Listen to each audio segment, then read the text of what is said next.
Sydney that we have multidisciplinary institutes which bring together people across faculties. We're not divided into silos as so much we are typically at universities where economics doesn't talk to science, who don't talk to faculty of medical health, don't talk to public health sciences and business. But through the multidisciplinary institutes, we can really come together and combine our expertise and look at topics of interest. Even though we might be approaching it from different aspects, I certainly know that my colleagues in economics who are looking at risk taking, which is very much what gambling is all about, I often feel they're speaking a different language than I am. However, when we do get through the differences across fields and the translations between schools, we find that we're really building on each other's strengths. And so the opportunity to come together today and have this symposium where we're hearing not only from people within the Brain and Mind Centre, but also from people external who are working in the world in many different fields, looking at common problems that we're all trying to address, but approaching it from interesting and different ways. We have everyone from scientists to social entrepreneurs on the program, people from international guests as well. So it's a real privilege to have been able to put together this program. So we're going to kick off now, and I'd like to start by inviting Professor Hickie, who is one of the co-directors of the Brain and Mind Centre, to say a few words before we have our welcome to country. Thanks, Sally, and thanks for filling in for me there. Not often you get to find the bottom car park with the security guys. There must be someone really important arriving, which there is. It's a great pleasure we will come to. Today's symposium, as our annual symposium, focuses on the particular work of the Brain and Mind Centre, its work internally, what we all do, but also its external focus. And Kathy Rashorgi and myself as the co-directors have spent a lot of time in the last 6 months with the senior executive of the university, particularly with our Vice-Chancellor, Mark Scott. Our goal is to have impact outside the university, in our own country and globally, and particularly in the areas of child development, youth mental health, and ageing and neurodegeneration. And that is a key set of issues, socially, from a health research point of view, economically, etc. So today's symposium will highlight the work that's going on. It's a chance to interact with each other on those particular issues, but a chance also to showcase what is happening. And I really hope the Governor-General picks this up, to encourage a generation of people to take up these causes in their professional lives and in their wider social lives. So at this point, I'm going to hand over to Aunty Joan for the acknowledgement of country.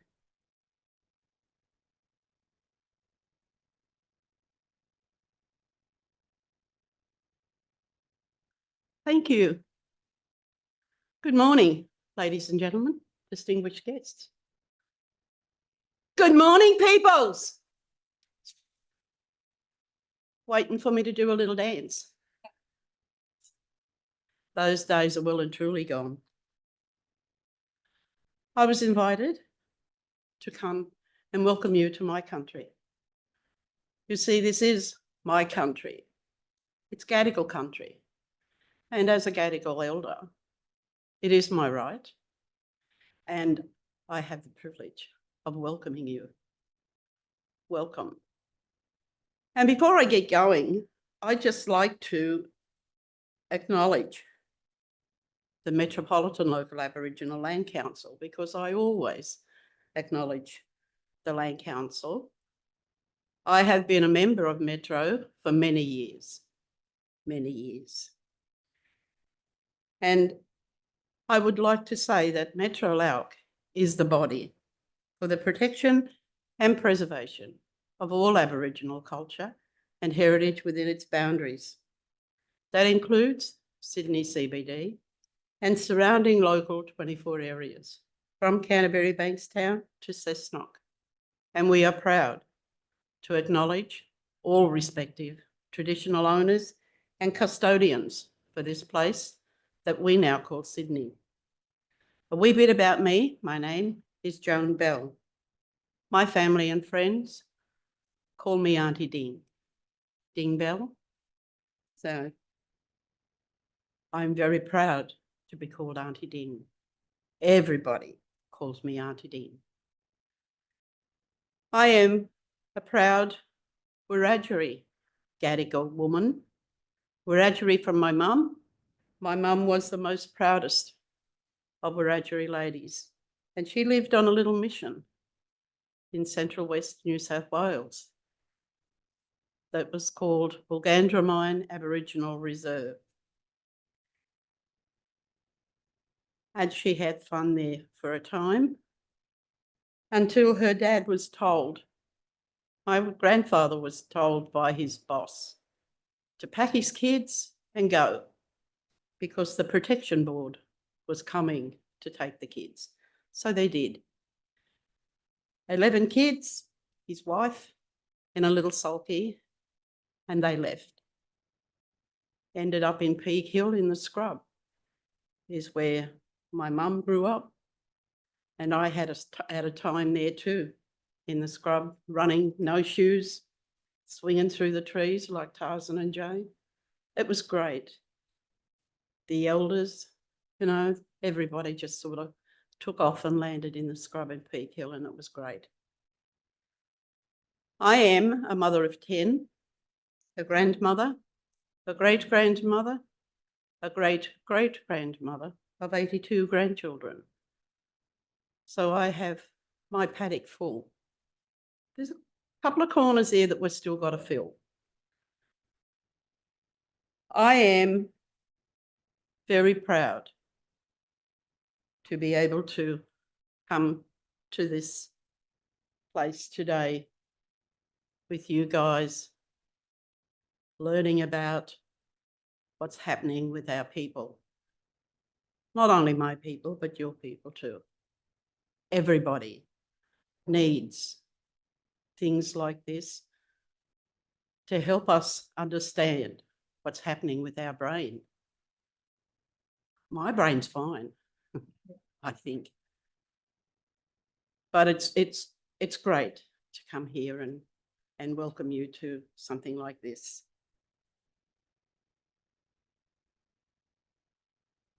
My Gadigal, I get Gadigal from my dad.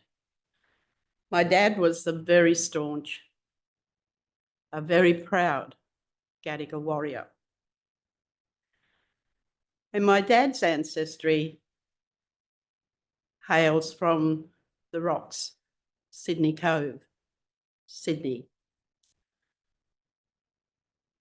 We used to come down here as kids. My dad would bring us down and take us around and show us everything and tell us things and sit us down and tell us stories. The only difference was he couldn't make a fire in the park, so as we could sit around and learn about the history of our people. But I learned enough from my dad. The Gadigal warriors were staunch people. The Gadigal ladies were very proud people. My Gadigal ancestry, and my Gadigal was a local custodian who was taken from Parramatta, was taken to Parramatta's Natives Institute from the Cove, and in 1845 was taken by Reverend John Cartwright to Pajong, Gundungurra country near Gunning, New South Wales, to work. We honour our Gadigal, Eora people, including Barangaroo, Hemaway, and many others who fought the first boat people who landed in Sydney Cove in 1770 and 1778. My respects to Gadigal elders, past and present. We honour our matriarchs and patriarchs. Because of them, we can, always was, and always will be Aboriginal land. My respects to all elders and peoples from other nations and distinguished guests here today.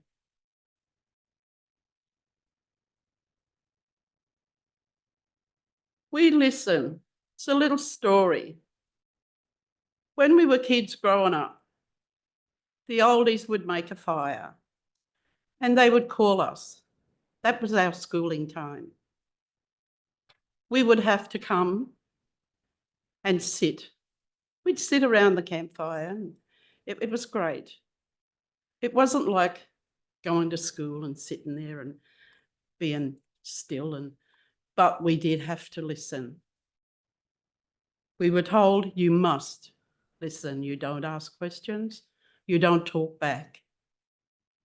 If you want to ask anything, you wait until the oldies say it's time for you to talk. That was our only rule. You don't talk to the old people. They tell you when it's your time. And we were told stories, we were told yarns, and we'd have a yarn. We were told when it was our time to speak, and we would talk. And some of us, we just didn't get the gist of it, you know, sitting there listening to a bunch of oldies. So a lot of us ended up with lobes like mine. Listen. So I got it in the end. I did listen, and now I'm glad I did, because all those stories, it's something that you don't see in movies. It's something that you cherish for the rest of your life.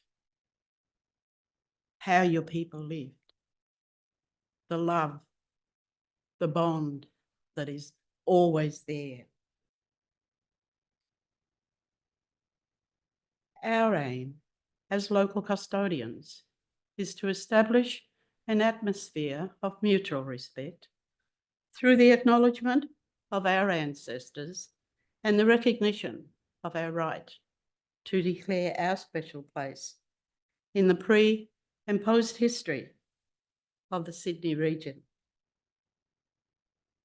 Respect is taking responsibility for the past, the present, and the future. Evidence of our occupation, ownership, and nationhood can be seen everywhere throughout our country. Our signature is in the land, not just in our DNA. Respect is in the fire that warms the camp. If you don't respect the fire, you will get burned. And the possum skin cloak that shelters all. That is our food. We kill for our food. We don't waste. The skins, my people learned a long time ago how to cure them. So they became our blankets and our clothing. That is how we have survived all these thousands of years. Respect is in the rivers, the sea, and the breeze quietly moving through country. We are told, we are taught from a very early age, when you listen and it's still, you can hear the breeze talks to you. It's your elders, it's your peoples coming back, the ancestors. They talk to you in the breeze and tell you things that you are worried about, things that you should know, and they let you know that everything is fine. Please look after the land, sea and rivers. Then the land, sea and rivers will look after you. With this welcome, we ask that you all will respect the law, L-O-R-E, of the land, and the law, L-A-W, of the country. Give honour, be respectful, be polite, be gentle and patient with all. Respect is everything, living and growing. Please be respectful. You respect me, I respect you. It's a two-way street. This is my welcome to you from the heart. I welcome you to the land of my Gadigal ancestors. I welcome you to what I've inherited, my Gadigal country. Welcome to my country. Welcome. Thank you.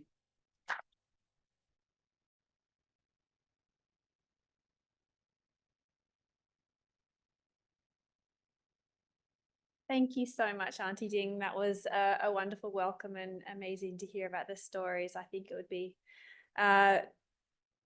very interesting to be able to sit around a campfire for the rest of today. But unfortunately, here we are. We'll make the best do with the facilities that we have.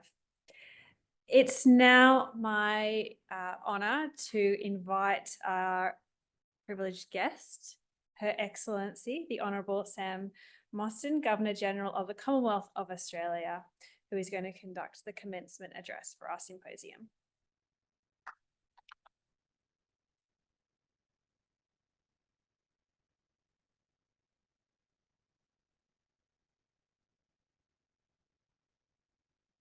It's a bit confronting, that photo. Good morning, everybody.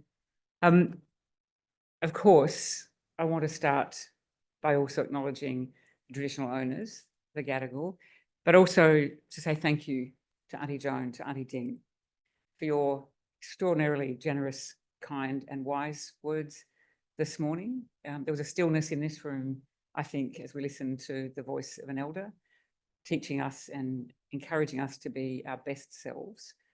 And you made that quite clear what our responsibilities are. And I think that will be held very deeply today throughout the symposium. I wanted to share with you while you're here, because I know you need to go because you're needed in many other places. I wanted to share with you something about why belonging and place and respect means a lot to me and my husband in this role, and always has, and what we are doing in relation to welcoming First Nations people into the role of Governor-General. So before my husband and I moved into the homes in Admiralty House and Government House in Kirribilli and in Canberra, we invited the traditional owners, the Camberaygal people here in Sydney and the Ngunnawal people in Canberra to smoke the houses and bless the houses before we spent the night on country we hadn't lived on before, and to make it clear that Aboriginal people were very welcome as part of the roles that I and Sam will play. But I also learned from some of the elders, the women elders that first visited me at Admiralty House, that was a lovely thing for us to do and appropriate, but they still felt that walking into Admiralty House was quite a place that talked about not belonging, because there was no Aboriginal art. There were lots of features of our colonial past at the front of the house, not because anyone had done that deliberately, just because that's how Admiralty House has always been. And so one of the first things that I did to ensure that everybody is welcome in these houses that not owned by me, they're owned by the Australian people, was to work with the National Gallery of Australia to change the art. And so the art in Admiralty House is already, as you walk through the front door, no longer you see Captain Cook straight away. Captain Cook is certainly in the house, but you now see a healing painting by a man from the Kimberley. He's no longer alive, Paddy Bedford, and it's a men's healing painting. And as people arrive, they, particularly First Nations people, they feel welcomed and know that they belong. And I'd love you to come, Aunty Ding, and visit Admiralty House and to feel that. Because just the other night, on Friday night, we had the great honour of hosting the 40th anniversary of the Australian Girls Choir, which for the last 15 years has had girls from Oz as part of the program. These are girls from remote Aboriginal communities who now form part of the choir across the country. And to see the Kimberley girls and girls from Lockhart River walking around the house, finding their stories and the paintings that are now there, ensured that they were as welcome as all of the girls in the Australian Girls Choir. So a sense of place, a sense of belonging, a sense that there was no one who was not welcome. But it does take, as you said, vigilance and focus. And I wanted to let you know that before you have to leave, that when you come to visit, and where any First Nations person comes, indeed any person with a cultural background that doesn't look like mine, the art and the artefacts will reflect the great Australian story of 65,000 years of history, the British institutions, of which I'm now clearly a symbol, and the great multicultural story of our nation that will define our future. And those stories and those features will be evident in these places, so that everyone with whatever story they have will feel welcome. And I just wanted to share that with you as part of an acknowledgement of all the work that you do, Aunty Ding. So I also wanted to acknowledge that my understanding of mental health and my engagement with this world was in part inspired by two people who aren't here, but did a lot of work that Ian and I were involved with, and that's Professor Alan Fells and Robin Kruk, who were the inaugural chair and chief executive of the National Mental Health Commission. where Ian and I did a lot of work together with many people, I think, in this room and across the mental health system. So I also do want to acknowledge Professor Ian Hickie, AO, not just the co-director here, but a dear friend and colleague, and someone that I spent a lot of time talking to, and you'll hear that through my remarks. Professor Catherine Refshaugi, OAM, who's the co-director here. Sally, thank you for conducting today's chairing and for welcoming me so well. And to all of you who are here, you're all important people in the discussion that will take place through the symposium. And it's always, for me, a great rewarding moment to be part of a Brain and Mind Centre event, engaging with very smart people, discussing transformative research and the big ideas is a gateway to understanding. So I want to thank the team here for inviting me to join you today. It's a busy day for me because, bizarrely, I leave you to fly to Melbourne to go to the Melbourne Cup, where I'll present the Cup. And such is the life of your Governor-General. But there was no way I wasn't going to start my day here to support the work. No, it was never in question, Ian. But it wasn't so long ago, in a very different role, different time, that I joined Ian on stage over at the Brain and Mind Centre for an event on the mental health of the country and the mental health agenda. I was only then a few months into my role as chair of Beyond Blue, and certainly a couple of weeks ahead of the announcement of my appointment as your Governor-General. But while the change in mine and my family's circumstances is profound, what is most interesting for me is the uninterrupted connection between the ideas that preoccupied me then and the opportunities and responsibilities that occupy me now. So thank you, Ian, for inviting me along today and encouraging me to come and share a few thoughts about what I now see from the incredibly privileged vantage point that I now sit in.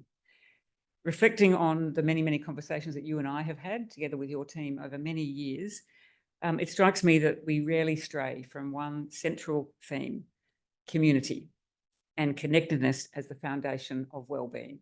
We heard that from Aunty Ding. And having an ambition for defining and committing to the mental wealth of Australia, not just the mental health, but the mental wealth of Australia, a concept that was first discussed with us at the Commission by Janet Ma AM and the late and extraordinary Jackie Crow, both who were remarkable women with lived experience of mental health challenges through their lives and colleagues of ours on the Commission. So whether it's been at panel events or Zoom meetings during the 2021 COVID lockdowns, or just earlier on that stage with you in conversation with the redoubtable Alistair Campbell, whether we speak about this in terms of mental, social, economic or physical health, whether we look at the challenges for social cohesion, we all share and should share a singular focus on the well-being of Australians and the communities that support them. That would be our mental wealth. Ian and the team here, you and your colleagues have been working in this field, and say hello, good to see you, for many, many years. For me, however, beyond the time at the Commission, it was both the COVID years of 2020 and 21 that gave substantive understanding to my instinctive belief and many people's belief in the absolute centrality of community. And then working as chair of the National Youth Employment Body, chairing the Foundation for Young Australians, and undertaking a review of women's economic equality in this country, continue to say that this was all about the role of community, equality, respect and inclusion. And then I volunteered with many others at the Addy Road Community Centre through COVID, packing boxes and essential supplies for communities throughout Sydney and the state for those affected by the lockdowns. And it was there that I lived very acutely the value of participation and place-based engagement. And it was so clear to me doing that myself that what we've been talking about theoretically, to actually be involved in those communities, was the heart of the issue of social cohesion, connectedness and our mental wealth. Because it was there in the spirit of generosity and care for others, for everyone that turned up, that was telling me that every act was an act of compassion, that the community cohesion was strengthened by us coming together. But it was a place that we all needed as much as the people we were volunteering for. And my mental health was protected and strengthened by the act of volunteering and just showing up. Something that I don't think we talk about enough about community cohesion. The subtleties have evolved over time, of course, but the essence of what I now see in this role is that well-being and our mental wealth as a nation finds its first and strongest foundation in connection to something bigger, broader and more diverse than the individual. It also requires more than simply thinking about the systems and supports that are required, that I know that you're all involved in. It's not just about policy, it's about understanding the personal, the deep connectedness of community in understanding how policies and systems actually work.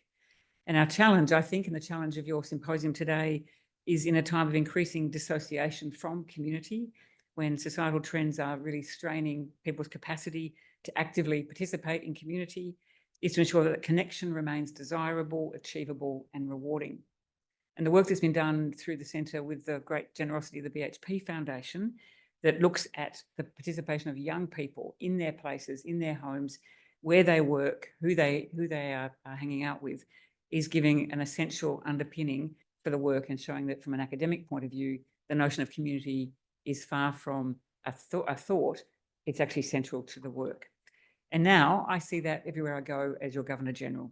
So in the 4 months since my swearing in on the 1st of July, it's been my privilege to encounter this truth in ways that were previously inaccessible to me, and I think inaccessible to many who work on policy and systems level changes from a remote distance, often in Canberra, often in bureaucracies, often wanting to do the very best, but not having the advantages that I now have. Because when you get to travel the country, which I have done, I've done every state and territory in most regions. I'm travelling to West Australia next week. It was part of my 100-day plan to get to all parts of Australia. I just missed the 100 days with West Australia because we had a royal visit, which intervened, so hosting the King and Queen. So I'm seeing the West next week. But I've been visiting cities and regions in the last 4 months. I've been in town halls and school halls, social enterprises, childcare centres, community centres, women's shelters, aged care centres, universities, research laboratories, emergency services personnel and members of the Defence Force. I've spent time with parents and carers, academics and scientists, business leaders, small business owners, young adults and the elderly and everyone in between. And of course, I'm turning up where previous Governors-Generals have always gone, and that is places where natural disasters have left places in deep recovery, places like Mannum on the Murray River, Mount Gambier, Lismore, places all around the northern rivers that were so devastated by the 2022 floods. And what I see in all those places now is connection and the role of local communities in providing the social fabric from which we derive our sense of well-being. And I've learned that we're probably best often able to measure and embed well-being when we ask not how am I, which I'm sure we are doing every morning when you get up, how am I today? Or how are you, when we ask, are you doing okay? Are you okay? But actually asking, how are we? How are we going as a community? How are we coping with what the challenges that are thrown at us? And I think these are the questions, and this is the question that find the most impactful and insightful answers deep in community. So those places where Australians meet and connect and care for each other. And often they're forgotten in those processes of trying to understand what drives our mental health challenges. Just last week, I visited the tiny town of Woodburn in New South Wales, affected deeply by the floods of the Northern Rivers, to dedicate the new buildings of the St Joseph's Primary School. That school sits on the banks of the magnificent Richmond River, which feeds that incredible lush greenery around the landscape of the Northern Rivers. But that community paid a very heavy toll for proximity to that river. And the floods inundated the town and completely destroyed that little school. And rebuilding has taken an enormous effort from everyone in that community. But at the opening assembly, the principal, Jeanette Wilkins, wept as she thanked the people of Woodburn for their kindness. She said it was a foundation on which they rebuilt the school, and the emotion of homecoming and pride in achieving a shared goal as a community. And it was an outpouring of care, compassion and belonging and a sense of well-being that lit up the face of all of the children from the kindies through to the grade 6s. So it's a living example of that transcendent power of community.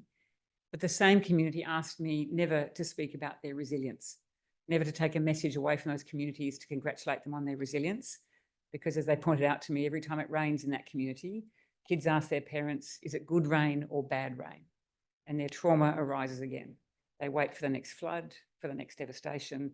And it's that community that said, please don't talk about us as resilient, talk about us as a community in recovery that has great hopes for the future, but our community did the work, not a sense of just being resilient. And we'd rather not have these events to show the strength of community, but when it came, it was community that showed up. And so just as it shaped my life before I took over as your Governor-General, these are the programs of engagement that are going to drive the work I do in my 5-year term. And I've committed at the centre of everything I do to elevate care, kindness and respect. You may wonder why I talk about that at a day where you're talking about the biggest mental health challenges facing the country, and you'll be dealing with very difficult issues. You'll be looking at it as academics, researchers, practitioners in ways that often we don't use the words care and kindness, but we saw it in the opening remarks from Aunty Ding about what care really means. And when I talk about care, it's pretty simple. It's as a country that we need to care for each other, care for those who care for others. So that's all of you. I care deeply about all of you. Care for our extraordinary continent and its environmental beauty and our natural resources that derive from that. Care for our civics and our institutions, and care for the way in which we discuss and debate the complex and contested issues of our time. Aunty Ding, thank you for your requirement of us to enter those discussions with respect for one another and not to descend into rancour and violence and that deep anger that at the moment is defining so much of how our communities are experiencing the contest of ideas, not just here, but in the troubled spots around the world, close to home, in the region and around the world. And I think it's incumbent on a Governor-General to keep showing up and talking about the place of care in the way we conduct our discussions, using our institutions, showing care for one another, that should be part of the central theme of how we think about the mental health and the mental wealth that we could be deriving in this country. And so I'll be sharing these stories all around the country, and what I have seen wherever I go, whether it's boardrooms or community centres, those affected by floods or those deep in trauma in recovery centres, is they're saying thank you for someone showing up and talking about care. There is a yearning in this country for care, for people to take the simple act, as Aunty Ding did this morning, of stopping and asking us to respect elders, to listen, to care for one another, and understand that care is a hard thing. It's not a soft option. It is gentle in the way we put that outstretched hand to others. But if care is at the centre of your work today and care about the communities where people apply your work, that is what is going to help define the mental wealth of this country. And it's going to help us remain a diverse, very optimistic and successful nation. And we know this because we've seen what happens when care is under threat with the release of the COVID-19 review just last week. And whilst they looked at what happened during the pandemic as a guide to the future actions and not to apportion blame and talked about learning, the report did recognise that fallouts of decisions made during that time continues to have an impact across the entirety of the Australian continent, as it does around the world, especially in the mental health issues that stem from prolonged isolation, lack of social contact and diminished trust in government. So that report suggests, as I'm sure you read, that future responses to similar emergencies will be improved if governments enhance their understanding of community needs by engaging directly with community representatives. I guess I'm labouring the point. That's what I see wherever I go. Those communities have answers. They're place-based. They want to be heard. When they're engaged with, they know what the response is for recovery and they know what needs to happen in the system. And often that system has failed to go and do that little bit of the work of listening to the community. That is not the case with the Brain and Mind Centre, because I've seen it up close, but it's a constant refrain, I think, when you're doing the work of the symposium today, to think about the theoretical, the systems, the policies, and then the community level. Australians are telling me wherever I go that if they're not heard at the big systems level, communities can't see themselves in any policy decisions. That's why they turn their backs on politicians, turn their backs on big systems. That's why we see what's happening in America and the fraying of the social cohesion. And it's particularly the case with any of those decisions that directly impact the strength and stability of the connectedness of communities. So I think it would be wrong to frame that simply as a COVID learning arising in response to a particular set of circumstances, but actually a reflection on the state of the country today, and elevate that need for community and connection as a universal, enduring and measurable truth as we try to work out what is the successful set of parameters and how we would define is Australia doing okay. And it would underpin our economic prosperity and social well-being. So before I conclude and do a few Q&As with Ian, before I race off to Melbourne, I did already say that care is not a soft option, but it's not above scrutiny or beyond calculation. and care does not flinch or resile from responsibility. Aunty Ding, you talked about our responsibility. And it's my responsibility in roles like this, as it is with anyone who holds high office, to take responsibility for caring for everyone. It's a contribution to our future, and the Brain and Mind Centre, I think, exemplifies that notion of care in a very profound way. It's found in rigorous research, the application of new theories and technologies to improve responses to existing challenges, to working across disciplines to develop better treatments, and investing in the next generation of excellence, as today is an example, in support for early to mid-career researchers. Catherine describes what you do as bench to community approach that has an immediate real-world impact. You all ask questions, you find answers, and then you try to apply the results. You are seekers, you are learners, and you are teachers, but you are also deeply kind, compelled to devote your skills and expertise for all of our futures.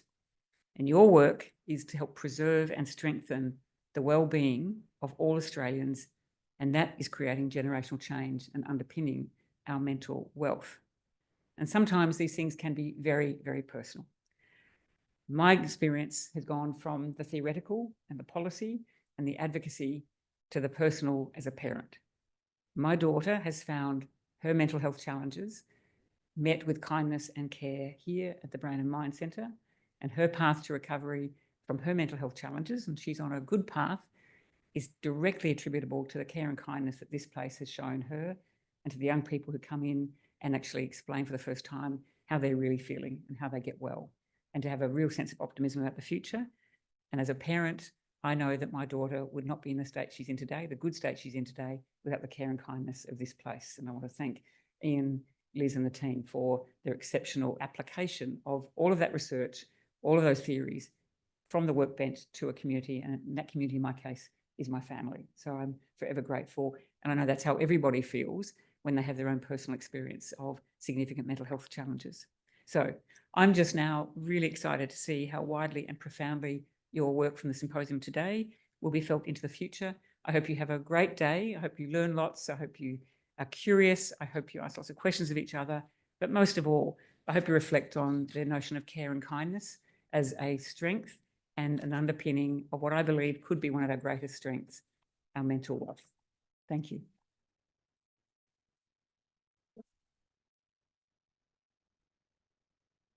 Thank you so much.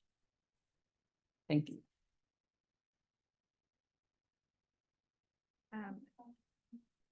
Thank you. I'm happy to introduce Professor Ian Hickie and Professor Kathy Rafshogi. And I would like to say it's fantastic we're going down to the Melbourne Cup, very fitting, the Sport of Kings. But as Director of the Gambling Treatment and Research Clinic, I'm also very mindful of the impact that Melbourne Cup Day, and I'm very proud that we are having our symposium. And while you're celebrating the sport, we will be learning about whole brain modelling from our colleagues in Fudan, because it is unfortunately a day that does bring a lot of sadness into families. Can I say something about that? Because I thought very deeply about whether I would go to the Cup, and for the very reasons that you say. In the same way, if I turn up at the grand final of the NRL or the AFL, that day, those days are some of the worst for family violence and for gambling and for people losing, having a shocking day despite the great parade top. So I'm very conscious of that. I'm not speaking today at the Cup. I'm simply presenting the Cup as Governor General, but I go very mindful, and that's why I was not going to miss today. But I think the gambling reforms that are required, the work that that Peter Murphy was promoting before she passed away, about how this nation would grow from a proper reform of gambling and how we deal with that through care and kindness, is one of the great reforms that I still think is underway. Now, I can't speak about politics or policies anymore. So just as thinking about the state of the country more generally, I'm not going to be advertising the notion of a cup for exactly that reason. So but there are some things that Governor General would do. So there we go. I would like to clap that response. It's really powerful. I'm going to count that as one of our greatest ever achievements, to have knocked off the Melbourne Cup. Got that. I'm sorry about the organisation that obviously we didn't realise. But I don't know, when I was a medical student, I actually worked on a race course, worked for a particular thing. And the challenges of the changes in generation and in attitudes in relation to some of these things. Now, however, you are a well-known sporting tragic. So for those who don't know, Samantha had been in her life the first AFL female commissioner. Sydney Swans tragic. We're not discussing the grand final. But I didn't know, and Sam reminded me that when she had the choice about attending to represent Australia at the Olympics or the Paralympics, she chose to go to the Paralympics. And I wonder if you just kind of comment, Sam, because that for us in this particular audience of people who face a whole series of challenges to participation is what we're about. But the recognition of people's achievements, of their participation, and you're choosing to do that rather than the celebration, the great Australian preoccupation with gold medals and, excellence in one form. Do you want to just comment about that? Because I think that's really salient to us and to our work. Absolutely, thank you. And it's a very important part of my work is the choices as to where I do show up. And so I'm patron of both the Australian Olympic team and the Paralympic team in this role. And very conscious of cost of living and people turning up in Paris, having a wonderful time. And so with the team, I thought very deeply about if we were to go to Paris, what would be the time frame and who would we see? And it was the Paralympics that really struck my attention because when I met the Paralympians and I presented the flags to the Paralympian flag bearers, to have a conversation with them and to see that they are athletes just like the Olympians. They are all extraordinary athletes. They are all seeking excellence. They all want to win. But the Paralympians talk a lot about the fact that many people engage with the Paralympics and say how amazing to see these incredible triumphs against tragedy or triumphs from catastrophic injury. And they don't like that. And it's a terrible trope and a terrible way of describing what is actually just incredible people who are operating at the highest level in their sports and competing at the highest level. And as part of that, and in choosing to go and see the Paralympians, what became obvious joining them in Paris and talking to them all, and if you watch the coverage carefully and saw the interviews with all of the athletes, whether it was in the triumph of winning or those incredibly despairing moments where they just missed out on a medal or been disqualified on the line, there were several of those for Australian Paralympians.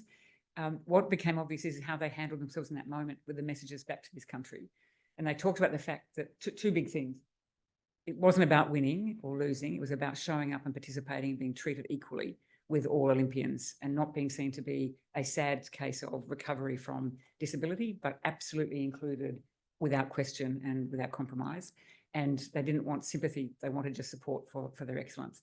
But then the comment was made was, we don't want you just to think of us as athletes. When we come back to Australia, if you only think about us as just people with disability who triumph for 2 weeks every 4 years, and you don't understand that the forms of disability that they represented are in every part of our community, in every workplace, in every family, and that paying attention to who belongs and what does accessibility mean and mobility mean for all cities and all workplaces and all communities, then you're missing the point. And so to show up and see our Paralympians taking the mantle of a discussion of the country's capacity to include everyone and not just think about people with a disability through the Paralympic movement was one of the most powerful messages that I was able to witness. The other thing that was clear was that what's happening with the world's focus and the sponsors' focus, it's moving from the Olympics to the Paralympics because communities are searching for stories that want to be associated with brands that talk about community and care. And it's getting harder to tell that story just about winning gold medals with the Olympic movement. It's an important story and those sponsors will be there. But increasingly, big global sponsors want to put much more effort into telling the story of the Paralympics as a way of connecting with communities. And once you start to see these early trends of where the money's going, where the sponsors, the supporters, the commercial money's going, it's telling you that this very, very strong attention to who belongs and to including all is a phenomena that brands are benefiting from, and as communities, we need to understand whether it's from a mental health perspective, social connectedness. But it was so clear that the idea that we just celebrate those that get gold medals and achieve excellence in one particular way is now one part of a story, but the big story is who belongs and connectedness. So just picking up a bit further, Sam, because you are an unusual Governor-General in many ways. I think only our second female Governor-General. But also you're not retired. You haven't done something else and just retired into those nice houses and colonial past. Great to hear the story about the Aboriginal paintings. And things you don't notice. I've been to those places on many occasions and you just sort of take for granted that sort of colonialism to change that. But your career has been very active in participation. through the Women's Economic Task Force of the Prime Minister, through Diversity Australia, through the National Mental Health Commission, the boards you've been on, and you're still in, obviously, you're not retired. And in this role, how do you see the promotion and the role modelling of participation? Because I think the challenges we face with young people and mental health, etc., actually valuing participation as distinct from just success or the isolation that surrounds many of our younger people is, a huge kind of challenge for us. So could you just comment a bit further about, the value of participation or how we promote the value of participation? Yeah. You want to say something? I think she's agreeing. I think so, yeah. Say something. Oh, no, I think this is really critical. And I actually wanted to ask that question, but thought I didn't submit it in advance. So thank you, Ian. This is really critical in your role. Can you be an advocate? Because all you've been saying is just so critical for our society and particularly now. Yeah. Oh, thank you. So mostly I'm showing up. So I'm modelling what I think people want to see in their senior office holders. This is a very significant public office, and I don't underestimate the need for tradition, for the kinds of ceremony and things that attach to the Office of the Governor-General. But what communities want from their public office holders is a sense of connection and turning up and learning and listening and mirroring that. And so one of the great, I have no politics, no policies and no money, but I have a great convening power, and I have the capacity in my executive role and my constitutional roles to talk to senior politicians, particularly ministers and the Prime Minister, about the things that I get to see that often policymakers, politicians don't see because of the gaps that start to grow between those that turn up with policies and politics, and how communities don't often share as generously or as honestly. So one of my great opportunities and great privileges is showing up, hearing these stories, and then telling these stories back to decision makers and policymakers. I can't make them do anything. It's simply an act of service of the Governor-General to do that. But if I give you a couple of examples, I went to Mannum to see a community on the Murray affected by flood, very small community compared to the Northern Rivers that got an enormous amount of support, money, focus. Mannum, sitting on the Murray River, tiny town, devastated by a flood in 2023, and so deep in still the trauma of that flood. We showed up, and those that are working hard to change things told us the story. But then we went up to the Mannum Community College, probably one of the most inspiring schools I think I've seen across the country, from kindy right through to year 12. But it's a community college where part of the principle is getting young people ready for their life without necessarily having the strictures of the system. But these kids, so I met most of the year 11 and 12 students as well as the little kids. Every one of those year 11, 12 students wants to go off and study something that they can bring back to that community to strengthen that community, because Mannum is a place where community connectedness has been held tight and where young people are driving that and keeping their older people who were devastated having a sense of optimism about the future. But every one of them, they wanted to go and do social work, mental health work, physio, doctors, nurse. And when I said, do you want to travel the world? They said, no, I want to come back to Mannum because this community has nurtured me and my family, and this is the place I will raise a family. And I just think we miss these things a lot, Ian and Kathy. We just miss. So I take that story back and say, so therefore, the money that needs to go into Mannum needs to support the community college, not just the rebuilding of the levees, which is the physical issue. It's the investment in the human structures and the human issues, and through the lens of the National Youth Employment Body or the work that the BHP Foundation works doing here. So that's been absolutely critical, is the showing up. And wherever I go, so and the other night, just hosting the 40th anniversary of the Australian Girls Choir, which is 40 years of the Australian Girls Choir. 6,500 girls across the country are members of that choir. And there was a massive concert on Sunday night in the Opera House where all the parents came, and it was extraordinary. And I just thought about choirs. All those girls are going on to amazing things because they've been a member of a choir. Because being a member of a choir community, turning up, singing together, travelling, is their engagement in a community beyond themselves, and they've got to work for the group. And so when you see it in action, you know that is a strengthening part. And so how we put more funding, more support into things that lift community participation in the things that communities want to do. So not assuming that we know what that is, but asking and being trusting with those investments and those grants without assuming from Canberra or Sydney or wherever it is that the money has to go into a program that's fit for purpose because it's been devised somewhere else. We don't know what to do, just saying. They do, we don't. Yeah, they know. They know over and over. Now you're about to be whisked away, Sam. So just before you go, I mean, one of the things that very much with our staff here and with the people who work here who pursue excellence is actually engaging with the community through that excellence, through expressing views. I mean, I've always found a great pleasure when you go out and fasting, you go ask people who know stuff, what do they think, to try and reflect that back in ways. Just comment just very briefly on the role of people who do pursue excellence or understandings or tough issues, the need to also get out and talk about that with people who are in influential positions, people who can engage continuously with those communities. Yes. I think your question's your answer. I think Oh. that is Get out there and do it. no. That's what we all need to do in whatever our field is in our own pursuit of excellence, is to go and validate. And then I think I always worry about people who think they're the smartest person in any conversation, or have given up on thinking that they can admit I don't know something. So there's huge, vast amounts of knowledge I haven't got a clue about, but I surround myself with people who do. And I always ask that question. There's no dumb question. There's no question that no matter how senior you are, how important you are, that you shouldn't be asking if you don't know. And so I think asking the question, always being curious, pushing to that next question. And then Sir William Dean, I went and met all of the former Governors General, the living Governors Generals before I started, just to ask them how they did the job and what was their advice for me.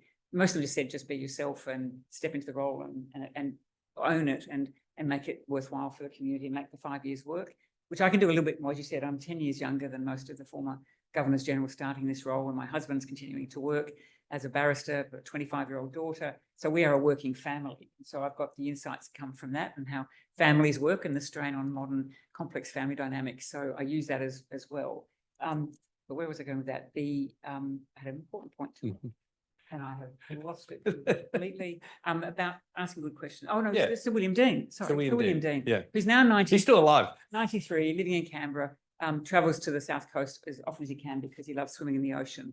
And I love to think of a former High Court judge, former Governor General, who's continued to give his life's work to compassionate causes, and now a healthy 93-year-old who's still carrying. Just remind him, no Harold Holt, okay? No. Swim with a friend. You know, he swims well. No. Swim with a Mind friend. you, 93 is a bit different. Harold Holt was. But what he said to me were the two things he said: never turn up in a community an event for half an hour. That's just rude. You know, that's saying you think your office is important, you're getting the photos and you're moving on. That feels more like a political campaign. So when you go, spend time, choose wisely, spend time in a community, give yourself time. And he said, and then when you meet people over a cup of tea, always pull up a chair, because no one will share with you how they're really feeling standing, holding a cup of tea.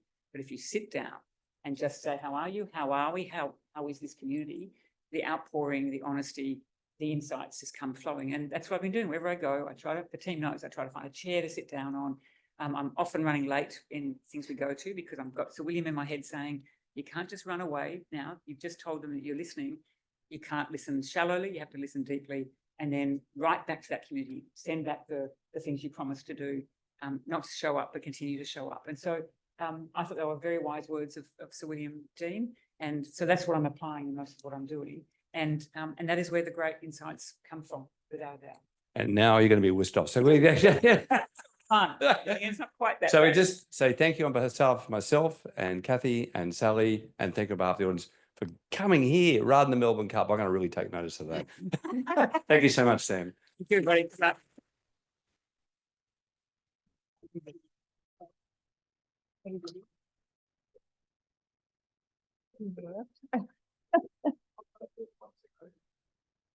And always take photos. If I had longer, I'd do selfies with you all. That's the other thing.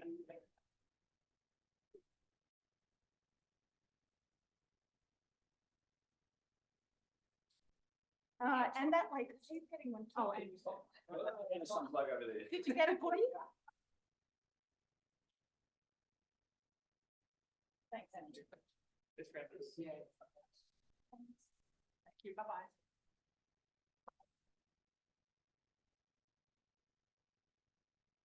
Thank you very much. And as Her Excellency leaves, it's for myself, and I'm sure I speak for many in this audience, amazing to know that the work we do does have support in such high levels in Australia, which is really really inspiring to that what we're putting out into the world has people out there with receptive and willing ears, willing to advocate for what we're doing.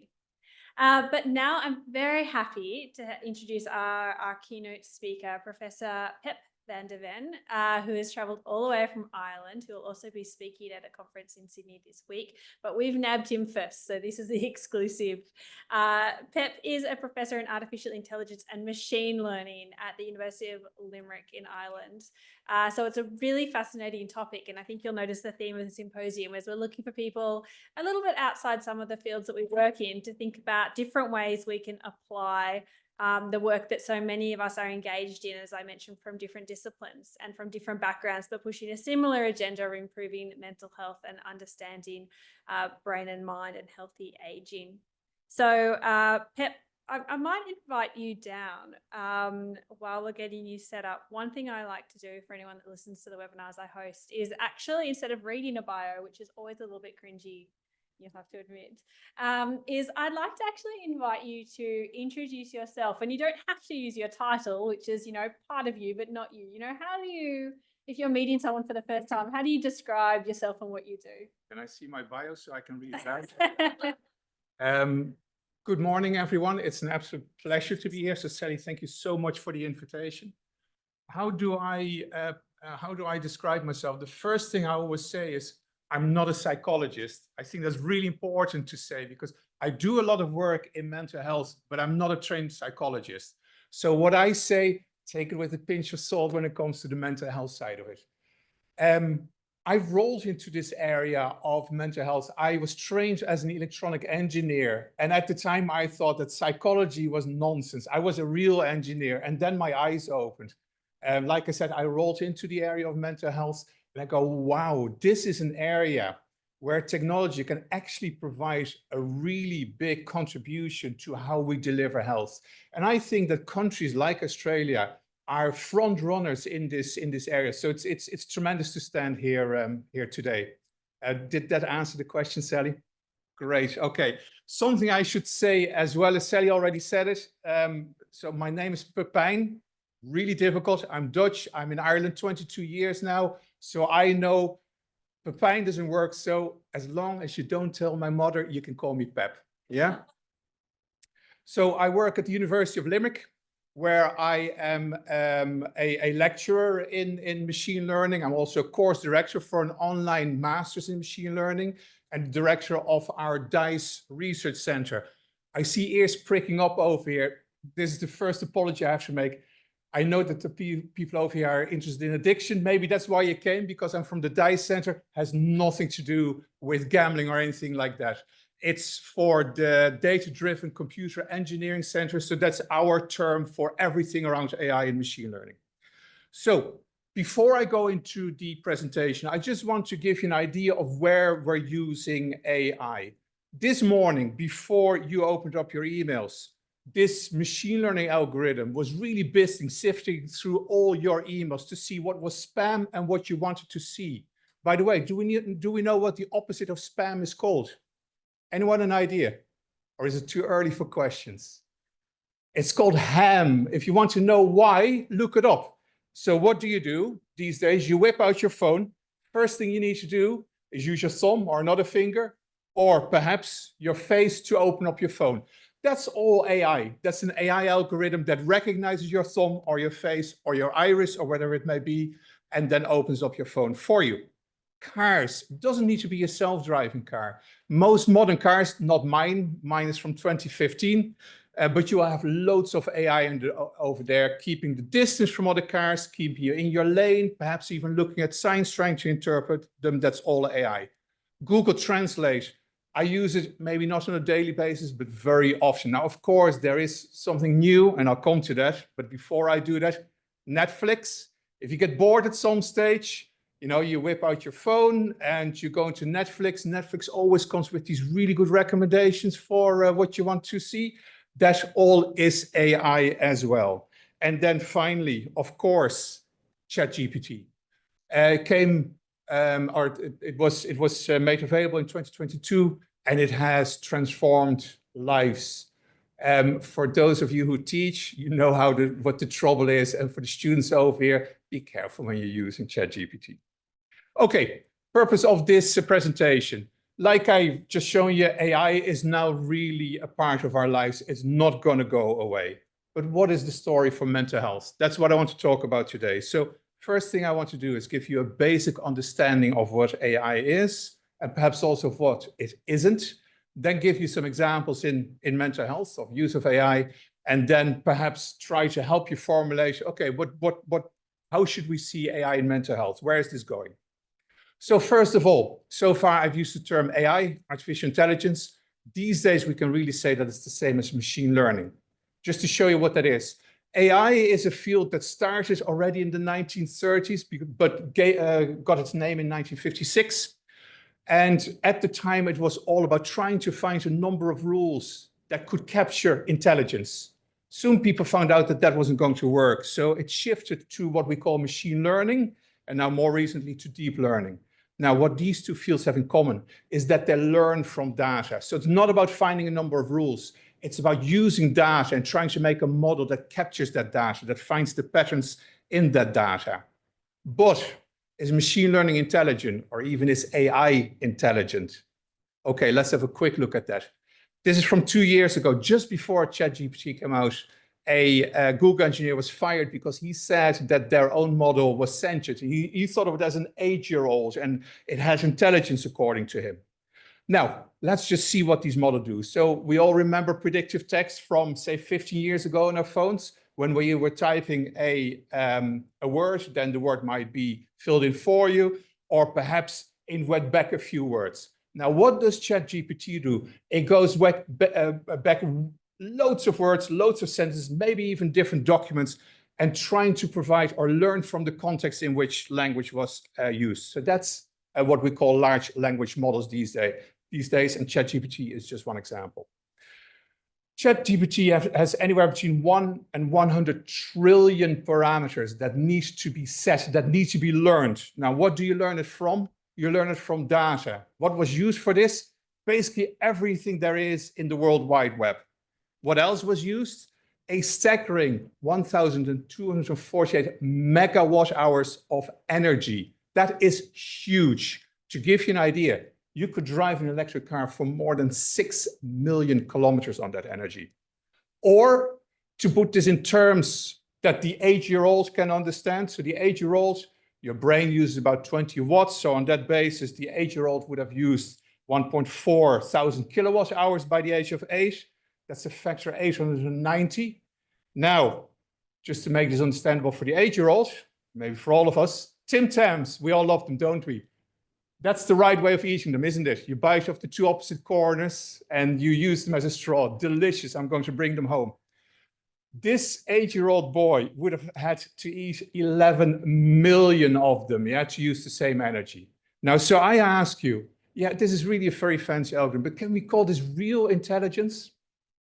Okay, so of course that I wasn't proving anything there, but I just want to show you where we're coming from when we're talking about these models. Now, something else.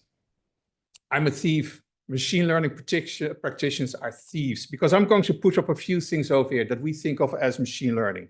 Linear regression, we all know it, right? Logistic regression, we all know it. Some of you may know principal components analysis. We call that machine learning. We've taken that as machine learning. Now, why? I'll just give you an example where I'm making the bridge of how you generally think about these models to how we think about them.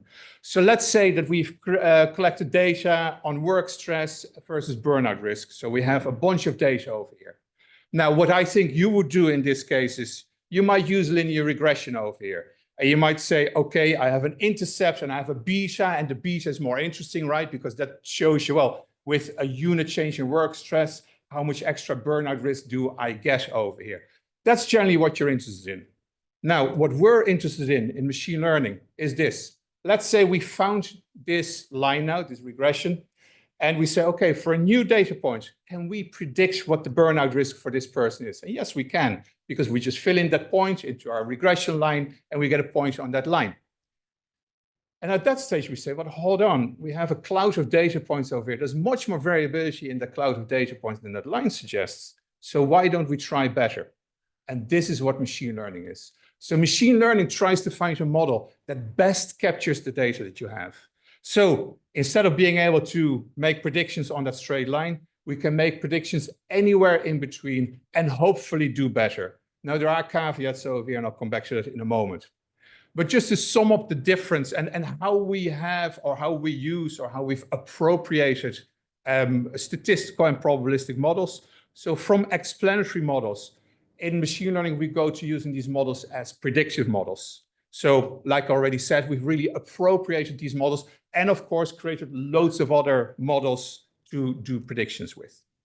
Okay, just to show you what you could potentially derive with this. This was a really interesting study where the authors, you see them at the bottom there, they gave students two files of data that you see over here. So they got step information and BMI for males and females. And then there were two groups. One of was the hypothesis-driven group that was given the task to check 3 hypotheses and then, do some general statistical work around this, but also asked which other conclusions can you draw from the data? And then there was a second group, the data-driven group, as I call it. And they were just told, look at this data and see what you can find. Now, had these students drawn, and some of them did, I think, drawn the data, they would have seen this, a gorilla smiling at you. Now, what turned out? In the hypothesis-focused group, 14 people did not find the gorilla. In the hypothesis-free group, 9 people did. So that's what this type of analysis gives you. It gives you the ability to explore very freely in your data and find things. Now, I'm sure that a lot of you are now very eager to ask me a question. Sorry, just showing there the 14 and the 9, but how about phishing? Yeah, that's what you think now. And yes, machine learning and artificial intelligence is phishing.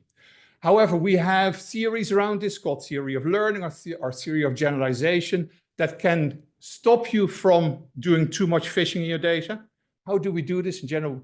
Very simply, right? We split the data. We only look at the training data. So we make our hypothesis based on the training data, and then we test it on the test data. If it doesn't hold, it doesn't hold. You can't use it.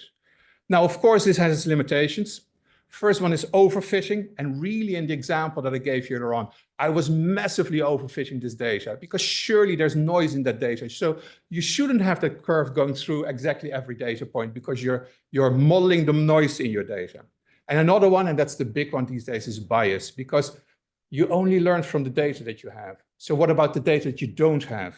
And that, of course, has led to really big problems.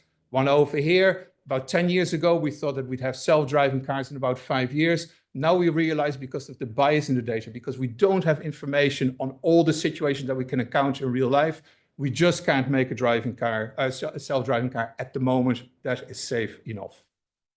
Okay, so that was really quickly kind of what is AI? How does it relate to maybe more your background? Now I want to give you 3 examples of mental health from our own Dice Kitchen. And these will be on pre-screening for depression symptomatology, then an example on how we can reduce the interview burden, and one on health education. Of course, there are loads of others, but I won't have time for the other examples. So this first one on pre-screening is from one of our previous PhD students, Eduardo, who just did his Viva successfully. And he was interested in looking at generally available data from hospitals. And he said, surely there's information there to see if people have depressive symptomatology, rather than asking them the PHQ-9. So can we just see that from the data that we already have? So he created this model that's called a Bayesian network. And what a Bayesian network does is it creates relationships between all the features, all the bits of information that you have. It tries to make causal relationships. Now, if you look at the arrows over here, they suggest causality. They only suggest it, yeah? So don't look at this too literally. But they are useful networks to try and predict, in this case, whether our PHQ-10 is greater or equal to 10 or not. And with that, what we want to do is we want to find those people in our population that are more likely to be depressed, and then we invite them for an interview. And of course, that interview will have the PHQ-9. So what did he do? He took the general population, he used the database, he created his Bayesian network, and this way he zooms in on his blue population, the people that are likely to have depression. So just once more, you start with collecting data, you then pre-screen.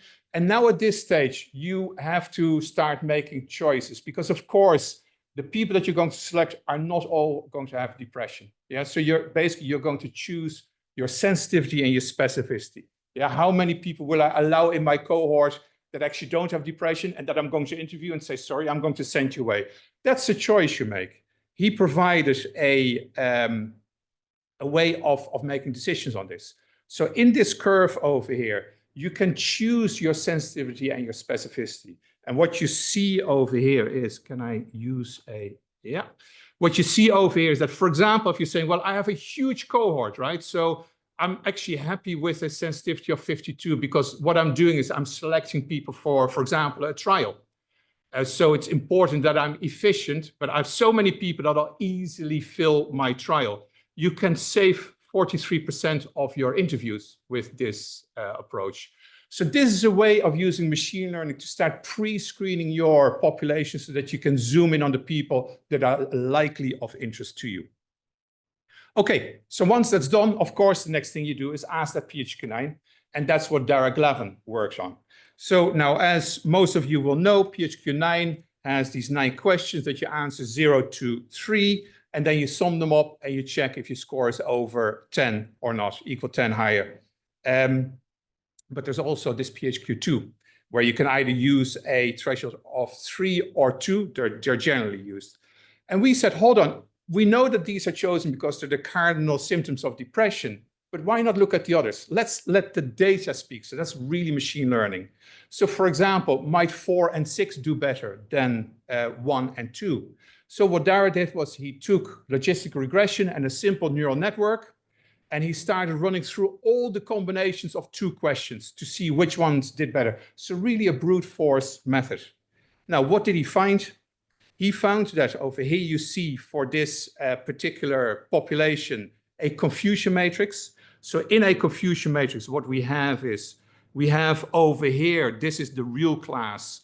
So we have a total of 365. That's really testing my math so early in the morning. 365 people who were depressed. 310 of those are predicted as depressed. So this is our sensitivity, or will give us our sensitivity.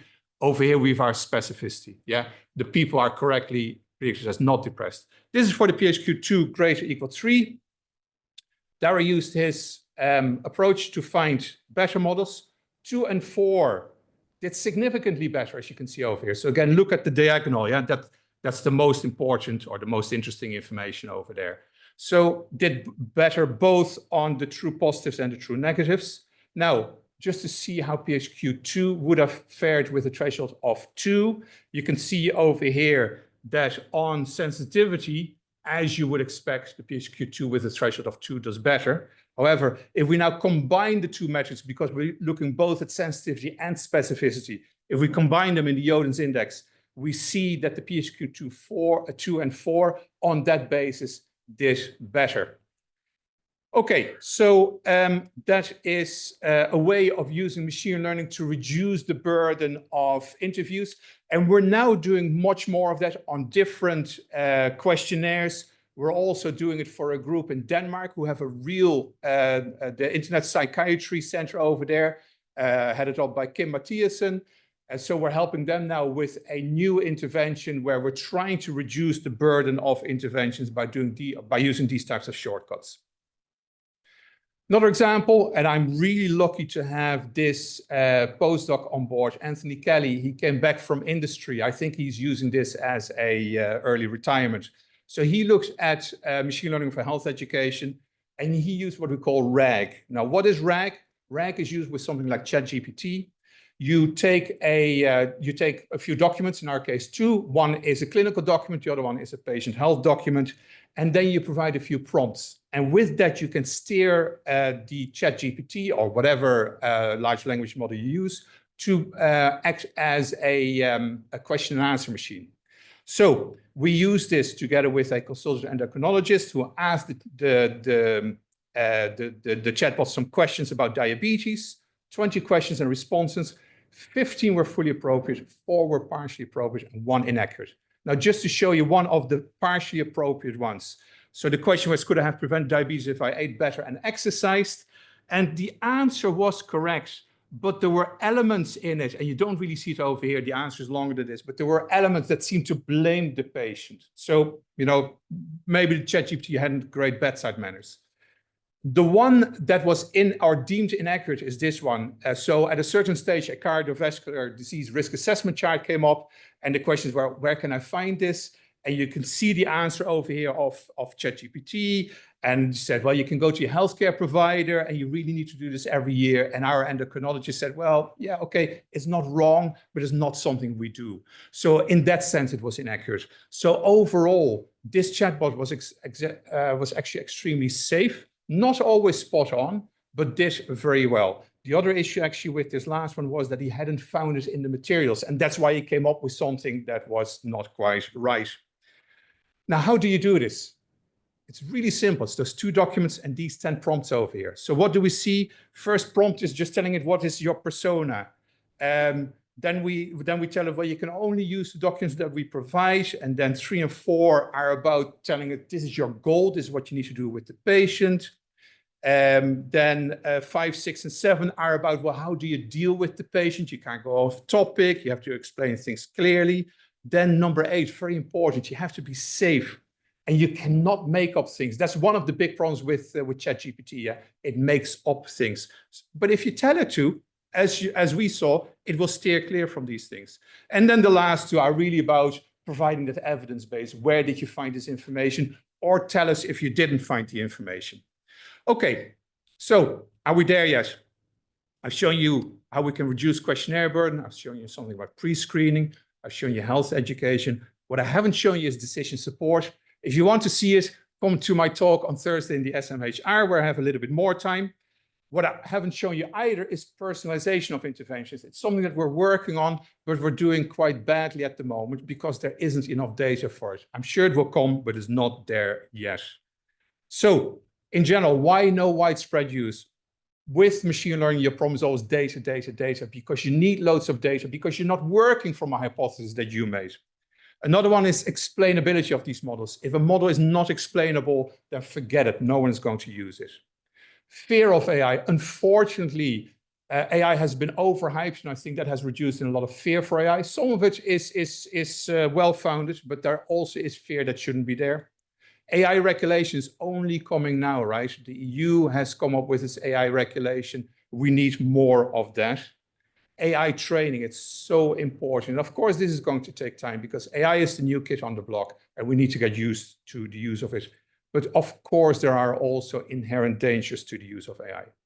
Now, a little bit on those dangers. I've already mentioned the data bias. That's our main problem in use of AI. AI can result in this fact or fake. And my next picture is actually from I think it was the last election. AI can skew a lot of things. Yeah, so it's really, really dangerous. Now, closer to our homes, in terms of the impact of AI or the dangers of AI for mental health, this paper over here, which discussed the pros and cons of social media and mental health, said mindful use is essential to social media consumption. I would say moderate use is essential. But of course, that is not what the social media platforms want. And we've seen a number of infringements that made the news. The last one is very recent. And of course, this goes on all the time. Okay, as a summary, the age of AI has begun. There's no turning back from it. From a mental health perspective, we're standing at the bottom of that hill. There's still an awful big climb to make. While we're doing that, the economists, they always come up with these fantastic covers. This is really AI, right? It is fantastic on one hand, it's the devil on the other hand. What do we need to do? This is one of these cop-outs, right? Yes, further research, yeah. But we do need to do further research. We need more data. We need to work more together to make these models more mature. We need to work on reporting standards. Data sharing, I've mentioned a number of times now, it's so important. The regulations need to be there because without regulations, we can forget about bringing these types of models into real practice. And then training, I can't state training enough. Okay, this was a request. Where do you start if you're interested after this talk in trying machine learning for yourselves? So the first thing you do is you Google Anaconda, and after a few pictures of people being swallowed up whole, boots on and everything, you come at anaconda.com where you download this software for free. You can use R or Python. If you want to use R, you're on your own. I know nothing about it, but there are great books that can provide you some ideas. If you want to use Python, you don't need to know Python. There are toolboxes like Scikit-learn, and there are fantastic resources online that will take you through what we call machine learning pipeline step by step. For example, the second link over here, and I'm happy to share these slides, will give you an example of such a pipeline for mental health. But in the end, what is really important is the training. Okay, that's all I want to say. Thank you very much for your attention.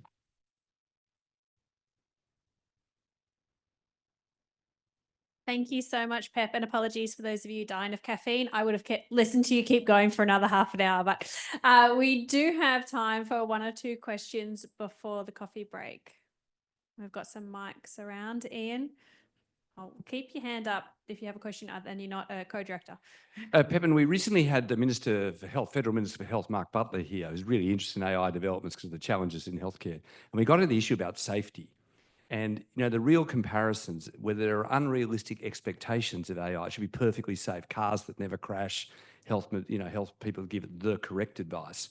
As distinct from if you ask 5 health professionals in our area what is the correct advice, you'll get 6 or 7 answers, you know, as if there is a sort of perfect standard. Could you comment on the sort of control issues? You know, what point do you think these things have to achieve in the safety? Because this then affects the regulation that flows and everything else. I mean, I'd put the case that a lot of this stuff has not gone into practice because of unrealistic expectations. The idea of a perfect other world, your GP, your doctor really knows what they're talking about, you know, is really up to date, really has the best evidence, or, you know, in our area, you know, that people don't suicide, that bad stuff doesn't happen. So what for the research do you think is the sort of control level and the standards we should be aiming for safety, which is basically the question the Minister was asking. At what point do we let it loose on the public? Yeah, that's a really good question, Ian. And I do indeed think that to an extent we're holding AI to a higher standard than we hold ourselves. And that is not necessarily a bad thing, but it's a largely philosophical debate that we need to have. It's very hard to say what accuracy a model needs to achieve before you can use it in practice. It really depends on the application. There are some publications that suggest, say, a sensitivity of 80%, but it completely depends on the application that you're looking at. Are you using a model that will make a decision on life or death? So then you need to have either really high sensitivity or specificity, depending on which one you're looking at. Or is this a model that is going to get someone into hospital? If they don't come, it doesn't really matter. And if they do come and there was no issue, then look, we only spent a couple of dollars on them. So it really, you have to put this into the perspective of the clinician. How expensive is it to miss someone? Or how expensive is it to bring someone into your hospital to treat them for a disorder that they don't have, or at least to screen them for a disorder that they don't have? So I think that's a very unsatisfactory answer, but unfortunately, that is the answer. It's down to the practitioner. And this is a huge debate in machine learning, especially, for example, machine vision. You see that people, they have different metrics over there. They use, for example, a dice score, and they say, oh, we have 0.01 higher dice score than the last publication. It means nothing. We really need to look at the application and from there decide what is acceptable or not. So I'm sorry that I can't give you a hard number. I think that was a perfect answer. It does highlight the role of AI as a tool for us to use and that we should embrace it. And I do put a particular call out to everyone that at next year's Brain and Mind Symposium, we do have some more talks from our own researchers on these topics using these tools. And for anyone who's applying for our many grants, that you look at incorporating this into your research. Are there any other questions before I let you all loose on the coffee? That was a really great overview. Thanks very much, particularly the background so newbies can follow. I wanted to ask a question about data privacy. In particular, most people here won't know what I'm talking about, but the role of federated learning. Is there a way to share data across borders and across jurisdictions, Australia, Europe, US, while also keep maintaining patient privacy? Yeah, that's a great question. So indeed, federated learning is one solution to it. And for the audience, Normally, when we do machine learning, we have a data set, I have it on my computer and I'm training my model. In federated learning, what I do is I train the model on my data set and then I give it to you and you train it on your data set. And we may go back and forth into some other people so that the model learns from all these data sets without us having to share those data sets. Yes, it's possible. It won't be as effective as having access to all the data. There are other ways that we're thinking of doing this, and it's actually something that we've been thinking about very recently, and that's around generative models. We can train a generative model that can actually create synthetic data for you. And it may be completely okay to give that model to someone else and say, you create your own synthetic model, or synthetic data. We know it's not going to be the exact same, but it gives you a starting point to create your own model and then train it further on your own data. Of course, I have to be very careful here because I'm in Australia, but GDPR, this European thing, it's not a bad thing. Yeah, and I'm, to be honest with you, I'm not too aware of your rules over here. But for example, with Nick Titov from the MindSpot clinic, we've just come to an agreement to share his data. Now that data is completely depersonalized, and that's of course another element of it. Once data is properly depersonalized, when it's anonymous, the barriers become much lower. And I think we're running into morning tea now, which hopefully you'll be able to stick around for. Yeah, I'm here for the day. So I believe there was lunch, right? So yes, there will be coffee, morning tea, lunch. You'll be well fed. So thank you, Val. And thank you so much for everyone and for this morning. Please remember, while you are having your morning tea, we put in a lot of time for morning tea so you can chat with your colleagues from across disciplines you don't get to see very often. And please go up to level 4 because we have our poster viewing available, and a lot of people have put a lot of hard work to share their research. We can't have everyone on the program, so this is a great way to be able to get a sneak peek at the work that is coming out of the labs from the BMC. So thank you very much. Please be back in your seats. We will be starting promptly at 10:45. If you guys can just filter in really quick and quietly, we're going to start our next session, which is to highlight the BMC EMCRs. We are, my name is Stela Petkova. I'm an EMCR with the Translational Psychopharmacology team. And it's my pleasure to also be part of the EMCR committee for the BMC and getting to know our wonderful EMCR community. And we're just going to give you guys a taste of all of the good research that is ongoing at the BMC. So we're first going to start with the internal schemes project updates. Our first speaker is Dr. Tomas Kavanagh, who I also have the pleasure to sit on the EMCR committee with. Tomas joined the Drummond Lab in 2020 after finishing his PhD at the Garvan, where he studied transcriptional regulation in Parkinson's disease. He fuses molecular biology and bioinformatics to study complex neurodegenerative diseases, including Alzheimer's, Parkinson's, and frontotemporal dementia subtypes.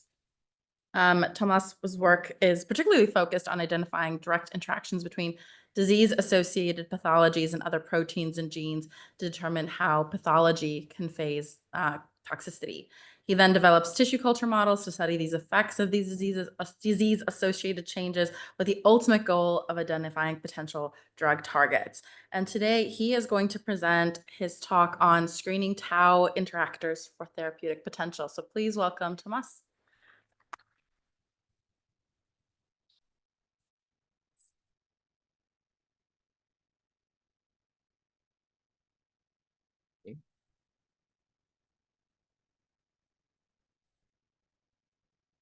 Thank you for that introduction, Stella. So it's great to be here today talking about this work that was funded by the BMC.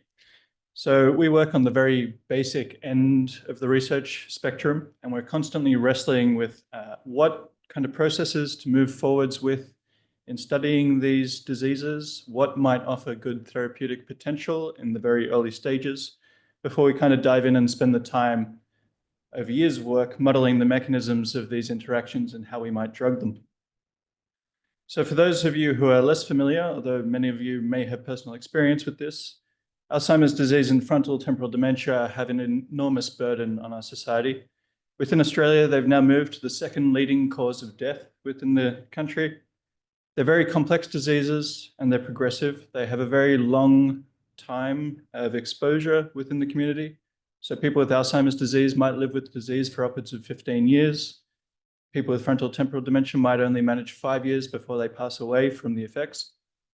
And this produces an enormous burden on carers and the medical community.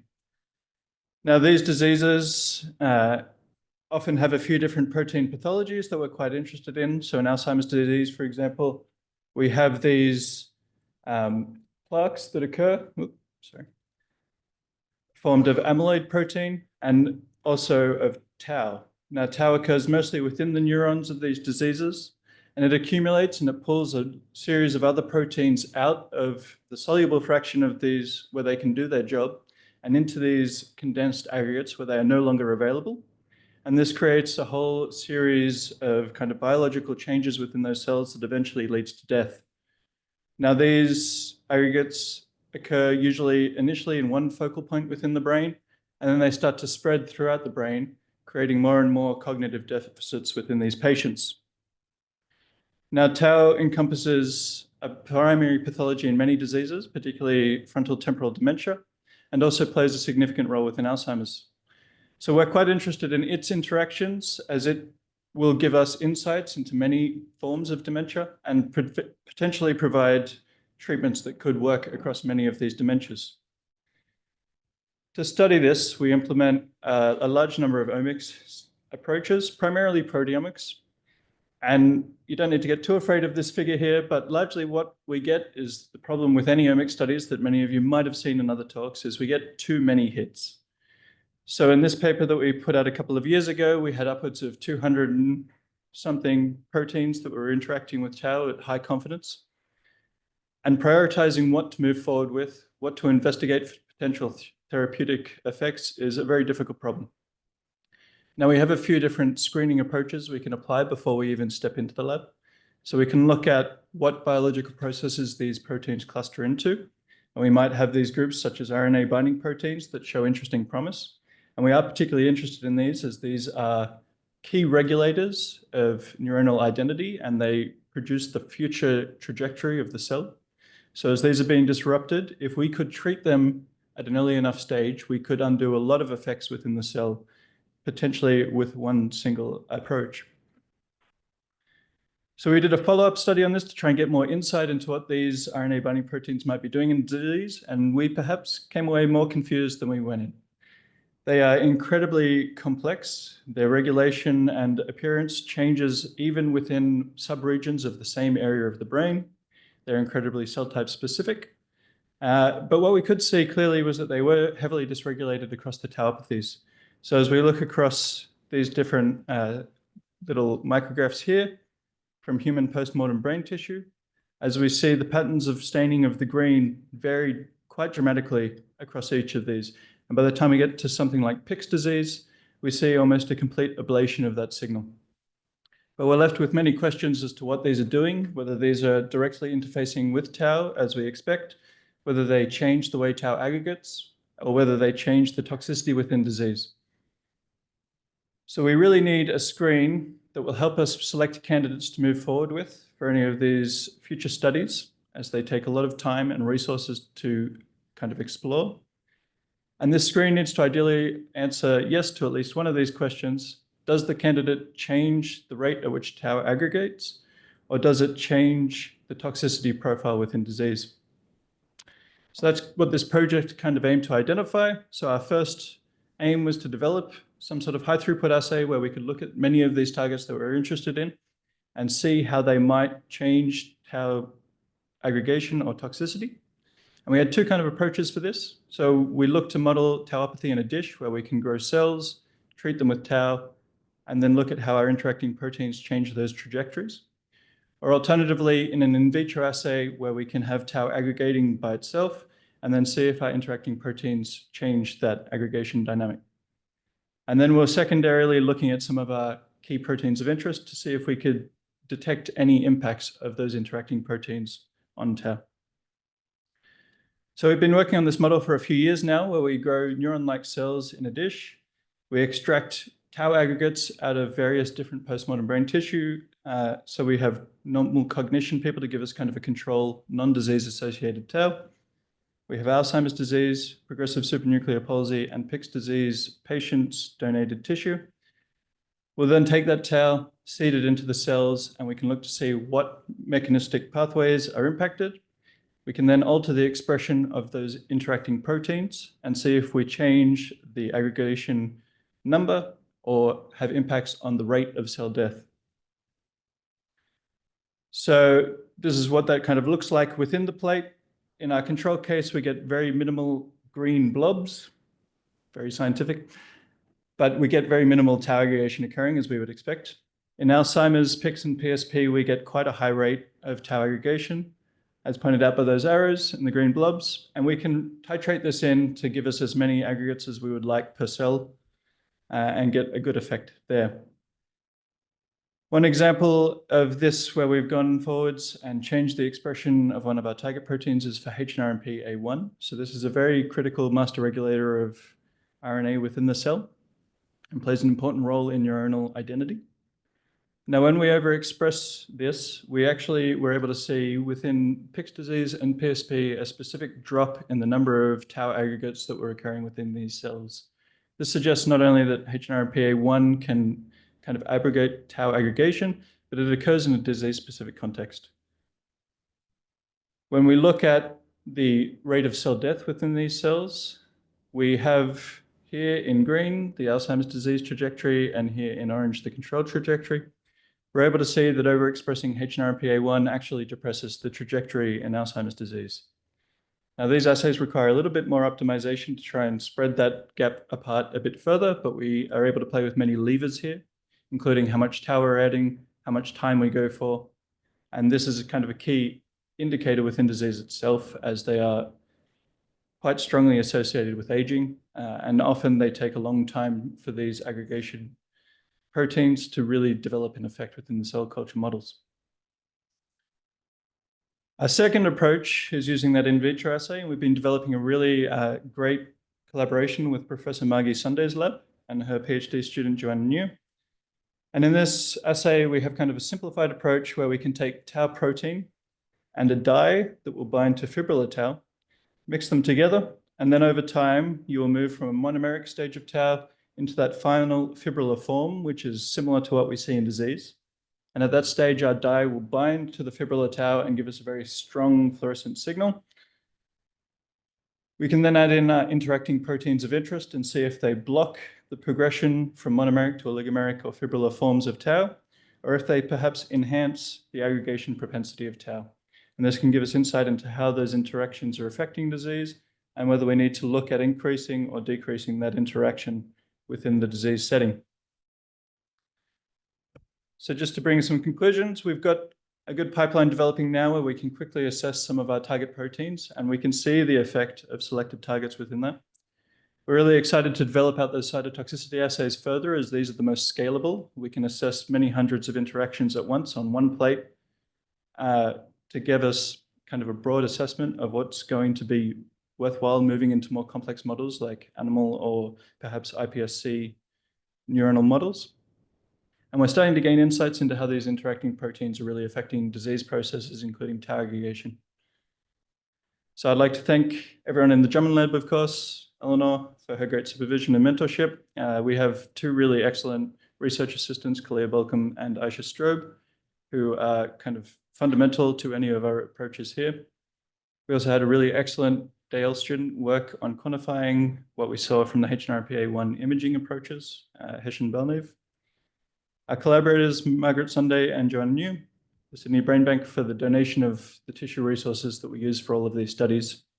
And of course, the funding from the BMC for this. Thank you. Do we have any questions?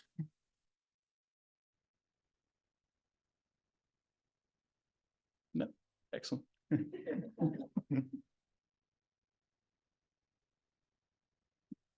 All right. Our second speaker exemplifies one of my personal favorite things about the BMC, which is how broad we are as an institute. So we are going from the dish straight to the clinic. And I am going to introduce Dr. Alyssa Milton. She is a ECR, a psychologist, a senior research fellow in the Faculty of Medicine and Health. She's at the BMC, and she's also the deputy director of the People Program and the deputy director for the Knowledge Transfer Portfolio for the ARC Center of Excellence for Children and Families over the Life Course. How many hats do you wear? Alyssa currently leads 5 different research streams involving the co-development of face-to-face and digital child, youth, and adult mental health and well-being programs using participatory design evaluation methodologies. She's going to present her work in STARS, School Transition and Readiness via School-Aged Education and Care Services. Welcome, Alyssa. Hi, everyone. So we're really taking on a whirlwind tour, aren't we? Because we're starting out with the real scientific stuff, and then we're going straight towards the children in outside of school hours care. And I'm actually going to be talking to you about 2 social connection and wellbeing programs that the Brain and Mind Centre has amazingly funded in partnership with our amazing partners, Uniting. So I think that something is important that's coming out of the research is that outside of school hours care, which is also after school care, called lots of different things, is actually a meeting place where children, families, teachers, educators get together. And it's a real hub of community. And I think when we think about that community, we really want to pay respects to the communities in which they're on, including the one here today, because we're on the Gadigal lands. And it's something that we want to pay respects to the elders past, present and emerging. So I just wanted to tell you that just a little bit about me, that some of my research didn't actually start in this early years space. It actually started in more of serious mental ill health, thinking back 20 years ago, I was working out in services, supporting people with predominantly schizophrenia and psychosis. And it's been a wonderful journey from one end to the other. And now I'm down working also across this trajectory, but with school transitions. So that's the 4-year-olds up to probably 12-year-olds as well. So these are some of my current co-production programs that I have on the go. And they're all very exciting and all take a lot of time and effort. And then there's also these wonderful other programs that we work on. So Elizabeth's got some great work, Dr. Stratton up there. We've got lots of different work in the space around adult mental health, youth, and also children. So it's really research across the life course. But today I'm talking to you about the STARS project and also the Connect, Promote and Protect program. And I like working backwards. So I'll start with the Connect, Promote and Protect program, because that's a children's social wellbeing and social connection program that we've co-designed since 2016. And it's where all this research began that the Brain and Mind Centre has been supporting. So importantly, when you think about child-focused research in health and wellbeing, it usually takes place in the early years and also in school. And obviously there's a lot in youth mental health as well. But there's actually another space which is increasingly supporting children's wellbeing, and that is school-age care, outside of school hours care, Bush. It has many, many names, and I'm sure some of you use it. I myself now have a 7-year-old. When we started this program was 2016 and she didn't exist. I was pregnant with her, but it's something that I know the value of these kinds of services. There's actually 5,000 USHs across Australia. It supports 500,000 Australian children. And it really is a growing industry. It's one of the fastest growing sectors, and it's because it's really about supporting women's workforce participation. And because school these days, the 9 till 3, doesn't typically meet the needs of working families. So I really appreciate it as my daughter Thea goes in there and I can pick her up at 5 p.m. So why is USH important for wellbeing? So children in their middle years are lacking wellbeing focused interventions, despite the fact that we know that 22% of primary school age children are now experiencing delays and are vulnerable to wellbeing related delays, according to the ADC. So that's the Australian Education Disability Census. And we know that they're missing out on these wellbeing focused interventions. Now, the OECD is recommending that children should get these wellbeing types of interventions in existing educational structures. We really need to harness those things that exist out there in the community already, but it's not being sufficiently addressed. And one of the key opportunities here is working with outside of school hours care. And there's been recent Department of Education reviews that have called for ushers to be more than just convenient care, because it's something that there's a space and opportunity to work with children in this space to think about their wellbeing. And we can do it in really creative ways, but there's limited co-design research in this space. So luckily enough, since 2016, Ian was talking with one of the directors of Uniting at the time and sort of hatched an idea around a program that could be delivered in outside of school hours care. Now, this is a wonderful partnership that's been going on for a while now. But what it actually does, we've basically co-designed a year-long program that provides a structured approach to work beside USH communities to enable children to be using co-production approaches, so they co-plan, co-design, co-deliver and co-evaluate their own program of wellbeing related activities. The activities have these 4 key principles that were co-designed with the communities there that build wellbeing and resilience. They aim to broaden children's horizons, so give them an activity that it extends their skills and provides new experiences for them.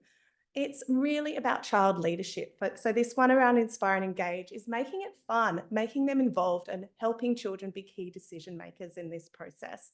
And the last piece, which is hugely important, is about connecting them to their communities and providing opportunities within the programs that's delivered, an opportunity to connect not only within their USH community with each other, but also outside of that.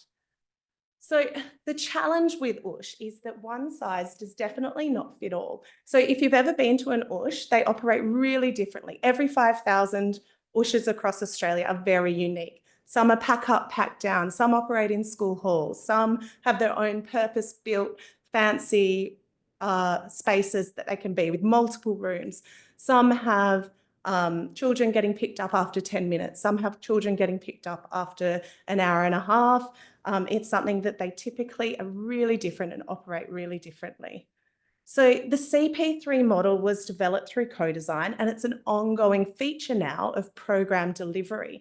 So in a sense, children go in and we work through a structured way to co-design their own activities that focus on these 4 CP3 principles. And we've done a lot of work in this space since 2016. So we've designed the original model, we've conducted a formative and a process evaluation and an impact evaluation, and now we're digitising the CP3 tools. So what we're finding with the process evaluation was that CP3 in matched design pre-post, we found significant improvements in pro-social behaviours and significant reductions in peer problems. So I really love this quote because it's such a child-focused quote. It's just around bringing people together. You might be enemies with somebody else, just not having a friendship with them, and then you do something together through the CP3 program and you're suddenly good friends. The drawings that you'll see are actually done by some of the children in the CP3 program as well. So in real life, it's really about implementation science and supporting ushers to engage in implementation science. So we go through a process of consulting and creating with children, testing and refining the interventions that they create that focus on wellbeing, and then implement and evaluate them across the year. As you can see, there's a whole bunch of activities that we do in the consult and create phase that move through, but importantly, we run co-design workshops within the CP3 program so children can engage in different types of activities, and we can then design and refine and end up on a program of wellbeing that is delivered in these services. Now, just to remind you, co-design is really about that collaborative approach that brings together multiple stakeholder group views so we can get towards a shared goal and meet the needs. And that's really important because each bush service is different. And one of the things that the Hart's Ladder of Participation says from the literature is that there's varying degrees of genuine participation from children. But the CP3 really sits at the top of this chain. So we might initiate the planning and activities as adults. However, at the end, the children are really provided a space and a place to have shared decisions and design their own programs. So there's wonderful work from Beyond Sticky Notes, so McKershaw and colleagues, that really looks around elevating those voices of children, practicing curiosity and learning through doing. So in terms of these are just examples of the co-design workshops that happen. There's a lot of huge activities that go on. So from whether it be building and designing ideas and prototyping ideas to then refining the program. And there's all sorts, if you have a look at the Art of Co-Design by one of my colleagues that I'm working with on a child co-production piece at the moment, Jeremy Kerr up at UQ, there's some really great activities that you can do to help get to a place where children can really feel happy with the program that they've made. We go through and refine it with children and then also implement and evaluate the different programs. So as you can see in the middle, there's all sorts of different types of programs that can run across an USH. Now, CP3 is really about a cycle of design where you're really building the conditions and getting everybody on board, to discovering what's needed in that local community, to designing, testing and refining and implementing and learning. And as I said, it's grounded in co-production. So here we can see that children help plan and decide, they actually co-design their own program activities, and they engage in things like peer mentoring to actually deliver the activities as well. So there's some great quotes that we can see that match these things, that really about making children feel quite empowered. And there's real zeitgeist here across Australia at the moment to get children's voices in policy and practice. And I think that we can really learn a lot from these types of processes at the moment to get children involved in what they do. So the next steps for CP3, we're just finally analysing the step wedge cluster evaluation. We've run this across it, we've scaled it across 12 sites across regional and rural Australia. It's very exciting. The main outcome is looking at the SDQ, Strengths and Difficulties questionnaire, but we're also really interested in educator outcomes because we're hearing some really positive things about the change in their feelings towards USH. And this is really important as the sector has a huge workforce churn.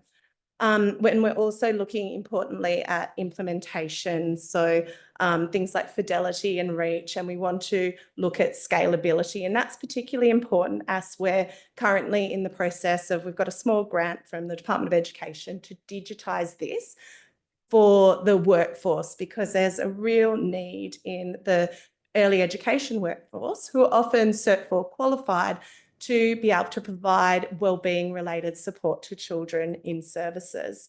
So one of the researchers up at UQ that's recently come on board this project, in her research, she's found that 84% of educators definitely want mental health training, and that digital content is really highly acceptable way of doing it, as is face-to-face, but it needs to be really regular and with ongoing support. So there's a real need there across Australia to support educators to feel confident supporting children's mental health, wellbeing, social connection.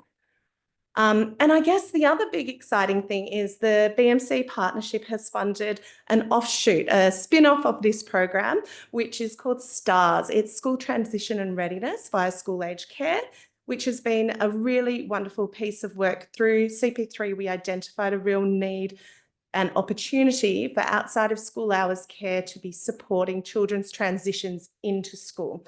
So when we think about outside of school hours care, those ones that are offered on school premises have this opportunity to support children as soon as they're enrolled in school. So that means before they're actually starting kindergarten, they can technically go to these services and get used to the environment, connect with their community and feel a part of something bigger and feel confident and connected. So that's something that the other unique thing about outside of school hours care is it operates under the same play-based early learning framework. So it's different to the school curriculum. So it may help smooth that transition. So we've been going out and doing co-design. And I think that something that we have really appreciated was that there's a real need for it. And the STARS early model through this co-design has really supported this idea, and we've developed a model of what it will look like. And it's all about working out now the implementation piece that will go out to different sites and then pilot it. But the STARS will really focus on growing children's community as they enter school, providing voice and agency in their understanding of the program and how to be involved in the program, and then also provide skill-based, play-based development. And it's really that focus on strengthening their support circle. There's a lot of implementation factors that we're considering in the development as well, which is we're getting ready to pilot this quite soon. So it's something that I think the key takeaways from this is that the co-production approach that's often traditionally in the mental health space is actually a really useful framework for engaging children in program design and delivery, and it amplifies children's voices in that space. Of course, there's an implementation piece here around having sufficient training and resources for the educators in these services. And overall, we're now quite sure through the co-design that we have USH being a really acceptable place for the support for children as they enter schools, and it will be really quite a unique program. But then we'll be piloting this over the next year. So very exciting times, and thank you to the Brain and Mind Centre for providing us a little bit of support we needed to get it off the ground. Thank you so much. I know that it's a different whirlwind tour from the lab straight out into the community, but it's something that it's really nice to highlight the differences across the different research that's happening out of the Brain and Mind Centre. So thank you very much.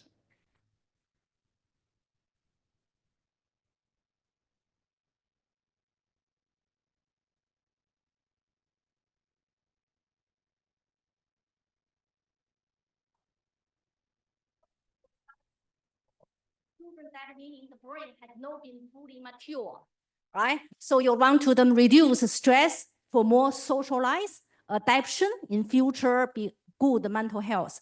However, the children, the brain has not been fully mature. They need more nutrients, like precursor, also providing micronutrient. So this part, I just think, just making comment, if you from your progress, do you think should involve is nutrition education, particularly providing like a good, healthy food information, adaptation of Australia, this large community to reduce all the like obesity, type 2 diabetes is a good approach from your platform. Thank you.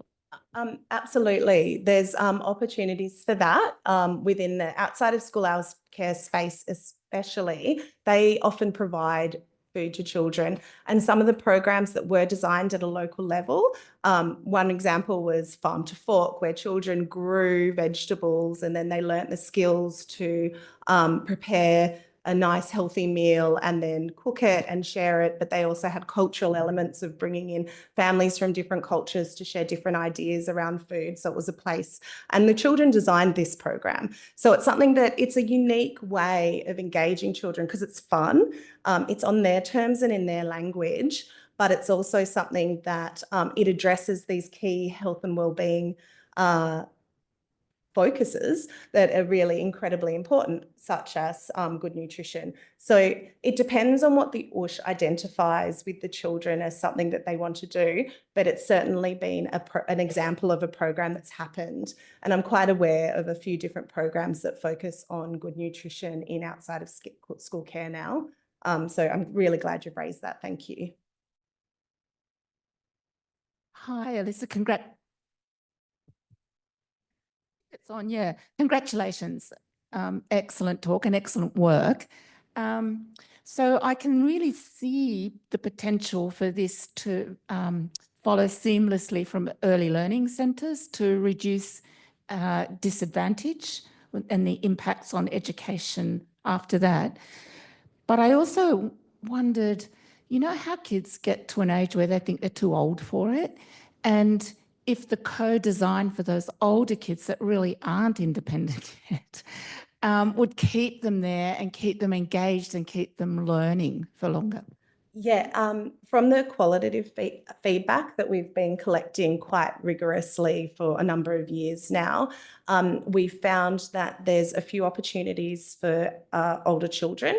One is that they get to take leadership roles in the OOSH. So for those that will either design the program, you know, really feel like they own it, and also the peer buddying. So they have sometimes set up purposeful older children supporting the younger children to engage, because outside of school hours care is the only time where you get to the younger children get exposure to those older children in a school environment, which is really important and a real opportunity to encourage that, not cross-generational, but almost support for each other and really learning from each other as well. So there's been some really nice examples of that across the time. There's some really nice examples of particularly young children who have, for example, diagnosis of ADHD, because it's theirs and because they own it, really engaging activities that they never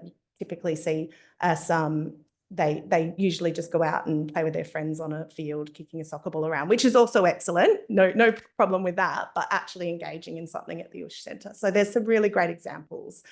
And I would say that some of Bruce Hurst's research, he's up at UQ, does say that sometimes they just need an extra space for themselves as well, older children. So they do want to feel different. They do want to feel special. So his research in outside of school hours care is really saying that too.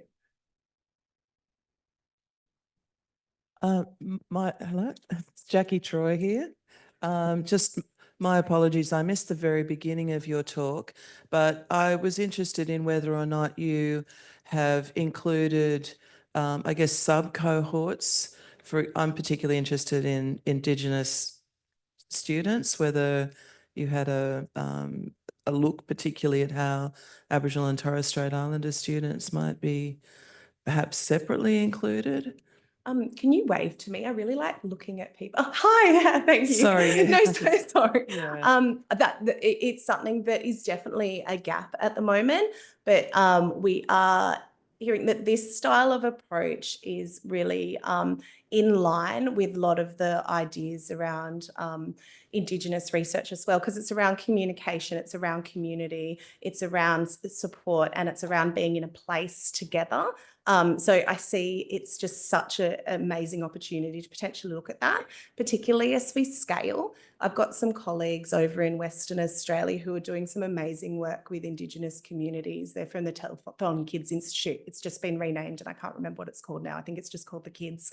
But they're actually working with particularly Indigenous communities and talking to the communities themselves are co-designing interventions. And it's something that we're looking at how we can partner with them to actually do this something at scale, particularly in those, because I think that it's just the decisions made by the community about what activities are provided that promote wellbeing. There's real power in that, and I think that that's something that is a good way forward. But we don't have subgroup analysis yet. We've been going off the smell of an oily rag, really. I can imagine. I was just thinking, sorry, to say that one of the things I've been involved a lot in curriculum writing for Australian language, Aboriginal and Torres Strait Islander languages. And one of the things that is an anecdotal comment that we get from the education system is how Aboriginal students from particularly the younger ones, because that's often where these programs are implemented, engage so much more actively across the curriculum, where they've got their own language being taught about at school or even used at school, or even any other Aboriginal language. They just feel more, incorporated. So it might be interesting to approach New South Wales education to do some evaluation of maybe that aspect, and with your framework, and how is bringing this sort of cultural life and through language into the schools, how is it? Because there's a book that was published at Sydney University about language programs in schools in New South Wales, and it's the impact on the broader community as well is really profound. So That's it's it. reducing racism, for example, in rural communities. So That's it. It's all Ian's going to say. I'll just, for short time, but just to say, one of the things for us is to extend these internationally scalable programs. So a really good outcome of Alyssa's work over this decade and with Uniting is that we're now in a partnership with the Sydney Policy Lab with Kate Harrison-Brennan to produce this report called Beyond the Bell, which the Vice-Chancellor last week, expressed strong support for, and I think you'll see launched to try and make this a national policy implementation and all of the implications of that. So it's a great example of the things you've started with, forming partnerships with people in the existing world, doing what you've done, and then we're looking to work with others to take that to national scalability. That's so exciting. Thank you. A round of applause. As we move into our EMCR rapid fire. So these are EMCRs that submitted a poster, and they've been selected for a 5-minute rapid fire presentation. There'll be no questions, so do hold on to those questions for lunch when you go actually see their poster. And our first speaker is Miss Gabby Adler. If she could make it, there it goes. Gabby is a research assistant in the lab of Dr. Rachel Tan, studying TDP-43 proteinopathies, which is a leading cause of motor neuron disease, frontal temporal dementia, and Alzheimer's. And she's going to present her poster work on HNRNPD, an understudied subfamily affecting sporadic TDP-43 proteinopathies. Really testing my reading. Thank you. Hi, everyone. So today I'll be discussing my poster titled HNRNPD, an understudied subfamily affected in sporadic TDP-43 proteinopathies. So TDP-43 is the major pathological hallmark in amyotrophic lateral sclerosis and frontotemporal lobar degeneration, which are two devastating neurodegenerative diseases that exist on two ends of the same disease spectrum. TDP-43 in healthy neurons is usually localized to the nucleus. However, in pathological conditions, it can be depleted from the nucleus, and it can form phosphorylated aggregates within the cytoplasm of the cell. TDP-43 is also a member of the HNRNP family, and it plays a key role in regulating RNA processing.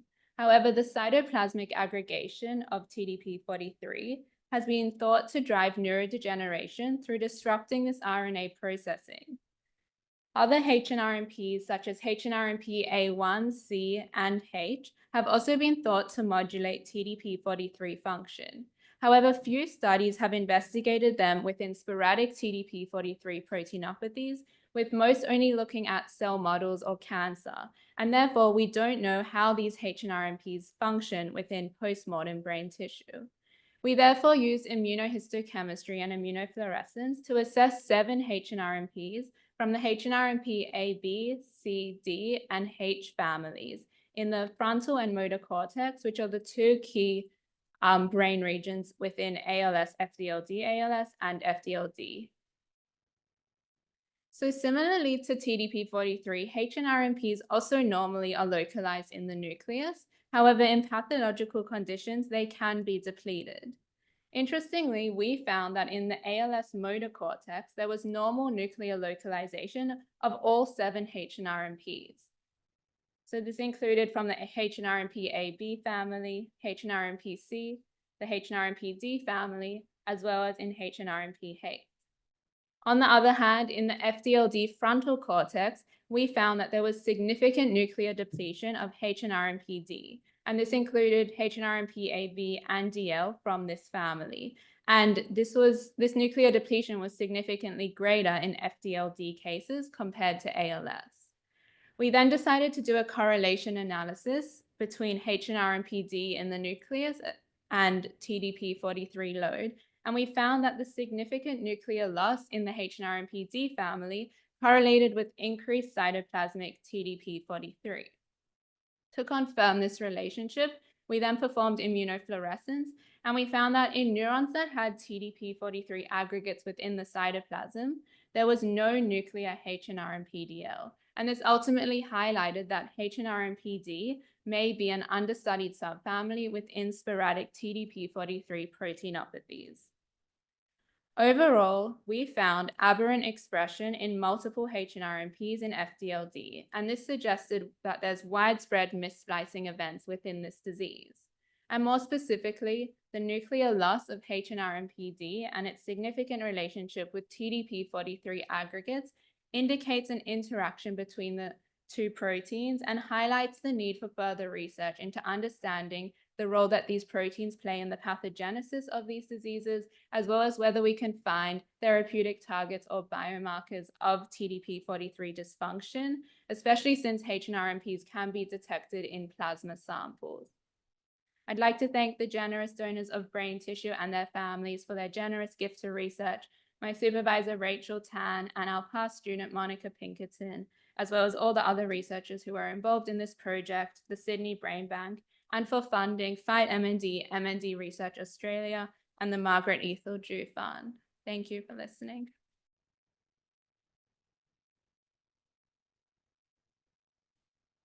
Thank you, Gabby. Next, we have our HDR presentation by Miss Ann Lee, who is a PhD candidate in the Double Lab in the School of Medical Sciences and the Faculty of Medicine and Health. And she's going to present on her work on pharmacological treatment of brain copper deficiency. So, hi everyone, my name is Anne and I'm a PhD student from K's Neurodegeneration Lab. And my PhD project is on quantifying copper in brain during life using PET imaging. So today I'll be covering one of the aims under the overall PET imaging project, and that is on pharmacological treatment of brain copper deficiency. So copper deficiency, copper homeostasis is very essential for cellular health in the brain. It is involved in numerous processes such as energy production, neurotransmitter synthesis, and myelination. Copper imbalance, whether it's too high or too low, it could all lead to fatal disease. And although copper imbalance have been associated with central nervous system or CNS disorders, there lacks a tool to quantify copper in the brain during life. So that is what I'm trying to do with my PhD project. And that will be done using a radio-labeled novel copper sensing probe using positron emission tomography or PET imaging. So the outcome of this project would be to introduce the PET imaging or the copper probe sensing PET imaging into clinical setting to help with treatment monitoring of CNS disorders that express copper imbalance. So for example, a Parkinson's disease patient with copper deficiency. So this patient would receive copper supplementation in an attempt to restore copper level within the brain, which have been identified as a therapeutic target in Parkinson's disease. Following this, the PET imaging with the copper probe will quantify the copper level in the CNS and inform the clinicians to evaluate the treatment efficacy. But before this is introduced in a clinical setting or adapted in clinical trials, it should be tested or validated using animal models. That's why we bred normal and copper deficient mice. And then we treated the copper deficient mice with copper supplement, copper ATCM, which is a pharmacological copper supplementation that's being introduced in Parkinson's disease clinical trials. And then I collected the tissues from these normal and copper deficient mice, as well as tissues from these copper supplement treated copper deficient mice. The copper concentration of these post-mortem tissues was then analyzed using ICP-MS. Following this, we will move on to PET imaging and measure copper level using the copper probe in live animal. So this is the next stage of my project that hasn't been done yet. But if the PET imaging measuring copper level in the brain is consistent with that of the post-mortem analysis that I've done so far, then we can proceed to human clinical trials. So here are the results that I have so far. On the y-axis, it shows the copper level. And as you can see, the colors are gone, but we have validated our model with the copper deficiency. As on the left, you see that the orange showing copper deficient mice, they show significantly less amount of copper in all 4 of the CNS regions studied compared to the copper normal mice. Then on the right here, we see that the copper deficiency can, this is brainstem copper level post-treatment. So this is purple and this is blue. With the purple, you can see that copper treatment did restore copper level in the 15-day treatment and 21-day treatment. Yeah, so the red line represents how the amount of copper that's in a wild-type animal, which is what we want to restore, which is the physiological level. So all the work done so far is contributing to my PhD project of the copper imaging, the big grant project of copper imaging. I have validated the mouse model, which shows copper imbalance, and that imbalance can be restored pharmacologically using copper ATSM. And then with all of this work that's done so far, I can proceed to preclinical work and measure the amount of copper in live animal using PET imaging. And another significance is that we found 8 mg per kg for daily treatment between 15-day to 21-day could restore normal physiological copper level in the copper deficient mice. So that could help inform the design for preclinical and clinical trials. Thank you.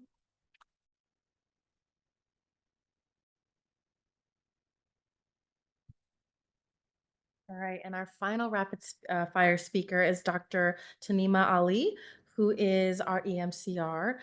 She is a biomedical engineer and a medical physicist working on computational neuroimaging using MRI, and she's a postdoctoral fellow here at the BMC. And she'll be presenting her work, Structural Connectivity Networks of the Putamen in Normal and Early Parkinson's Disease. Thank you. Hi, everyone. So today I'll be presenting partial results of one of our recent collaboration, where we looked at the subcortical gray matter structures of human brain. And for today's presentation, I'll be focusing particularly at putamen and the networks that we have found there to be interesting. Now, for background, putamen is a subcortical gray matter structures, one of the many. And we know that it has got many important roles that it plays across different kind of functionality. Now, our recent parcellation, we will go through it in a little bit. It now enables segregation of different subcortical gray matter structures into its nuclei and subregions. So usually the kind of subdivision we usually see coming from histology, now we are attempting to get to the same level using MRI, in vivo MRI in particular. The reason we're interested in Parkinson's disease is we know that subcortical gray matter has got quite extensive involvement in PD, and we wanted to see how does the connections change in terms of PD at the very early level. And from our side, to understand how severe the PD is, we use the MDSU PDRS score, which usually looks at the motor examination, and then we use those particular gradings to categorize them as early PD and more severe PD and so on. Now, putamen, the changes of putamen shape has been found in Parkinson's disease, and there has been a study that looked into the changes in functional connectivity in Parkinson's disease. Now, our interest from our lab, we work more on diffusion MRI, was that to find out, is there any change in structural connectivity? Can we really be very quantitative on how much connection is changing and how? So in this particular study, what we wanted to find out, first of all, using our parcellation, how can we characterize the connectivity of putamen subregions? So not the full putamen anymore, if you can subdivide it and see how it changes. And then using that one as the reference point, how can we check how it changes PD in Parkinson's disease at different levels of it? Now, for this one, the state SGM parcellation, which we call our new parcellation, was developed from 50 young and healthy HCP subjects, or Human Connectome Project subjects. And for Parkinson's disease data, we use data from the Parkinson's Progress Marker Initiative, or PPMI, for 20 controls and 20 PD subjects. And to start with the putamen connectivity, so the one on the left you see here is the parcellation done by our work, where we can see the full putamen being subdivided into 4 different structures. Now, if you look at the connectivity information we have on the left here, you can see that this is the highlighted part is the part of putamen we're focusing on. And these figures show you where the connection is actually projecting from that particular selected region. So if you go across the 4 rows here, you can see they're really not going to the same part of the brain for all structures. So what that refers, for example, if we are in any kind of pathological condition where this part of putamen is affected, but the rest of the 3 are not. But when we look at the full putamen as one structure and look at the connectivity for the full structure, we really miss out the specific info coming from that tiny bit. So it's really to say, for example, if you have an image with very low resolution, we miss a lot of detailed information. So we are really trying to push the limit there. There's 4 structures is the fundus of the putamen, which you can commonly find in the histology-based atlases, but not on MRI atlases. And this one has been found in mouse brains, but it hasn't been found in human brain yet. So this parcellation actually comes from this work. It's the preprint is currently available, and the parcellation is also available for public use. So if anyone in BMC is interested to use this parcellation for any further work, we'd be happy to, pass it to you. Now, the reason I have this figure is you can see that these are the full subcortical gray matter regions, and then these are the subdivisions that we have found using our analysis. And what we want to do now is using this one as the starting atlas instead of the coarse one and work on the connectivity and see what we can find. Now, when we're looking at normal or control subjects, so this is our subcortical gray matter parcellation, and we combined it with the DK or desiccant Killian atlas. And you can see the connections going from putamen. So these nodes here in green are the 4 nodes from putamen, left and right. And these are the points where the connections are going to.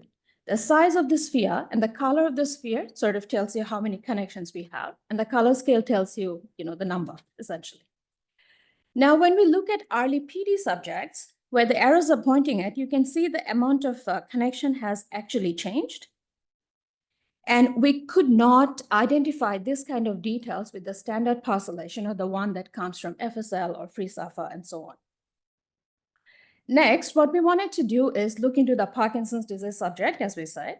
So first, we did structural connectome generation using the standard atlas, where we have the DK atlas combined with the DK atlas defined subcortical gray matter structures.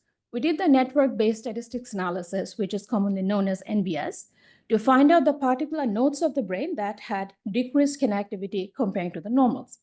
And these are the nodes that we have found. So we have got some cortical nodes, some subcortical, left and right hemisphere. And this particular node network that we found, it had altogether 7 cortical nodes and 3 subcortical gray matter nodes. And they showed decreased connectivity comparing to the normal. But then we moved on to use our parcellation combining with the DK atlas, which is this. And we found this extensive brain network for Parkinson's disease. And you can see in here, we have altogether 17 cortical nodes and 18 subcortical gray matter nodes. So in the previous or standard atlas, we couldn't identify many of the parts of the brain that we know are supposed to take part in Parkinson's disease. For example, cerebellum. We know that movement is affected, but we couldn't really pick it up. And then again, we also found few nodes in the globus pallidus, which is a very common site for deep brain stimulation. So we were trying to find a relation. Why is that part affected? So which part of the brain has the altered connectivity? So this is really a summary slide that tells you the information gain we get from the parcellation. So this is coming from the previously existing standard atlas, and this is using ours. Now, the advantage that we have from here is that first, we can find which part of the subcortical gray matter structure is affected. Say it's the dorsal part of internal globus pallidus. we can work out where is it connecting to. Is it connecting to the motor cortex? Is it connecting to a different part of the brain? If you have the deep brain stimulation or any other kind of treatment the person is going through, is that actually improving over time and so on? And given that it's all based on MRI or in vivo, the person can go through multiple scans throughout the process, and it's very easy to track the changes that are happening in the brain. Now, in terms of impact, so I think I covered some of it already. So now we demonstrate that using this detailed postulation, now we have much more information gain, really. Now we can have higher specificity when we're looking at the connectivity inside the brain. And now what we're going towards, or what we aim to do, is really now using this connectivity information, we know that what happens in general in Parkinson's disease. Can we really go to the subtypes? So say in tremor dominant group versus the PIGD or the rigidity dominant group, can we tell apart how these connections vary? Who has it changing here? Who has it changing there? And can we track it over time to see, if we can get some more information that can help understanding the subtypes and so on? That's all. Thank you.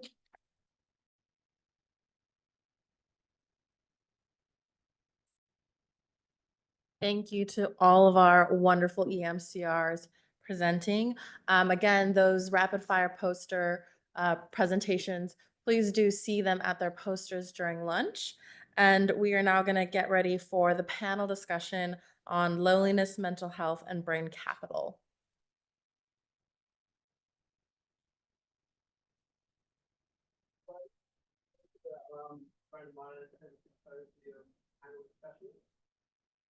And I'd like to pick up by echoing something that I think is said about what an amazing place Brain and Mind Centre is.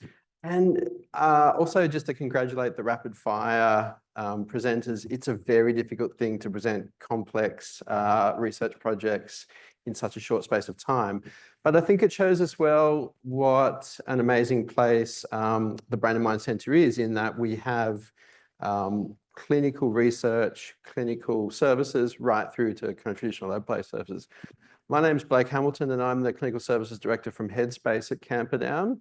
And I'm very keen to introduce our panel. I've been really looking forward to this panel discussion because at Headspace we see 12 to 25-year-olds who are right across that incredibly important critical developmental age, dealing with some of the things we're going to discuss today. And so the panel discussion, as you might have seen, is on loneliness, mental health, and brain capital.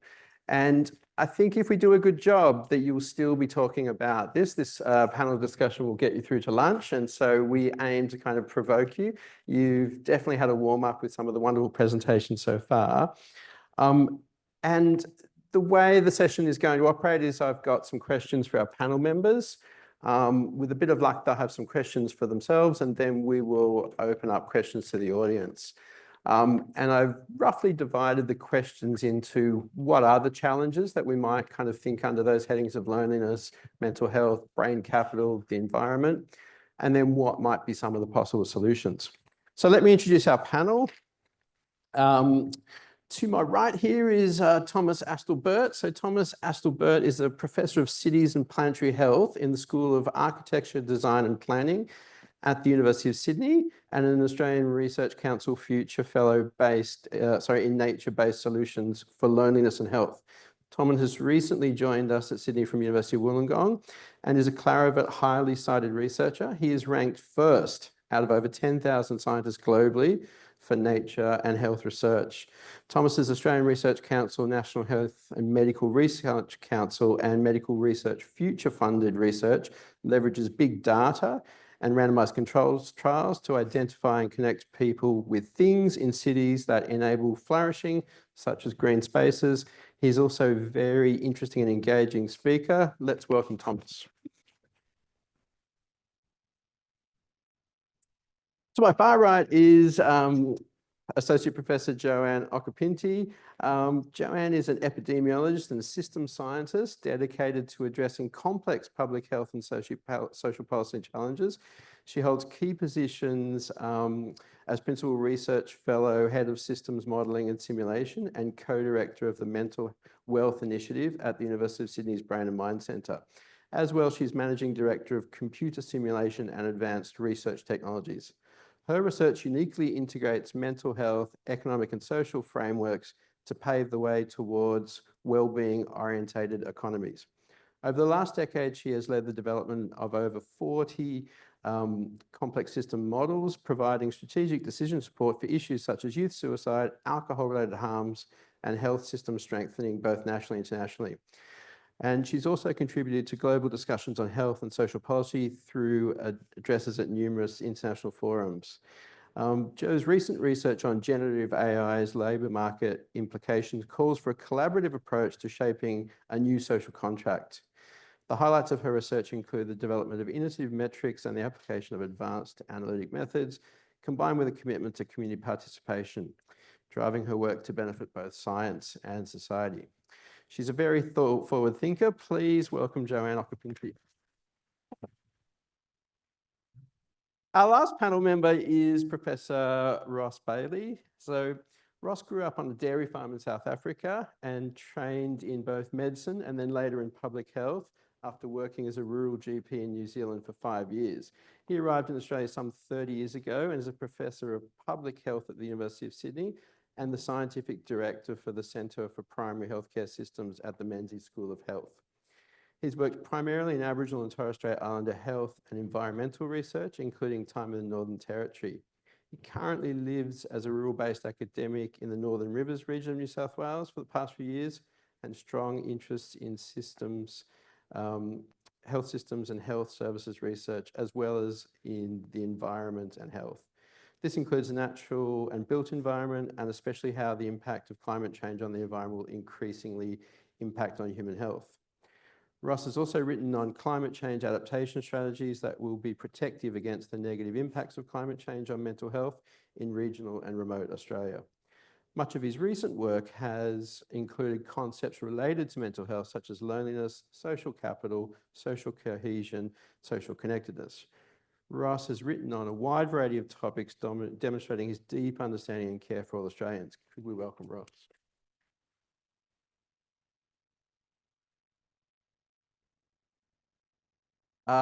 So Joan, I might start with you. You've had a busy year this year, attending the World Health Assembly in Geneva, the UN General Assembly Science Summit in New York, and just last week you were at the Sydney Ideas Forum speaking about the impact of economic policy on social cohesion, the growing loneliness epidemic, and the persistent challenges in advancing mental health. Could you tell us about what people in Australia and around the world are discussing in relation to these kind of issues? Thanks, Blake. Yeah, it's certainly been a big year and a pivotal one in the global discussion on brain health and particularly mental health and wellbeing. In the forums I've been attending, countries have really been talking about the similar sorts of things that we've been talking about here in Australia, namely that despite decades of research, statutory inquiries, action plans, and significant investments in mental health, the rates of psychological distress and mental disorder haven't been changing. And in fact, for some cohorts have actually been increasing. And there's been a lot of debate about the reasons for this lack of progress, including that mental health systems are not effective or that inefficient investment or attention is being paid to the upstream social determinants of mental health and wellbeing. But we at the Mental Wealth Initiative have been taking a more systemic perspective and really arguing that economic structures and policies have to a great extent been shaping our social environments that are influencing mental health and wellbeing. And questioning whether the many factors we know to be the social determinants of health are merely symptoms or manifestations of economic policies. For example, industrial relations reforms implemented in the 1980s and 90s to increase business flexibility have also resulted in increased job insecurity, intensified work pressures, and reduced the financial security of households. Similarly, financial sector deregulation, along with other economic policies, has seen household debt triple here in Australia. And Australia really has one of the highest rates of household debt among OECD countries. And these sorts of things have knock-on effects to affect mental health and well-being. It increases parental stress, family conflict, disengagement, can increase the risk of drug and alcohol misuse and domestic violence, which of course influence particularly youth mental health as well. More broadly, neoliberal economic policies are really incentivizing a maximization of profits, which is increasing inequality. Hyper-consumerism is reshaping societal values to emphasize individual achievement and material success. Collective goals are often overshadowed by personal ambition and self-interest. And high competition is creating a scarcity mindset and really manifesting or breeding a distrust, fear, a hypervigilance to threats, and a general anxiety about the future. All of this is really eroding our sense of community and leaving us feeling isolated and disconnected, which is undermining population mental health and well-being. But we're not alone in this perspective, and the more I have been, attending these forums, the more I realise there's a growing understanding of these issues amongst key institutions like the WHO, the UN, and the OECD. As Blake mentioned, I was at the 77th World Health Assembly in May this year, where member states endorsed a special resolution to recognise the inextricable link between economic policy and health, particularly mental health, and really to work to realign economic health with the well-being of ecosystems, with communities, and with individuals. And in September, I was in New York at the UN General Assembly, where they adopted the Pact for the Future, which among its many action items formally recognised the inadequacies of GDP and calls for urgent development of measures of progress that better support sustainable development and well-being orientated economies. And also we're working with the OECD to really on a working paper that will go out to member states advocating for a macro indicator of social prosperity to be integrated into our system of national accounts. There's also global coalitions and partnerships emerging that are promoting public, private, and philanthropic cooperation and more systemic investing to really catalyse transition to what they're calling a brain-positive economy, rather than what they're categorising at the moment, which is a brain-negative economy. So momentum seems to be really building internationally, and it's really great to be able to represent the Brain and Mind Centre through the Mental Wealth Initiative on this kind of global stage during this time of what seems to be a transformative shift. Thanks, Jo. Thomas, much of your recent work has focused on the differences between people who spend a lot of time in nature or green space versus people who spend little time or less time. In reading some of your work, one of the more interesting findings was around mental health and loneliness in particular. Could you talk to us a bit about this work and speculate on what these findings might mean? That works, good. I apologize. I've got a 2-year-old and it seems that she picks something up every week and then I end up with it for the next month. So I may end up not only weirdly pushing my words out in sort of weird syntax, but also end up being very croaky by the middle of this. I'm fundamentally interested in human flourishing and flourishing. Okay. Which means, in my book at least, living longer, healthier, and happier lives.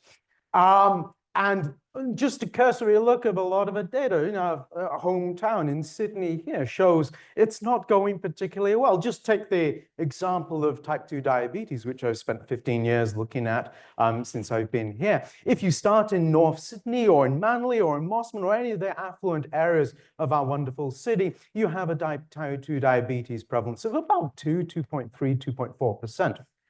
You get on the train and you go over to Strathfield, which is kind of like downtown central geographical center of Sydney, and the type 2 diabetes rate there is more than doubled to over 5%. You stay on the train, you go over to Blacktown or Campbelltown or Liverpool or Auburn or Fairfield, and the type 2 diabetes prevalence there diagnosed is in excess of 8%, but probably a lot higher because we're simply not very good at diagnosing this. Now, I would bet all of the money in my pockets against all of the money in your pockets that we see the same trends for mental illness and various other things which cause us misery and suffering and ultimately put us into the 6 feet under when we should not be, right? What is the solution to this? Well, a lot of people will say on the street, more doctors, better quality healthcare, and all the rest of it. And of course, that is part of the answer, and we should not get in the way of it. But would not be surprising to hear that actually how we are building the environments that we are growing up and growing old in is having an impact too. My research and various others around the world are showing us this, that the greener the area that you happen to be living in, the healthier you happen to be. Right across the board, from mental health to various elements of physical health to social health, which includes reduction in loneliness. In our research across about 6 years in Australia, in Sydney and Wollongong and in Newcastle, following up about 50,000 people, we showed that if you live in an area of about 30% canopy cover, less than 10%, you end up with a 31% reduction in the odds of developing psychological distress, allowing for differences in age and income and marital status and education and employment status and yada, yada, yada. I could go on, but I don't have enough time, right? Point here is this. A lot of people may think that health is the purview of the health sector, but it simply is not true, not exclusively. How we design, how we build, and what we do to those environments either enables us to live longer, healthier, and happier lives, or denies us the opportunity for basic human needs of autonomy, of relatedness, of confidence, the sorts of things which make life worth living and put a smile on your face. We're simply failing large swathes of the population by building houses with no amenities and nowhere to walk to nearby. This has to change. One of the key areas of this is stop cutting down all the effing trees. Build parks which resonate with local people, which people want to go to. Hands up if you live near a park which has nobody in. Co-design, which was mentioned earlier by a speaker, has a massive role to play in this as well. In terms of loneliness, we were able to show in a study of over 10,000 adults across the whole of Australia that over 4 years, having a mere 30% parkland nearby versus less than 10 reduces the odds of becoming lonely by a quarter, 26% to be fully accurate. And here's the fun thing, right? A lot of people are living alone now. Lone does not mean lonely, absolutely not, but it is a risk factor. And among people who are living alone, the odds of becoming lonely are over half what they are once you account for the parkland that's nearby. Now, a lot of people, the US Surgeon General, World Health Organization, various others say loneliness is bad. And of course, we kind of already know this to be true. It did not come about just because of the COVID pandemic. It was already there. Loneliness is a natural human state, encouraging us to reconnect with community, with sources of companionship and camaraderie and connection. And we're depriving people of those opportunities. Parks, one aspect. Libraries, another aspect too. Now, here's the final thing. Just simply providing these things in every community is not sufficient. Necessary, but not sufficient. You see, here's the other thing. In my research, which we look at over about 4 months to 16 months, Those people are already feeling lonely. If they spend a mere 1 to 2 hours a week in a preferential setting of their choice, natural environment or whatever, the odds of finding relief from loneliness at 4 months are 69%. And that is persisted and amplified over time by 16 months at over 110% odds of finding relief from one's felt loneliness. Now, I don't know about you, but I really struggle to find any opportunities out there, any other resolutions out there, which are quite so potent, which could be eminently scalable for millions of people across our country. If we just got our act together and said, these are the things that we need to do, offer everyone in every neighborhood to give everyone the opportunity of a long and healthy and happier life. In other words, ladies and gentlemen, if you want to have healthier populations, you must invest in healthier cities. And healthier cities mean making planetary health our #1 priority. My TED Talk is finished.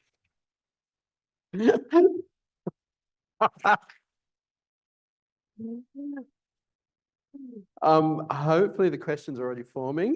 We will get to those in a minute.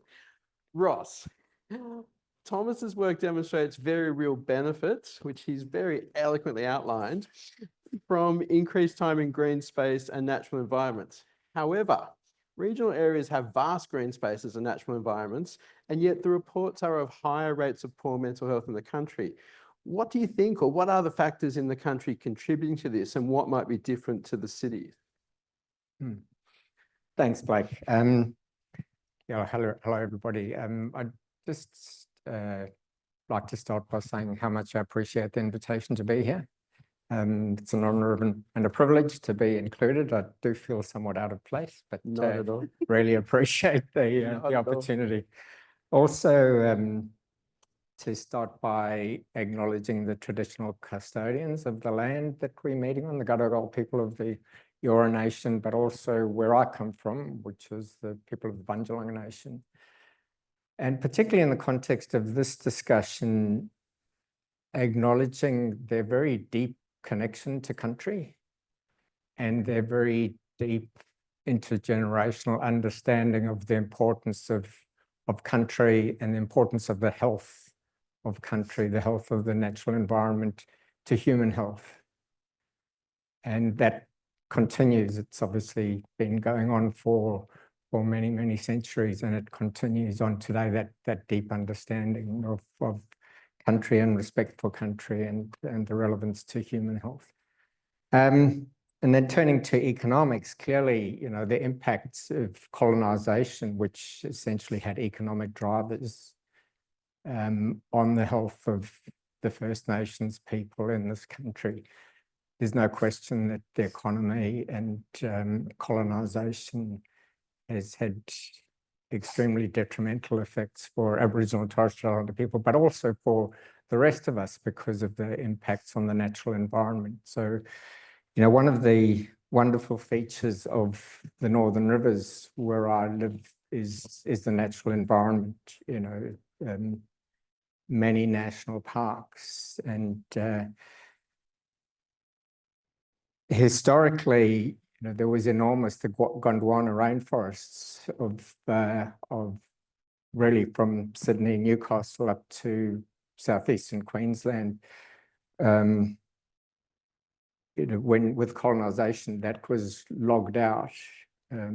Originally, you know, the first settlers there logged that rainforest out to the extent that only 1% of that forest is left now. It's become, since then, more recently become recognised as, you know, a very important natural asset. It's a World Heritage Site, and it's unique in this country and internationally. There are many people who recognise the importance of that who live in the Northern Rivers and around the world. And the logging protests, anti-logging protests driven by a local community actually precede the blockade that happened in Tasmania that got a lot more media attention. So, you know, even in modern day, the current environment, and even more recently than the logging protests, the anti-fracking movement. So people might have heard of the the Lock the Gate campaign against fracking and mining exploration. There's very strong sense of community activism and environmental activism, which both brings people together in terms of mental health and social connection, but it also has damaging effects for people's mental health and the distress that's associated with that. Anyway, so I think that's important by way of background and understanding the environment in which we live. So I've been in the Northern Rivers for 8 years now. Came there with a strong interest in primary healthcare services research, Aboriginal and Torres Strait Islander primary healthcare services research from a broad perspective, so comprehensive primary care, including care for the environment, particularly remote community environments in the Northern Territory. But shortly after I arrived in the Northern Rivers, there was the 2017 flood, which was very significant and caused very extensive damage. And a lot of issues emerged around governance and response, community response and governance of that response and community engagement. And it happened not that long after relative centralisation of control of disaster response for some reason to Wollongong, and really taking away control from regional, more local and regional authorities, and certainly taking it away from control and influence of local communities and away from that local knowledge that existed in the Northern Rivers. A lot of lessons were learned from that, and there was some good initiatives funded as sort of fairly short-term project things about supporting community response and responsiveness and activity that really, with short-term funding, they fell away and kind of everybody forgot the lessons. And then the floods of 2022 happened, which were way beyond anything that anybody had ever expected. And areas that were regarded as outside the flood zone were flooded. And clearly that's a consequence of our changing climate. And so people, since the 2017 floods, there's been bushfires in 2019, 2020, and then the flood, there were droughts between 2017 and 2019. So the environment is very much present in people's lives and has a major influence on people's livelihood and well-being and their sense of place. The 2022 flood had a massive influence. I think there were like 20,000 people who were directly impacted and 10,000 homes that were directly flooded. Many people were displaced. Many of those who were living in lowest socioeconomic, the poorest parts of Lismore, some of them had the opportunity to move into pod villages, so-called pod villages, or temporary accommodation. Many of them are still in those pod villages, 2.5 years later. The intention was that those sorts of villages were established with the intention of providing support for a year. They only became available like 9 months after the flood, but they were meant to be available for a year. Many people are still in those places and don't know where they're going to next. So there were many others who left the area. They lost their homes and everything, and we don't actually know where they've gone. So we don't know what housing pathways they've followed. And the reason why I'm talking about this is clearly the housing and displacement and housing and the built environment has enormous implications for mental health and social connectedness and loneliness, etc. But we don't understand that very much. But we do know that the people who were most severely impacted by those changes are people who have relatively low income, so the most is disadvantaged in our society. So from 2017, the 80% of the people who were in the flood footprint were in the lowest two deciles, socioeconomic deciles for Lismore. So if all things were equal, it should have only been 40%, but 80% of people were in those lowest two, economic quintiles. So moving on to social capital and social connectedness, what we found from 2017 is that social capital and social connectedness was protective of people's mental health, but there was weaker social capital or social connectedness amongst those so-called marginalised groups or priority populations that include lower income Aboriginal and Torres Strait Islander people, people who were living with disability, the other sort of well-known priority groups. But even amongst those groups, social capital and social connectedness was protective. I think the important message of that is that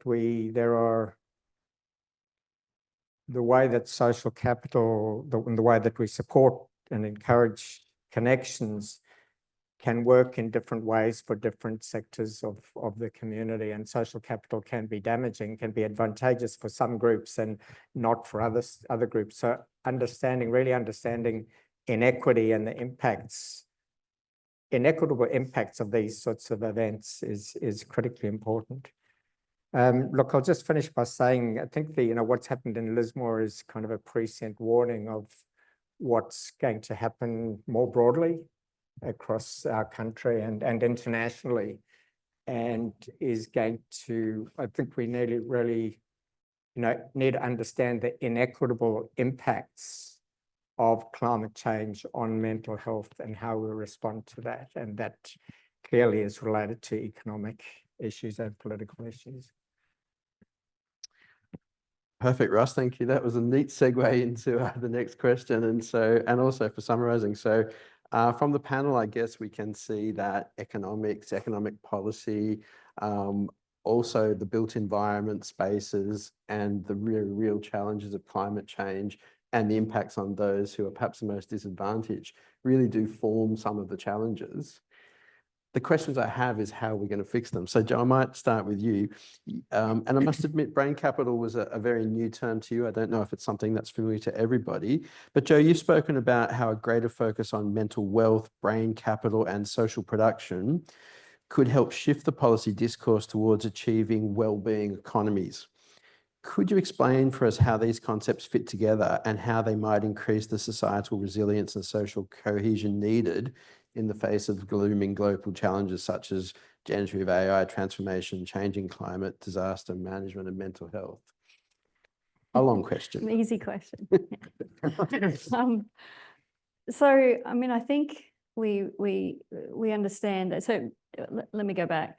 December 1960, the first meeting of the OECD was when they first agreed that growth in GDP was a good thing, and it was post-war era. So, we're looking at how to revitalize nations, and focus on growing GDP was advantageous at that point.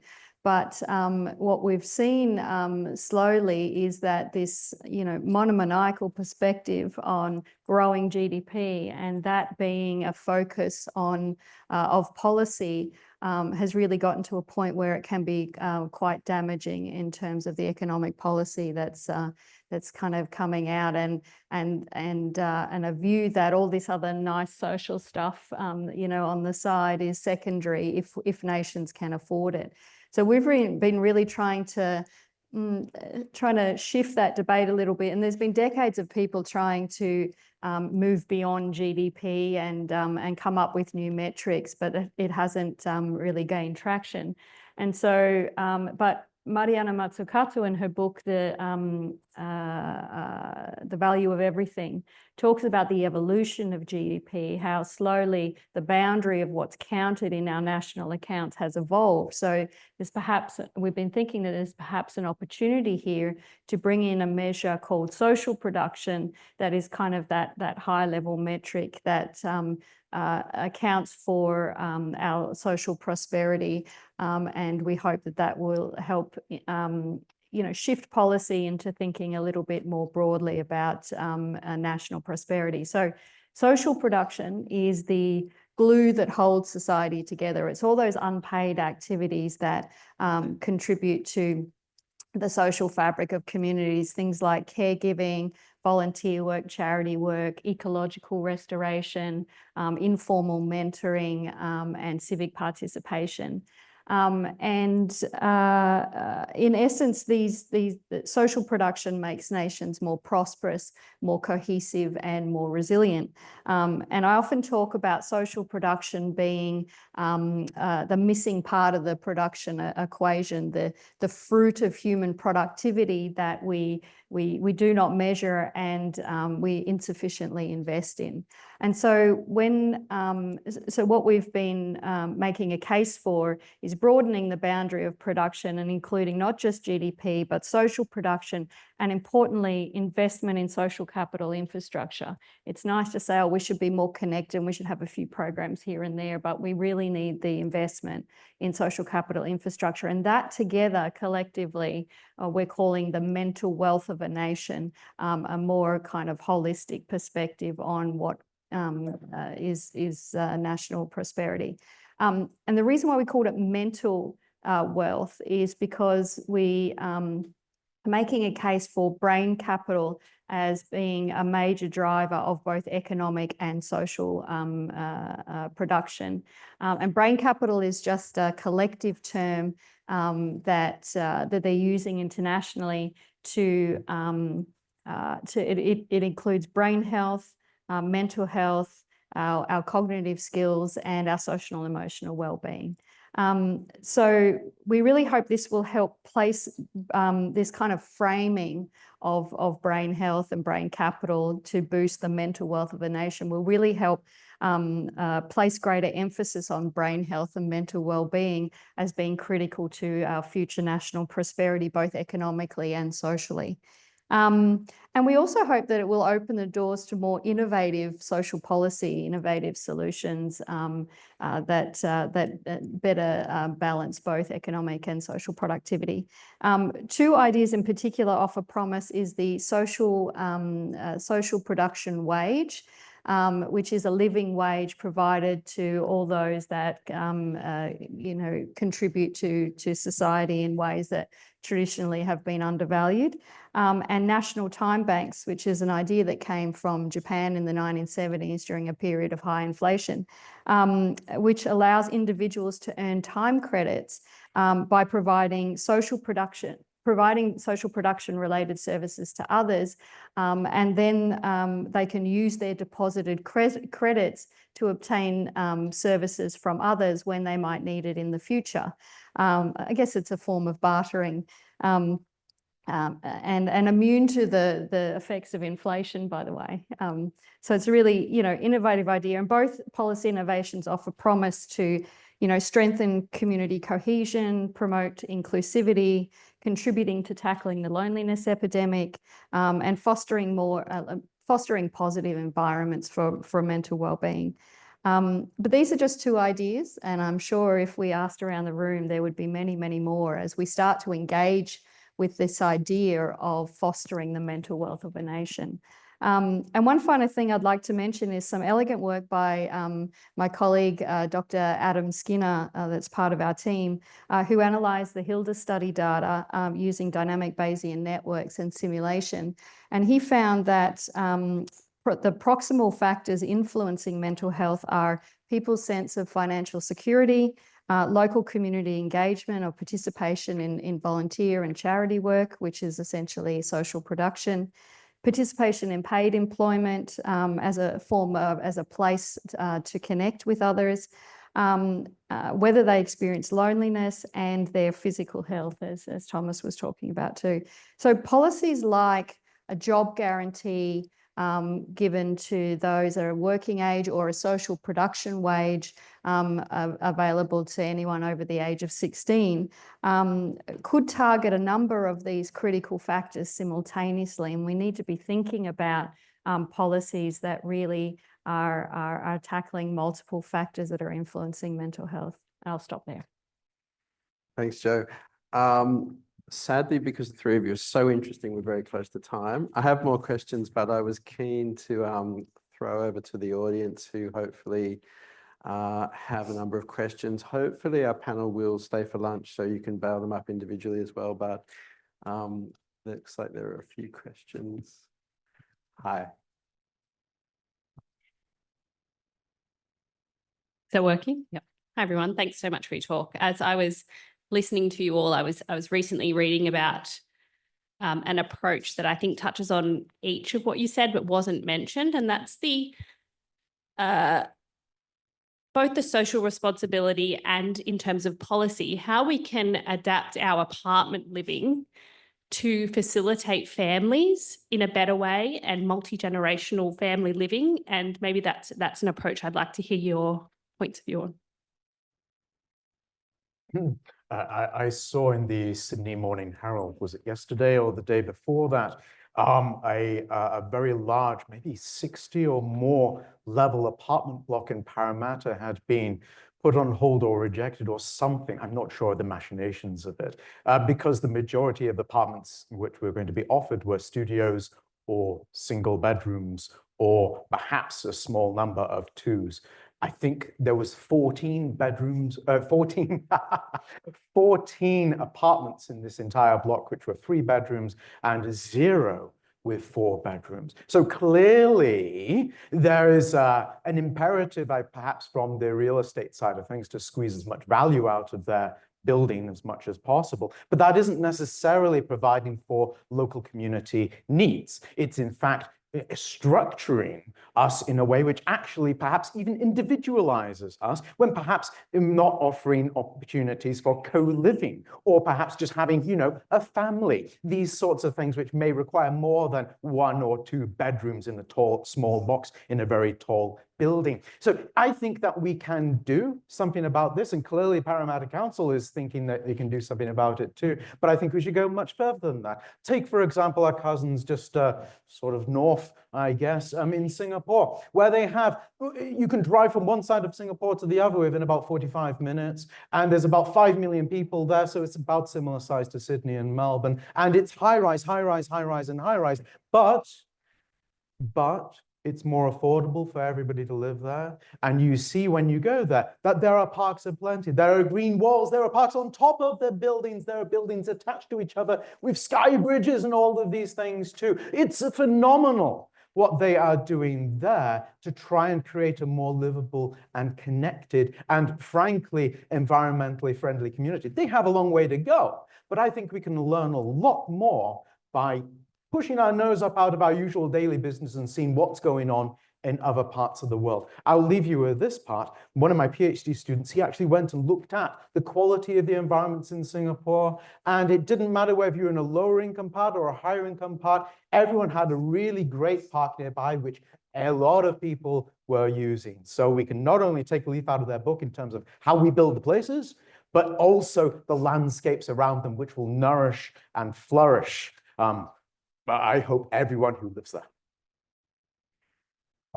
I'm thinking of running for local council.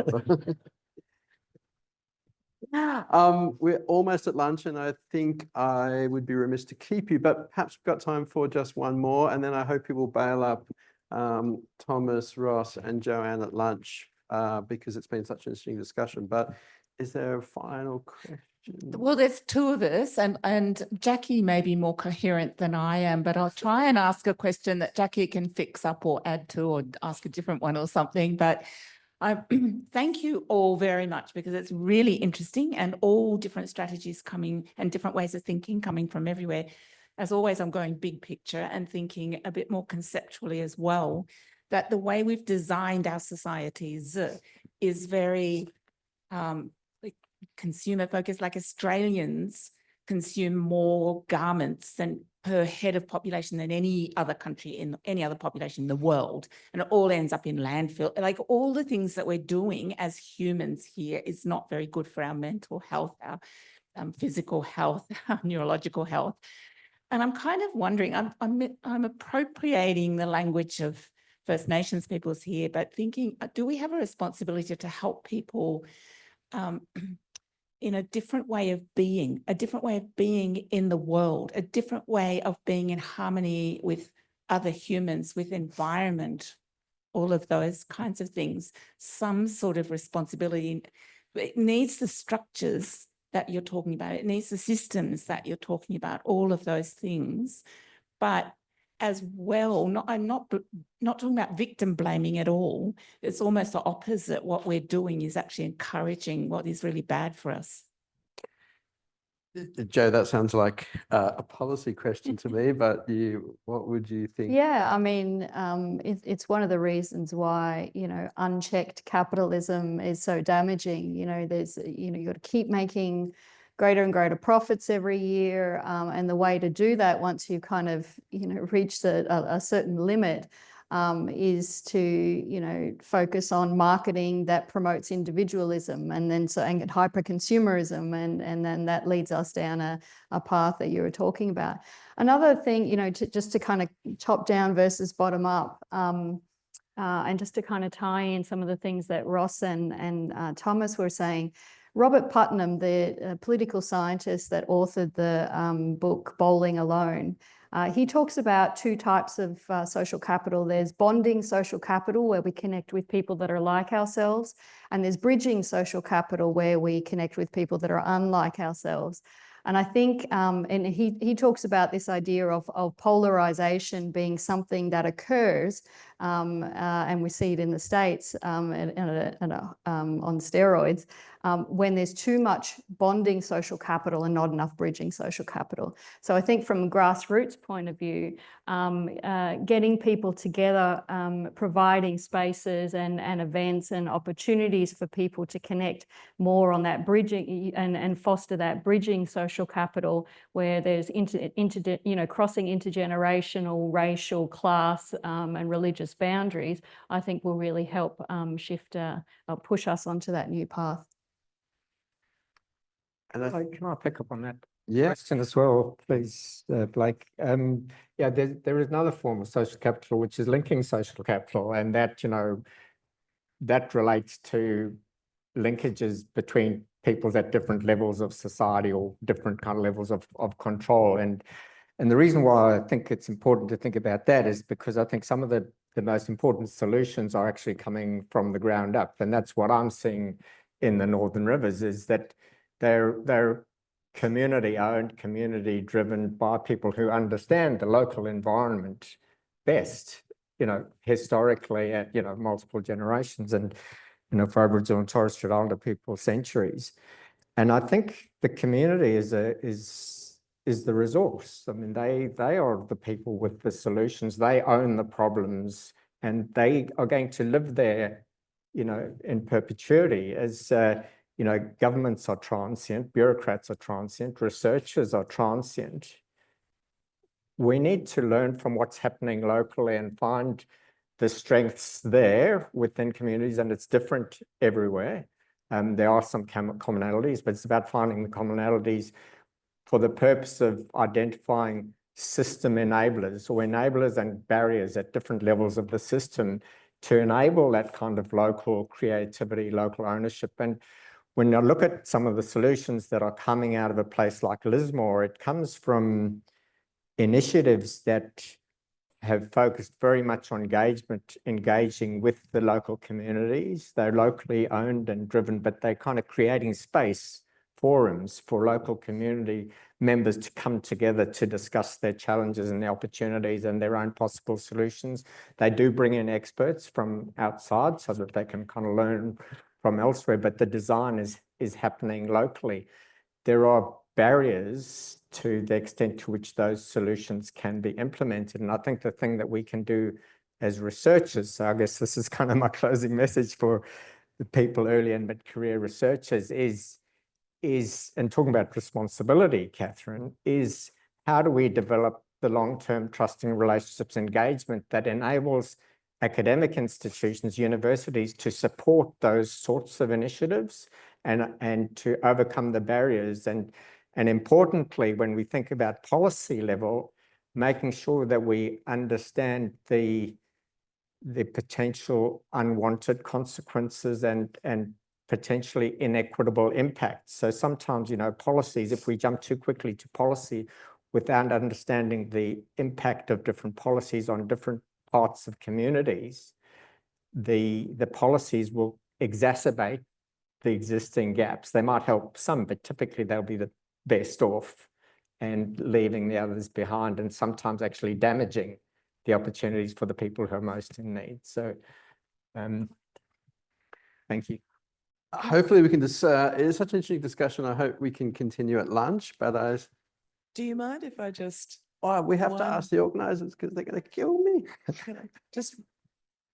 Just one really quick, because I think it brings together some of what you've all been talking about, and I know you're all doing research about, that's really important from this university, that to bring it together a bit, I've proposed, maybe it's a challenge to the university. I've already raised it with Emma Johnston, and she said I need to raise it with Kathy Belov, because we now have this planetary health theming at the university. But what I'd like to propose, and hear whether you think that this would be a good thing, to sort of bring some of this thinking around Indigenous peoples, Indigenous communities, not only in Australia but worldwide, the way we contribute to the kinds of challenges that the three of you are putting out there, including modelling of what it is that Indigenous communities do. That's what we lack, is this sort of understanding of how our systems work. There is very little systems modelling for what Indigenous communities do.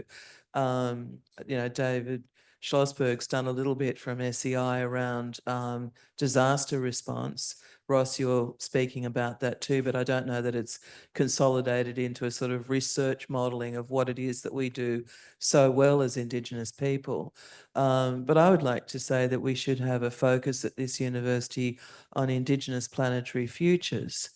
/health or health/futures. But so that's something that I'd like to do from, I guess, Indigenous research at Sydney, to capture what probably everybody in this room is also engaging with, but looking at, I'm going to say, wisdom from Indigenous peoples worldwide that can contribute, which is what you're all talking about. Does that sound like a sensible challenge to this university, that we could lead in this space of Indigenous planetary futures?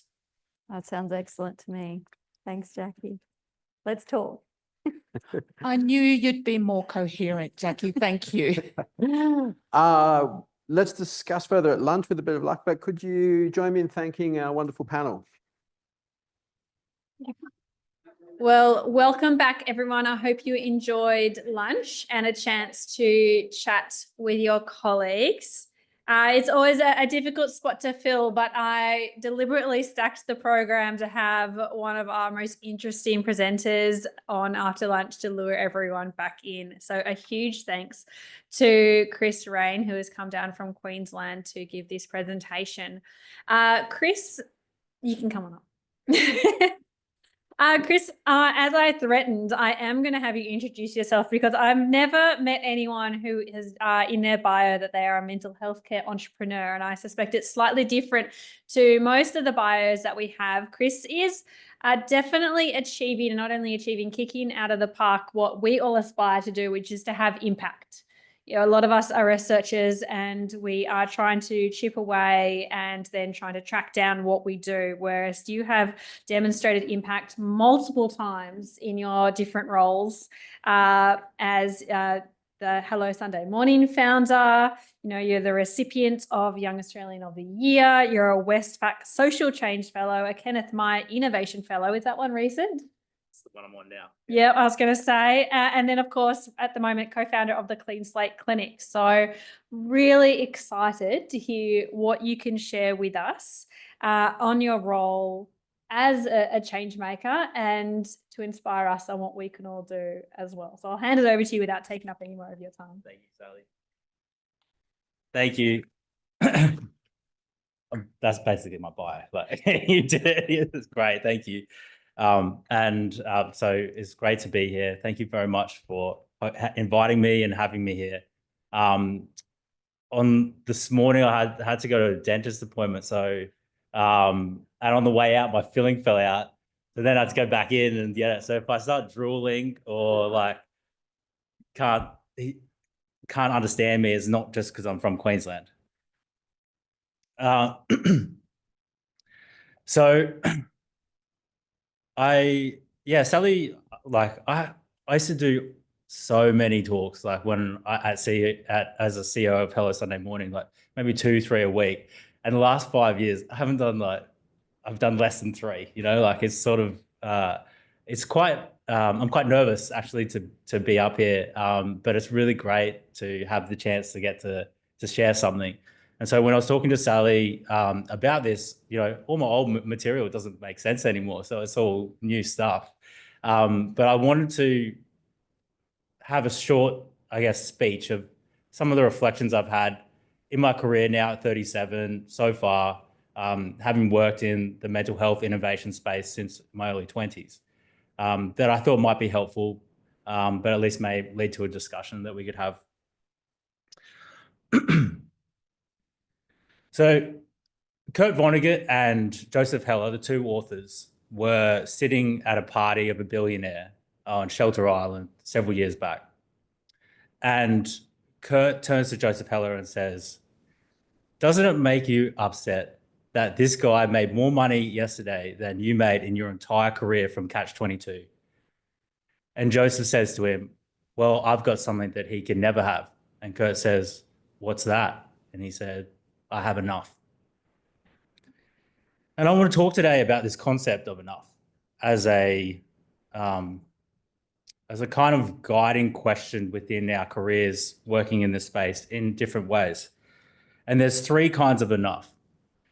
There's there's just enough, which is the feeling that we have when we find that thing that we're meant to do, that art, that meaning, that purpose. And there's good enough, which is this overarching sense of pressure that we often feel from our parents or parental figures to perform, married with this sense of, this kind of sense of imposter syndrome that we have in our work, that we're marred with our entire lives and have to overcome. And then lastly, there's being enough, which is this sense of peace we find often from a cup of tea, seeing a sunset, seeing a sunrise, playing with our kids or pets, that I think is the most important of all the enoughs. So firstly, just enough. I think I, at an early age, came to realize that my interest in life lay in 2 things: drugs and understanding how the mind works. And I came to that career path in a very circuitous route. I mean, probably would have been better to be a psychologist or a psychiatrist or coming in and doing the work that you do. But I started by selling moonshine in high school and then becoming a nightclub promoter and getting really good at that. And but I was always fascinated by how these things change our mind and how society is changed by them. So I started doing that, and then got sick of working for Woolies and making money for this massive company. And then so I decided to go into working in advertising and to be even worse of a human and to convince people they need things even less, or less things they need less even more. And whilst I was there, I decided a brief came on my desk, which said, was focused on the government trying to get more money out of the government for binge drinking campaigns. And at that time, I was in my full flight of drinking to excess, getting people, even at the agency. And I was like, nothing that this agency was coming up with would actually change the way I drank. None of the campaigns was anything near what would influence me or my friends. So I decided to do an experiment where I wouldn't drink for a year.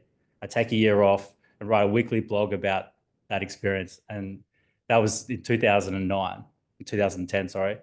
And the name of that blog was Hello Sunday Morning, because I thought that, the only good thing about not drinking is seeing Sunday morning. That's it, And the experience was honestly one of the most profound things that changed the trajectory of my life. I thought I'd do this year, then I'd go back into advertising, or I'd stay in advertising, and that was my career. But as that experience unfolded, and as, my 22-year-old self had to go out and face my mates and my family, all big drinkers, and my, friends and, work, and then relationships dissolving, and all these reasons behind why I was using alcohol from a very young age started to come out in the content of which I was writing. So week to week, those blogs would come out. And in the beginning, no one cared. And it was kind of not interesting for anyone. But it was just enough for me to find something that I really loved talking about and something that I really was engaged in. And that kind of passion then led to other people getting involved, people signing up. We had like 5 people in the first year. And then over the next, 15 years, it's now a community of 140,000 people across the world that are all on there asking those same questions. The second thing that happened in my career that I think was a kind of just enough moment was having left Hello Sunday Morning after 10 years. It became a kind of in this liminal period of which I'm in right now, and I'll talk about in a moment. I was trying to find the thing that was actually going to draw me back into that original question, that original just enoughness. And so whilst I was at Hello Sunday Morning, one of the things I found were that all these people signing up to the platform, many of whom would go through withdrawals at home by themselves in regional areas without having access to safe medicated withdrawal space. So whether that's a hospital or a tertiary facility. So I teamed up with a GP and the ex-head of healthcare at Deloitte to start this company that would, and this is in the middle of COVID, to deliver a safe medicated withdrawal into people in regional and remote Australia. And, in the beginning we all put a bit of money in, we built the pilot, we tested it on ourselves, and kind of went through the journey. And then we had our first pilot, and then our, it started to become a very expensive hobby where we're paying all these people to detox. But then we got funding from the PHN and then like a group of them and evaluation. And now over 4 years, that's now supported over 1,000 people to detox safely from home, 31% from regional areas with really great outcomes, and 93% of clients that's an excellent or good service. And I'm kind of now out of that as well. But the point, I guess, around that I'm trying to make is that these things that you start small, always, everything that you do. And it always at the beginning feels like it's never going to work. And many of them don't, to be honest. Many of the projects that I've pursued never do work. But you just don't know. And to pursue that and to put it out there and to risk failure is really the point.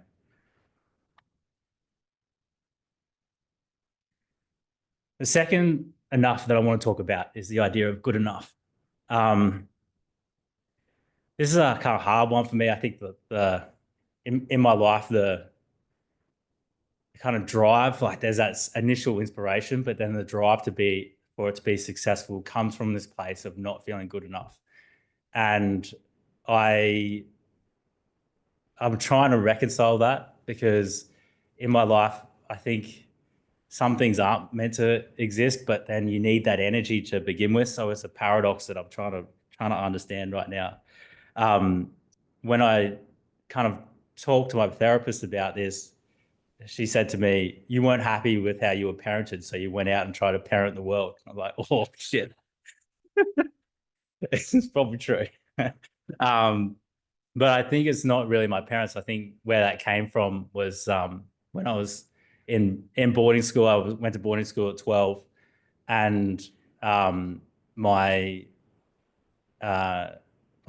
which was kind of good to start with, and then I started getting beaten up by these older kids, which was awful, and it kind of grew me into an adult, really. And I would come home to my mum, and I'd be like covered in bruises, and she was like, "Oh, do you want to come to school up on the coast rather than go to boarding school?"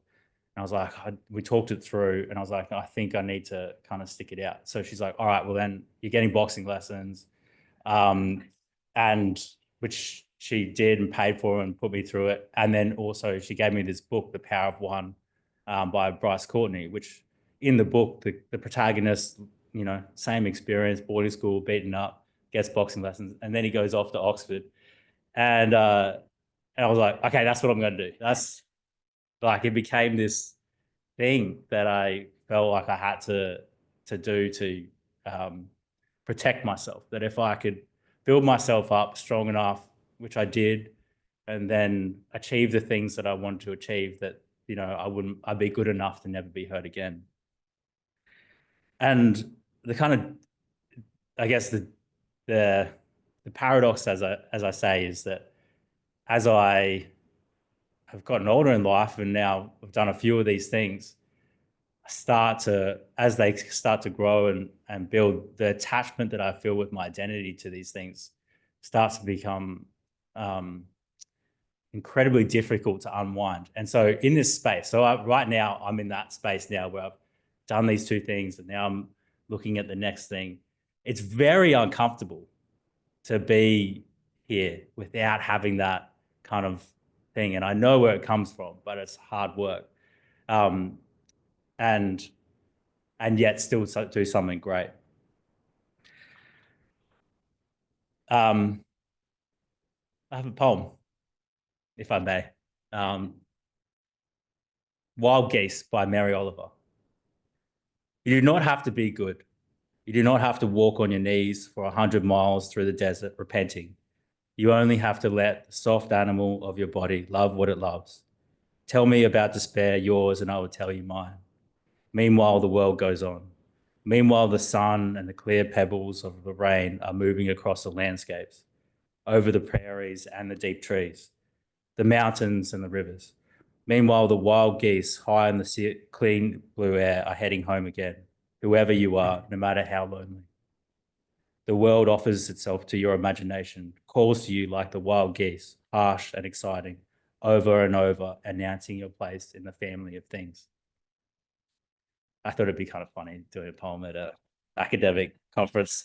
Thanks for suffering. So I want to finish with the last one, which I think is the most important one, which is being enough. I think no matter where we go in life and you pursue these different avenues and you find you're just enough, and then you kind of come to understand why it is and what drives you through you're good enough.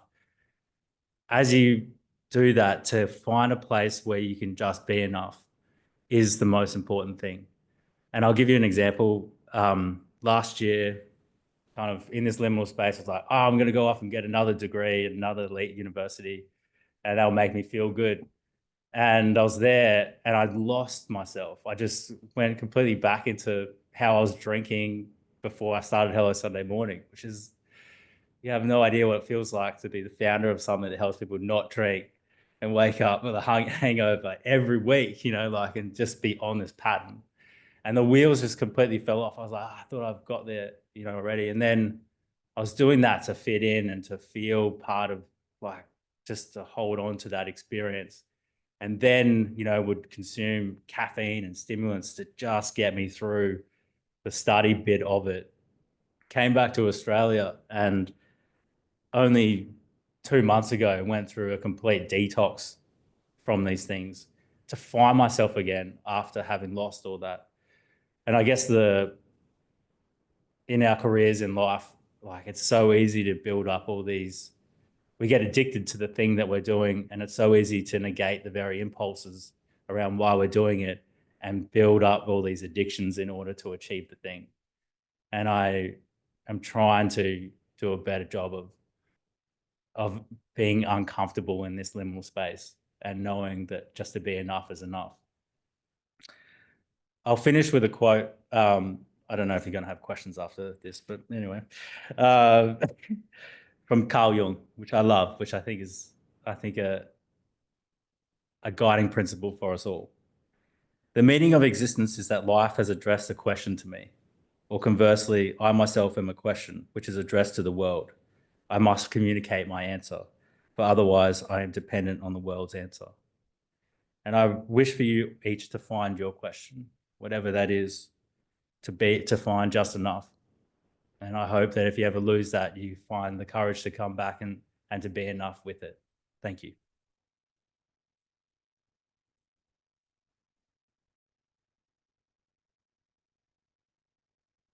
Thank you, Chris. I have so many questions and follow-ups for you, but I will send it over to the audience. But I just wanted to say thank you, though, for your vulnerability and sharing so much of yourself. A lot of today And as commonly happens at these professional symposiums, we hear about people's research, about their outcomes, what they've achieved.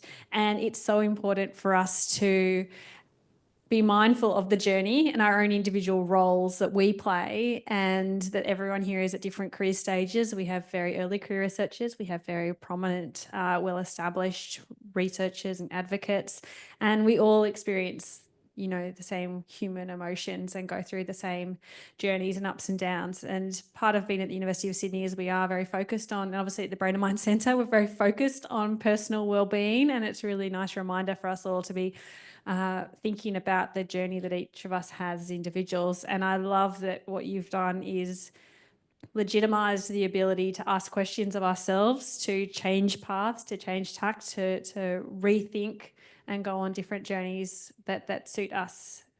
So thank you very much for that. I'd like to open up to questions from the audience for Chris. We've got a couple of mics. I know it's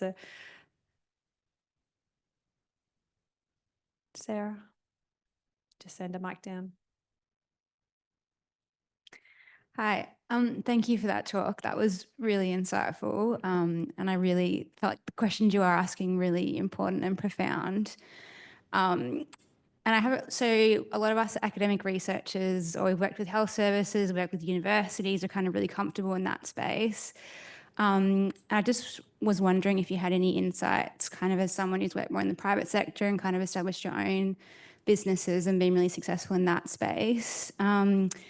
It's probably a very difficult question to answer in a short time, but what do you think, I guess, are the main barriers or the main mistakes that maybe researchers are making when they're trying to, I guess, do what you've done and kind of translate into outside world kind of businesses? Does that make sense? Yeah. All right. So I'll do the speech that Sally's asked me to do. I think there's a few things. One is finding partners. So when I started Hello Sunday Morning, I did that by myself, but regretted it because we were always retrofitting the clinical and technical expertise. So anything that I do now is with co-founders that come from a clinical background or a technical background from the very beginning. So I think you just end up in your own little kind of crew, but if you can partner with someone that does know how to build companies or does know how to build technology as a co-founder from the very beginning, I think that's critical. I almost wouldn't build something by myself anymore. I think probably as an academic, you think, oh, this is my idea and I need to do it. But I would share the load, take your idea and partner with someone else to do it. It's also can be difficult to extract IP from universities sometimes, sometimes they're good at it. So if there's a way that you can start from scratch, I guess, with someone around an area, I think that would be helpful as well. But, yeah.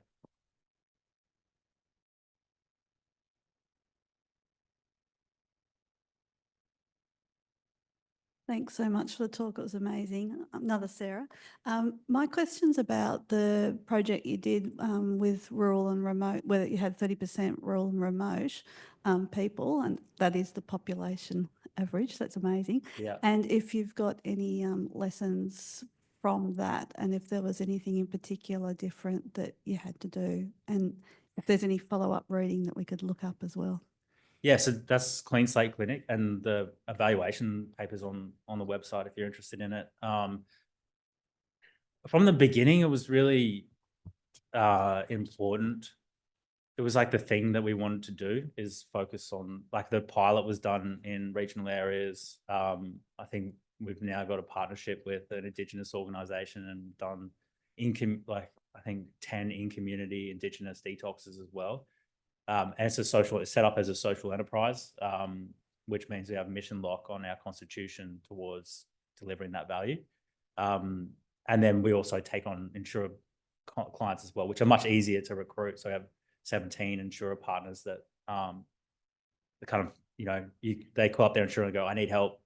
I want to go to a facility. They go, you can do inpatient detox, or you can do this if you qualify. So the business runs and grows on that. And then the country work, it's the most expensive bit, but it's the most rewarding, like people working, the nurses working out how to take calls in the right reception areas and like, and I think I really have to give the credit to the CEO, Pia, who is like just amazing logistical kind of operations person. Like she just thinks through how things are all done. It's very complicated to manage pharmacy and the kind of nurse appointments with a population of people that are like at the very best kind of not really dependable. So it's like really, it's a very difficult problem.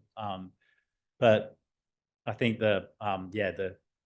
we also got philanthropic investment for the country work as well. So there's a lot of interest if you can come up with something innovative that does take healthcare out into those areas.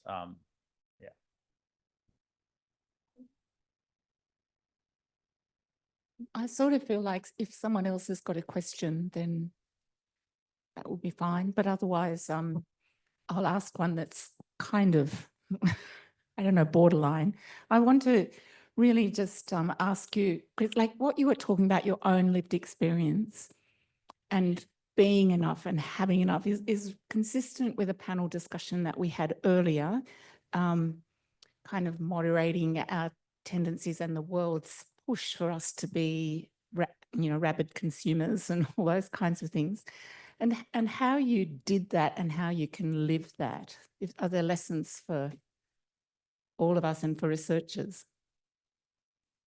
That might be a real question. It's all right. I think I literally had a room, a therapy session just before coming into this thing, like a lot of care and help, like, and spend a lot of time and money trying to understand how I can live a more peaceful life.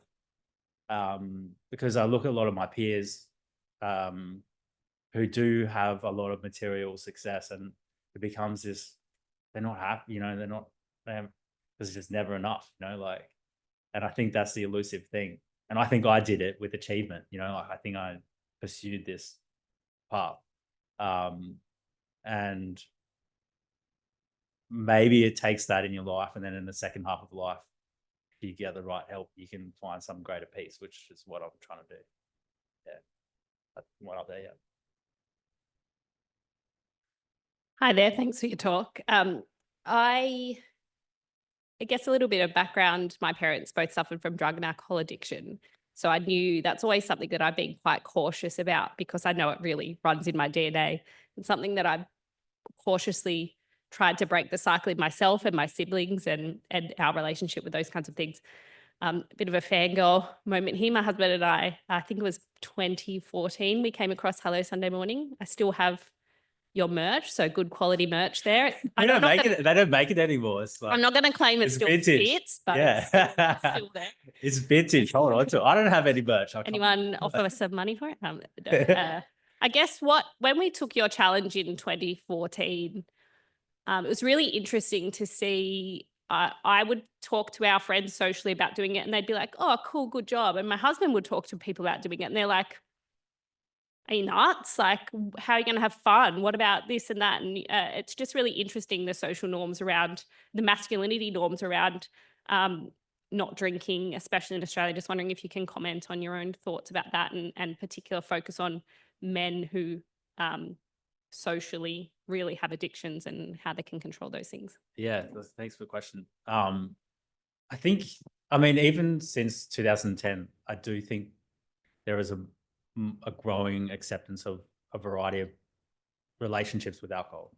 I think, just generally in the culture, if I think about if some 22-year-old said, "I'm not drinking for a year," I don't know if it would have the same cachet as it did at that point in the cultural history. I think my reflections on so I think it has changed. My reflections on the relationships between people, I think drinking cultures should be rebranded as anxiety cultures. Like if you're in a group of people that feel really anxious or stressed, and you are like making a different choice, and that choice is has the perception of like maybe limiting their ability to escape that stress and anxiety, it's really fucking scary, like for them, and they respond in kind ways, you know, or not kind, like in that kind of way. And I think it's sort of interesting, like to see the differences. I think, you know, there's men and women differences and family and friends, and but in the end, I think it's like all things that are different aspects of our psyche. We have to be a more accommodating society, like for different kinds of views of people. Like, and I think that's where the change needs to happen. But it is, in a way, a lonely journey to make those changes. When you realize actually you are alone. Like even if your friends drink the same way as you, in the end, there's differences there that are important to understand. And often making those big choices only really bring that out. I'm going to take the prerogative of asking the last question.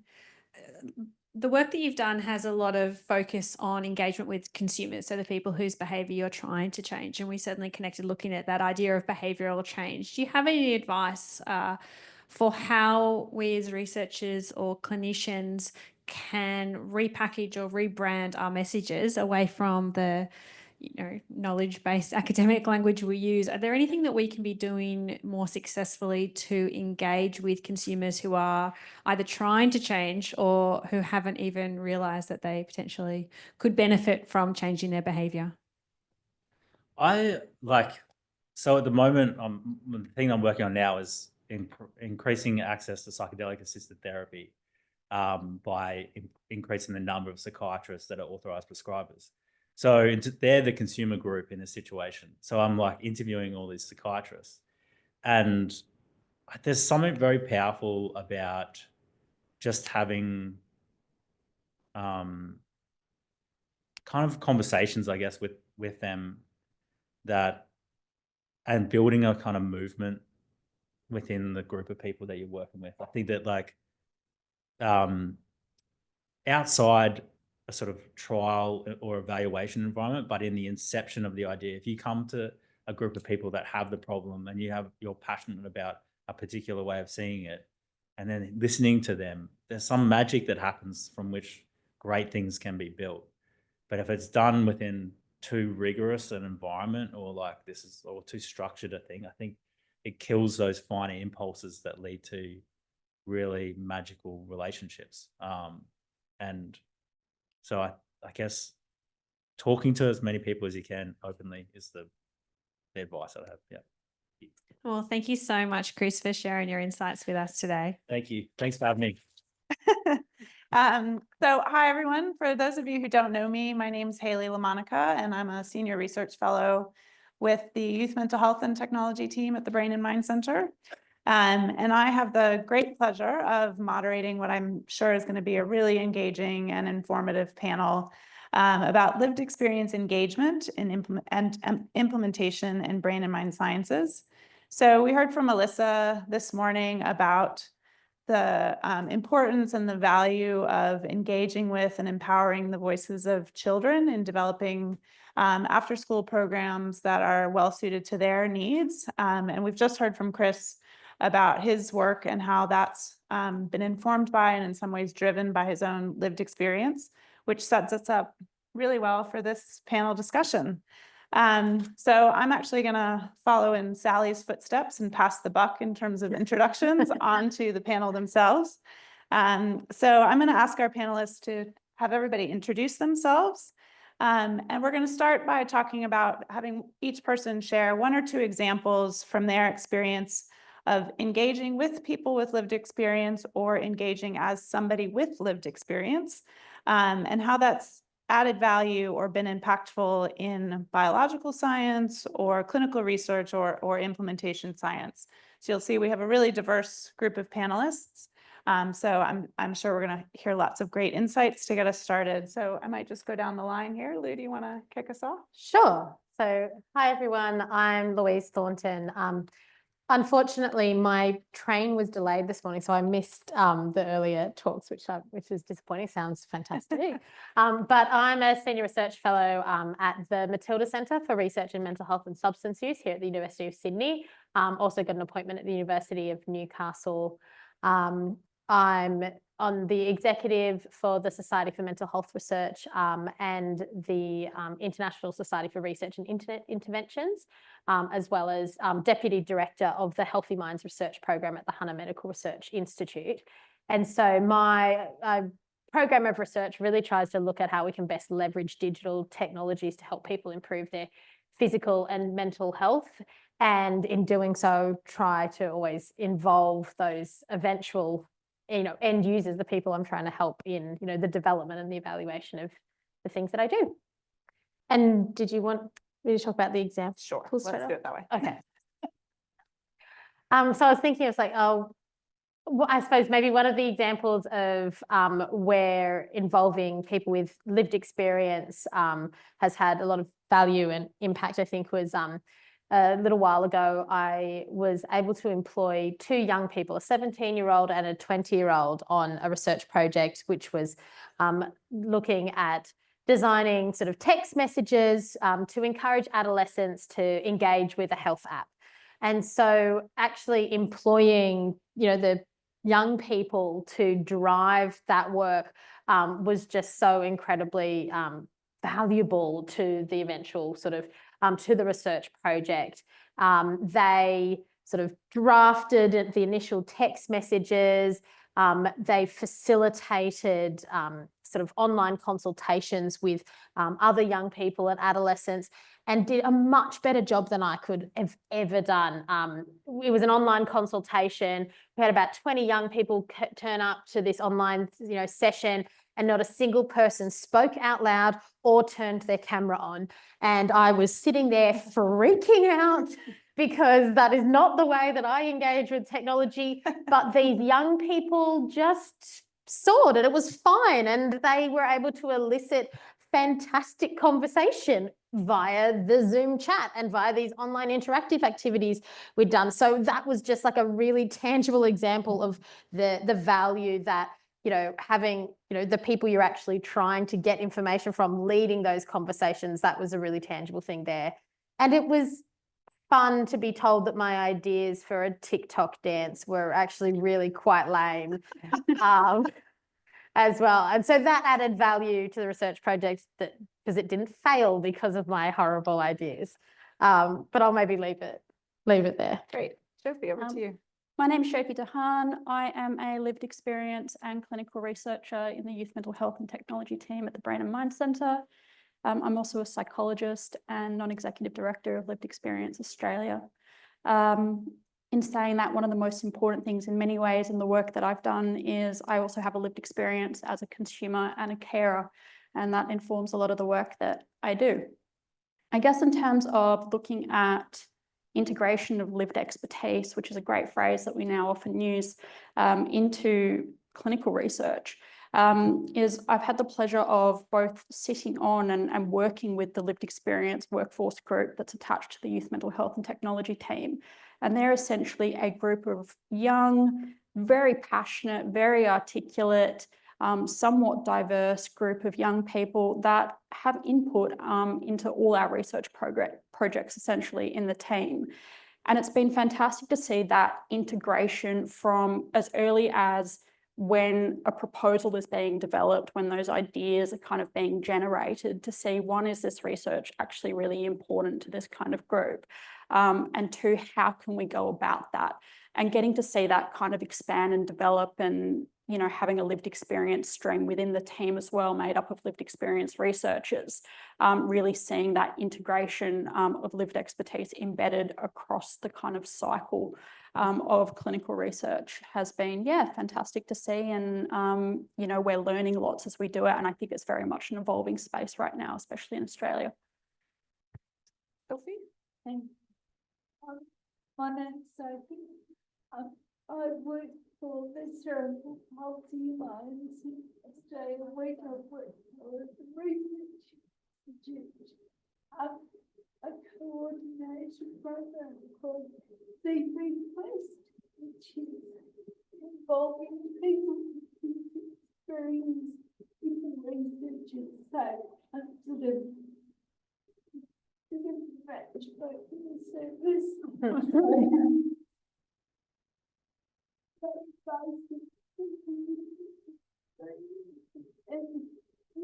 there's a research opportunity, we put it out there. One really good example is before I took out the role, I was actually thinking with Spring, so it's good to have that far experience. It's involved in some amazing stuff for because you see pain and looking at the out-of-pocket expenses, families and people who see pain have in their life that is at a cost. As a research partner of that study, it was great to be able to use my lived experience to talk about how that impacts my everyday life. I consider what I purchase every day because of accessibility and what I need to live easily and to be heard and listened to, and part of that project to be named on that paper was so involving and a great experience, and to that as and we can advocate for.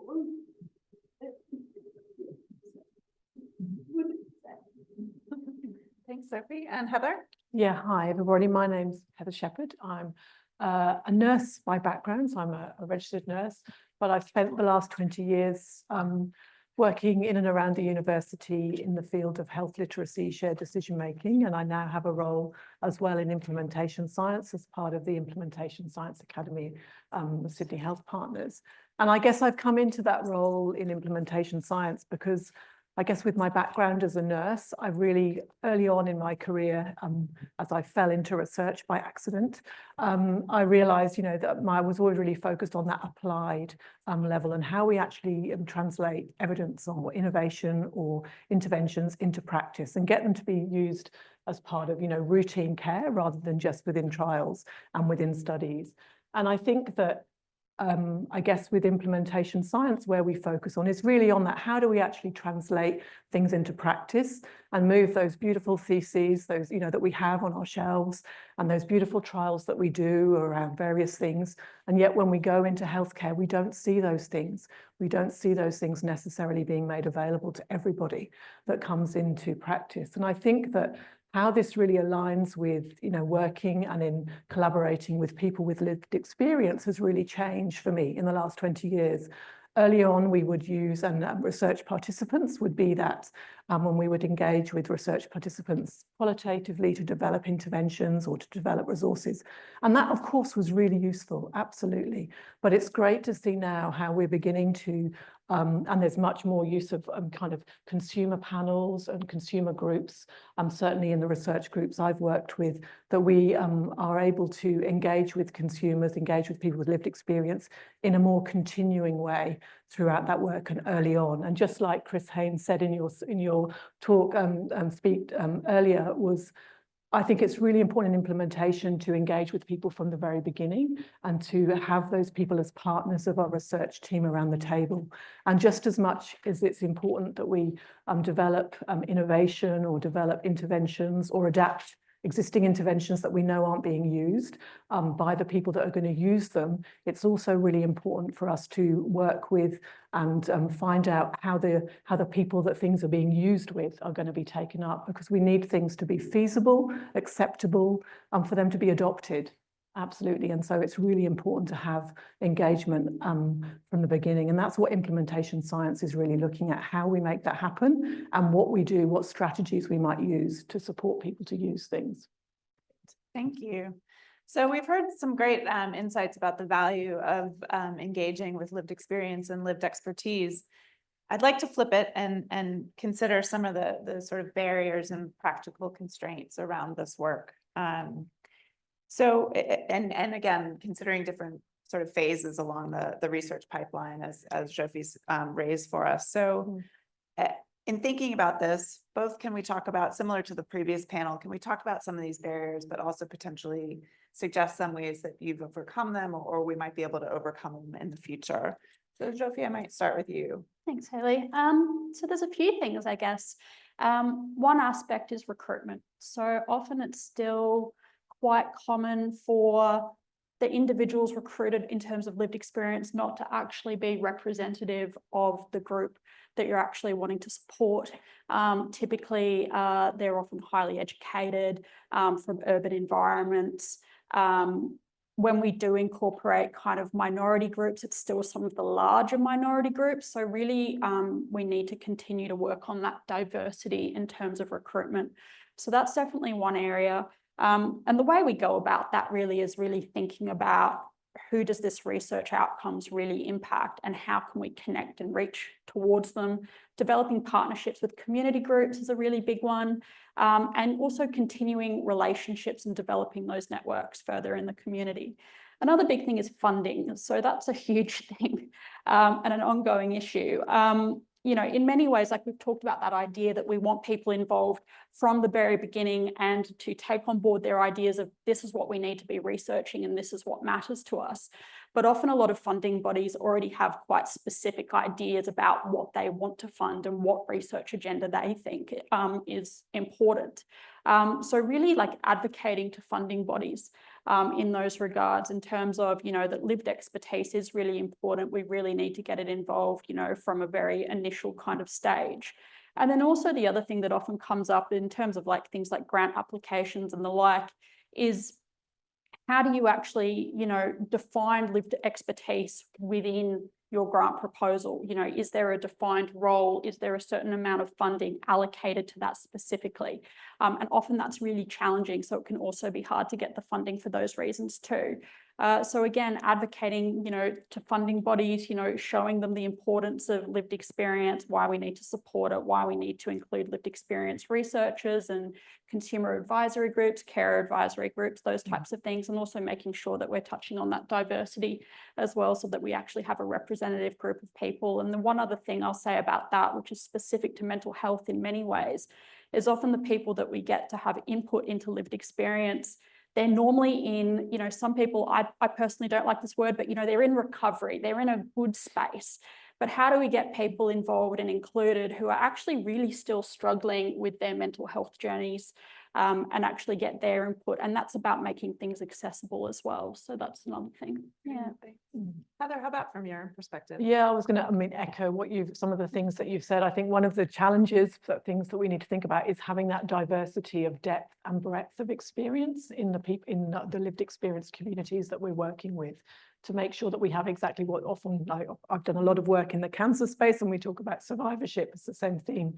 But I think it's really important for us to, as researchers, to make sure that in our, you know, teams that we have at the beginning of our research programs, that we try to have that kind of network or breadth of experience, as well as maybe some people with real depth of experience as well. I think that both of those things are really valuable when you're looking for those insights and those experiences that are going to help you to develop something that is going to be more readily taken up or more readily effective or even acceptable.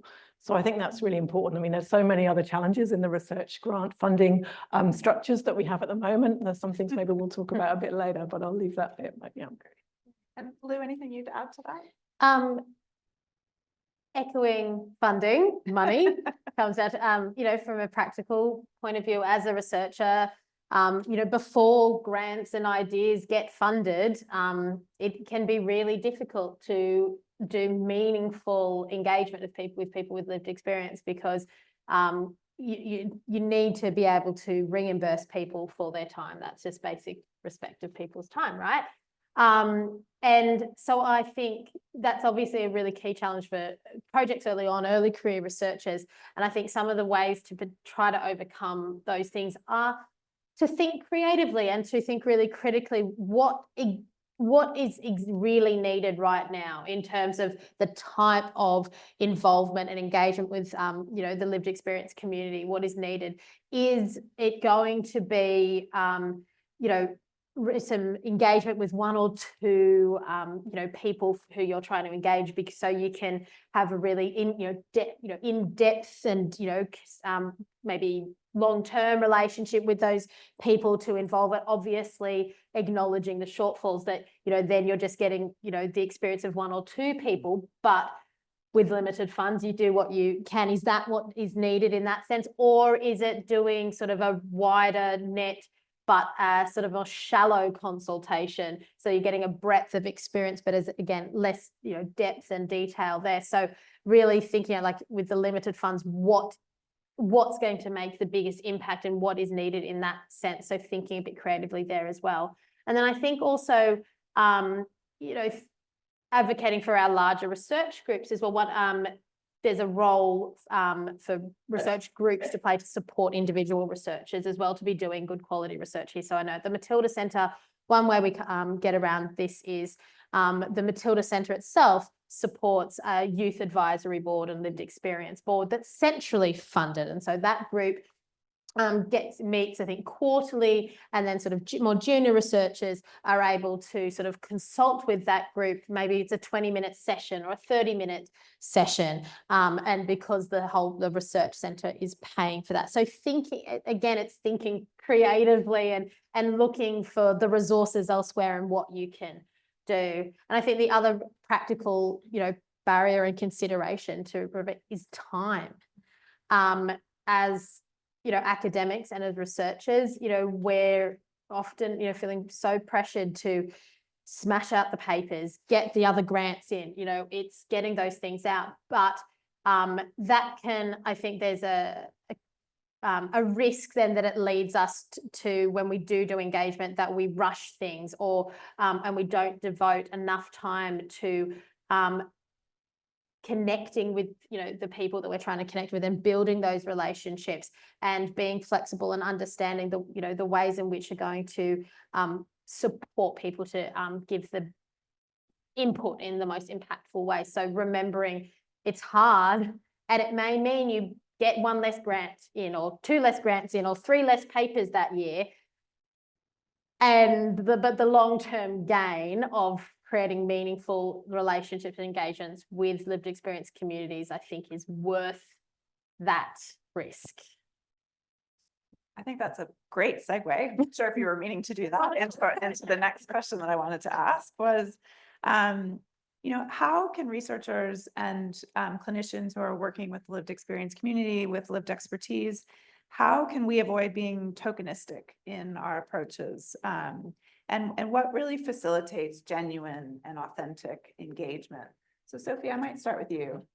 I think to involve people with lived experience from the very beginning, the research cycle, and to make sure that people have an understanding of what is being researched. So maybe consider plain language summaries, things like that, and just again building that rapport with people, knowing what you want, and involving people at all stages.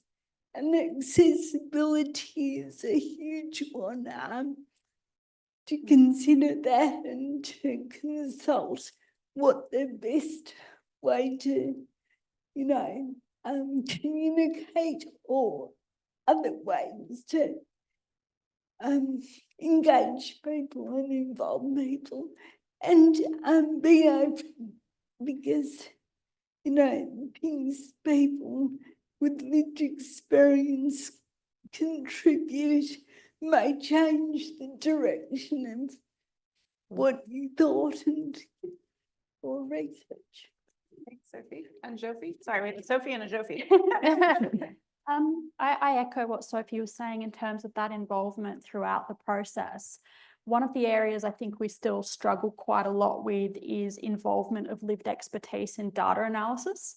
I think we're getting better at having input into what metrics should we use, language that's, inclusive, things like that. But often, lived expertise in data analysis provides a really great way to contextualize the data. Often people with lived expertise can see links as well between variables that otherwise may not be identified. But what we're finding is, unfortunately, because of the academic hierarchy, and a lot of people, especially in mental health, not having formalised qualifications, often they actually miss out on the ability to actually contribute in that really important area. So I think we need to do some work around, actually making, more accessibility for people with lived experience in formalised lived expertise roles, and also upskilling, capacity building, training, those types of things. And that kind of touches on that long-term relationship as well. So I think that's something that's really, really important. We do a lot of that in the Youth Mental Health and Technology team, and it has fantastic effects. I think also those long-term relationships is really important, involving people in the dissemination of research as well, not just those early phases, like Sophie said, plain language, those types of things too is really important. Great. So before I open it up to all of you, I have one final question. So we've certainly heard more and more in recent years about the critical importance of involving the voice of lived experience, lived expertise in everything that we're doing from a research and clinical perspective. I kind of want to think about, so what's next? So there's a increased emphasis on engaging with lived experience, but how do we take it the next step further? So how can we really work to continue to strengthen the partnership between clinicians and between researchers and lived experience communities to really make sure that we're maximizing impact? So we've gone that way. We'll come back this way. Heather, you want to kick us off? Yeah, okay. I guess in thinking about this question, it's probably going to touch on some things that we've already been mentioned within the panel. I guess I'm thinking about how we can maximize what we've already learned in projects or programs of research that we've already done. How can we, I guess, disseminate some of those learnings that we've done a bit more effectively and a bit more widely, so that we don't maybe need to reinvent the wheel all the time, and actually maximize and maybe perhaps I guess maybe ensuring that our publications or disseminations of learning about working with people with lived experience, there's maybe transferable findings across different projects and programs that perhaps we can draw on as we're developing up our programs of work and as we're working with people. I think maybe that's something that maybe could be a good next step for us to think about.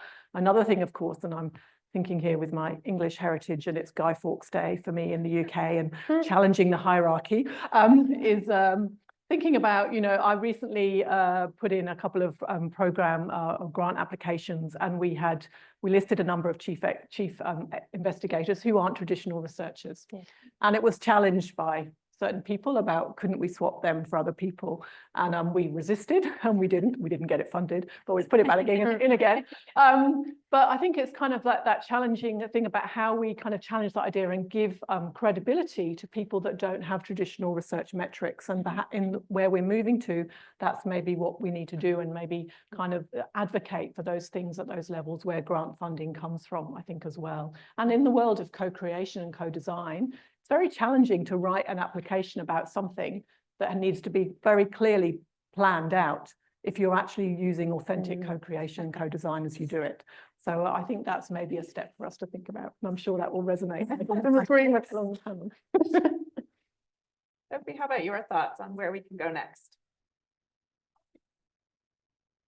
I think to engage with adults,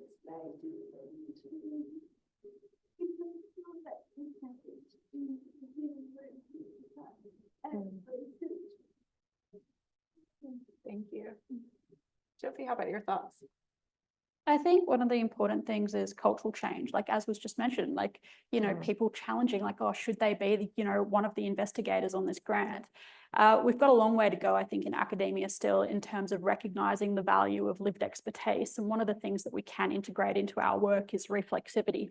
Having academics, come together and reflect on what are some of the assumptions and biases and things like that that they hold in terms of lived experience involvement.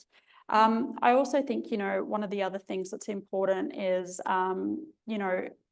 that advocacy within the community, within the mental health sector, with funding bodies, to get that funding for lived expertise. I think that's essential, and showing the value of that. And then I guess the last thing I would mention is that, as academics, as scientists, we have methodologies that we like to follow that are quite standardized, and that allows replicability of studies. It allows people to compare and contrast, and we don't actually have kind of standardized methodologies in terms of how we integrate lived expertise into clinical research. And I think developing that type of resource would be really important as well. Lucky last. Woo.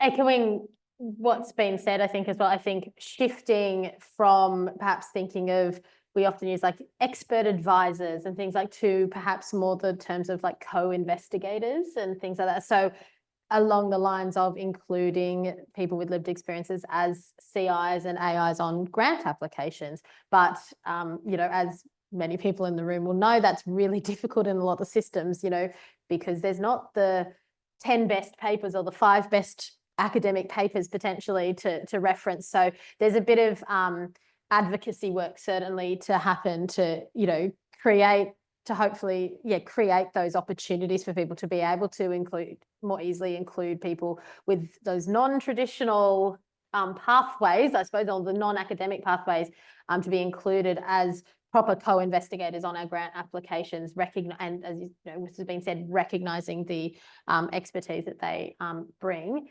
Another part, I think, what's next is just simply around, I think, more productive partnerships with, academics and lived experience communities has to be around greater trust and understanding.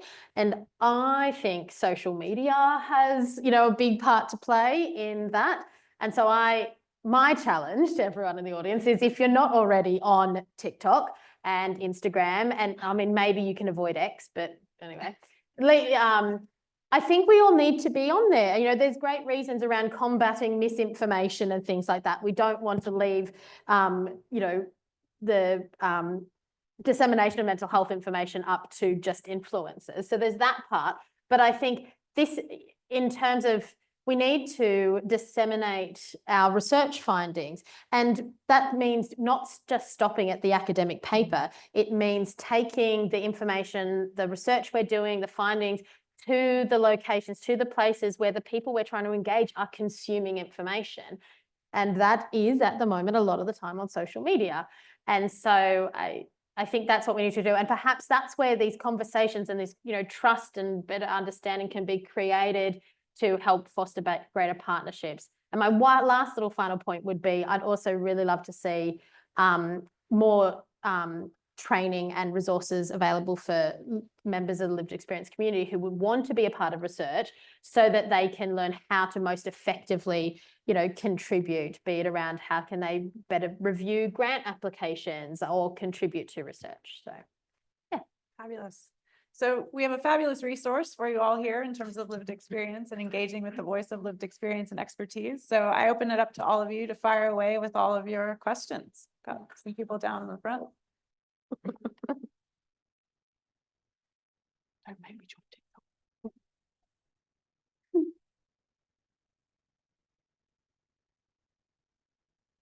Thank you. It was a really wonderful panel. Something that hasn't been brought up in the panel so far, but it's closely linked, is advocating with ethics committees as well. So we've talked about the grants, and it's hard to get, your top 5 or whatever. But I had an experience with our wonderful institution, University of Sydney, that I am very disappointed in, and I want to air publicly and get people to get on board with advocating to our higher bodies, because we do really solid work with people with lived experience. I work at Cerebral Palsy Alliance with Sophie and CP Quest, and we had a question that came from a mum, and she brought the research question to us. There was no answer in the literature, so we went, this is amazing, we do have to do this. We developed up the study, took a couple of years. went to ethics. She was a CI on it, of course. And ethics at USyd would not let her stay on as CI. I said, this is actually like intellectual property theft. I stopped short of saying that, but I said everything other than that, because this is a mother's question that we're going ahead and answering. We had a quote from the mum on the information sheet, and that was considered coercion.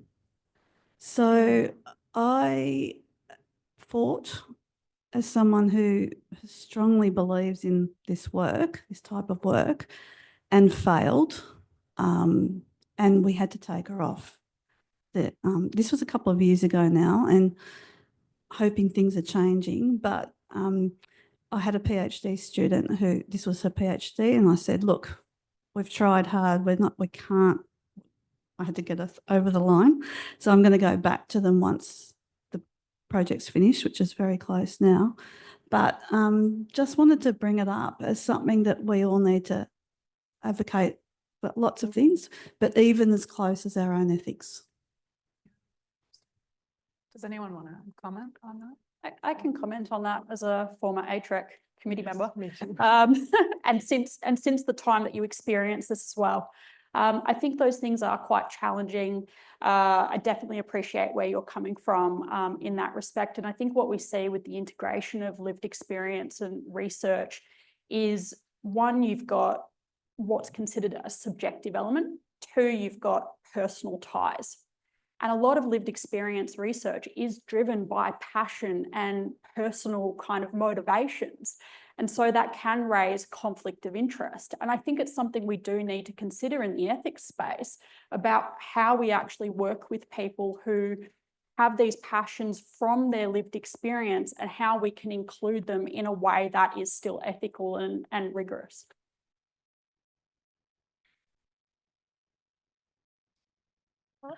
Hello, my name is Stella. I'm actually a preclinical researcher, so I primarily work with animals, mostly mice, not humans.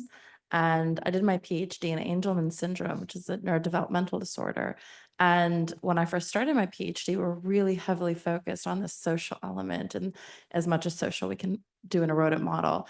And about halfway through my PhD, I got to go to an Angelman syndrome family conference, blending clinicians and actually families, children and adults with Angelman and their caretakers, and getting to hear from their perspective. I think most of the information we were getting about what's important to the patient population was coming from, their physicians to us basic researchers. And then I go to this conference and I'm sitting on panels where the parents are like, I don't care if my kid never knows my name. I don't care if my kid ever goes and, tells me they love me. I want my kid to be able to sleep through the night. I want my kid to not have seizures.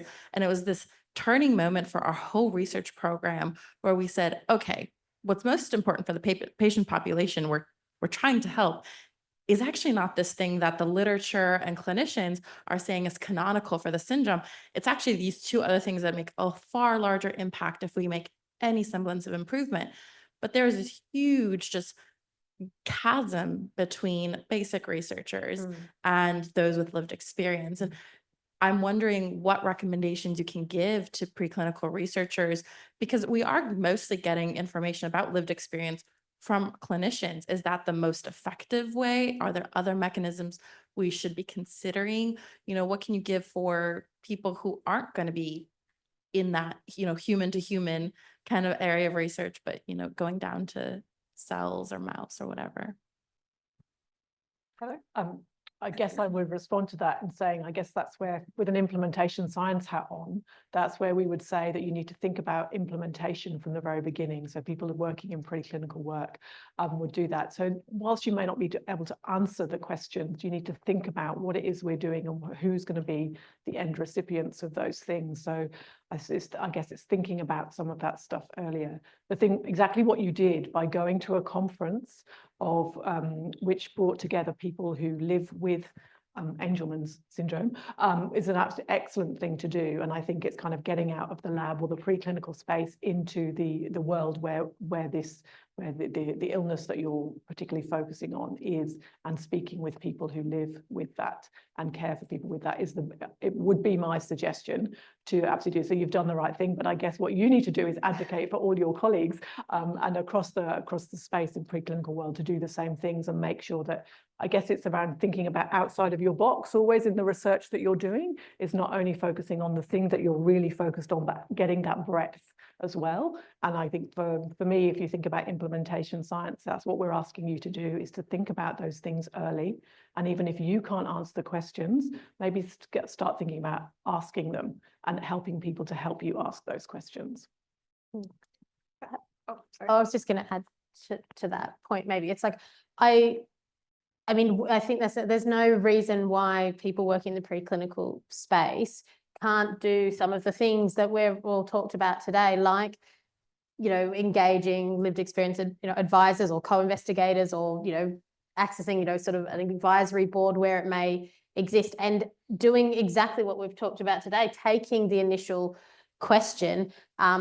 I'm sure, you know, you're a beautiful communicator from your speech, so you will be able, even if it's a really complicated, you know, animal model or thing like that, you'll be able to, you know, talk about it in a way that makes sense and makes it appropriate for the population you're talking to, and then you can get that impact. So I think we should all be starting from the get-go, like you've said a few times, Sophie. It's like involve people at that initial formation of the question, because we don't want to waste the time going along an aspect that's not going to make the difference that you want to see. Yeah, hi, I'm Ross Bailey. I'm interested in the panel's perspective on, and this is kind of following up on the issues of ethics committees and the role of ethics committees, the dominant perspective, but the possibility of adopting a similar value, a similar sort of values and ethics statement like we have in Aboriginal and Torres Strait Islander health research, where there is a requirement that you demonstrate, you know, community engagement, reciprocity, responsibility, respect, equality or equity, cultural continuity, and spirit and integrity. And you actually, that's kind of, you can't get through the ethics process without demonstrating those sorts of things. And that would certainly go, in my mind, some way to countering the sort of problems that others have seen with, for example, the Sydney Ethics Committee. So your thoughts? Sounds like a great idea, but I think perhaps we're not the problem. The problem in this sense, that it's advocacy and how to get very traditional medical model sort of scientists or ethics committees and things like that to recognize to full extent the potential, the value that involving people with lived experience makes. And that's perhaps what you were wanting to achieve and highlighting, that we all need to be making that point, and they'll listen eventually. I think in terms of developing something like what you're talking about, it would need to involve people from that population to actually develop those types of guidelines. But I think what I experienced, at least in my time on the ATREC, was that there is a huge passion to protect those with lived experience. Where I think there's a disconnect is how we do that. And I think that's one of the issues, you know, raised earlier. And so, like was said, you know, education is really important, and that education from people who actually have that lived experience into how they can most ethically be supported and protected within research. I was just going to add to that. I think it's like an important conversation. I have been on an ATREC committee here at the University of Sydney, but I'm not on one now. But I think it's I mean, some of what you're saying around the you know, the guidelines in relation to Aboriginal and Torres Strait Islander research, some of those things are actually built in already. But I think what perhaps hasn't changed is the development and we're kind of talking about here is the credibility and the value of lived experience and people who are researchers as well. And that's certainly a debate that is kind of needing to be a bit more out there, I think, and probably is just you know, a bit different to how ethics committees have addressed that. So I think there is room for that. And I think your experience, I hadn't, you know, obviously that doesn't sound like a great way for it to do, but I think it was one that maybe needs to be brought to the fore to actually have that conversation at the senior levels with the ethics committees here. But I'm sure it's not unique, and I'm sure that's being experienced elsewhere. So I think perhaps that's something that we can do.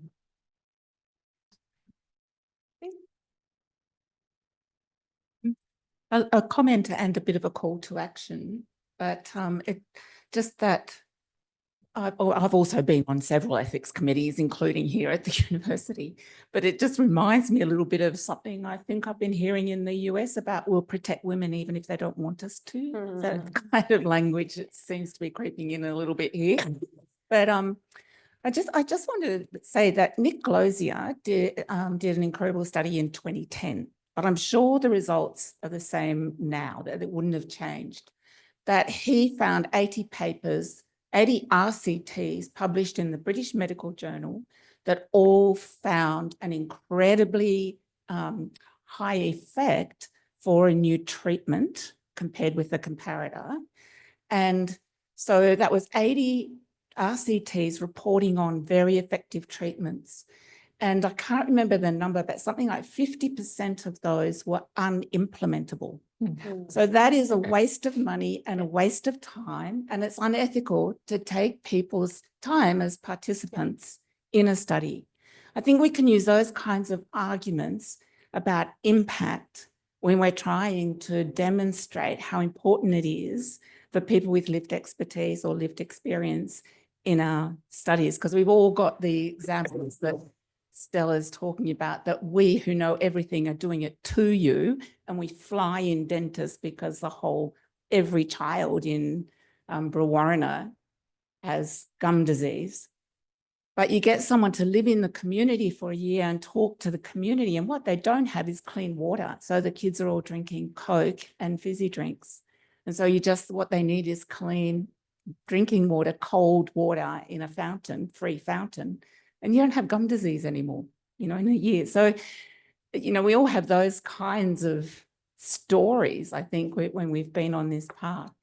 So from all that and from what Ross says, I think that we need to have a genuine call to action, not just a conversation about it, but we should be on the funding bodies. How can we get each other onto funding bodies so that the right decisions are made, get the right people onto ethics committees, all those kinds of things, so that we change the culture from inside, not just hoping.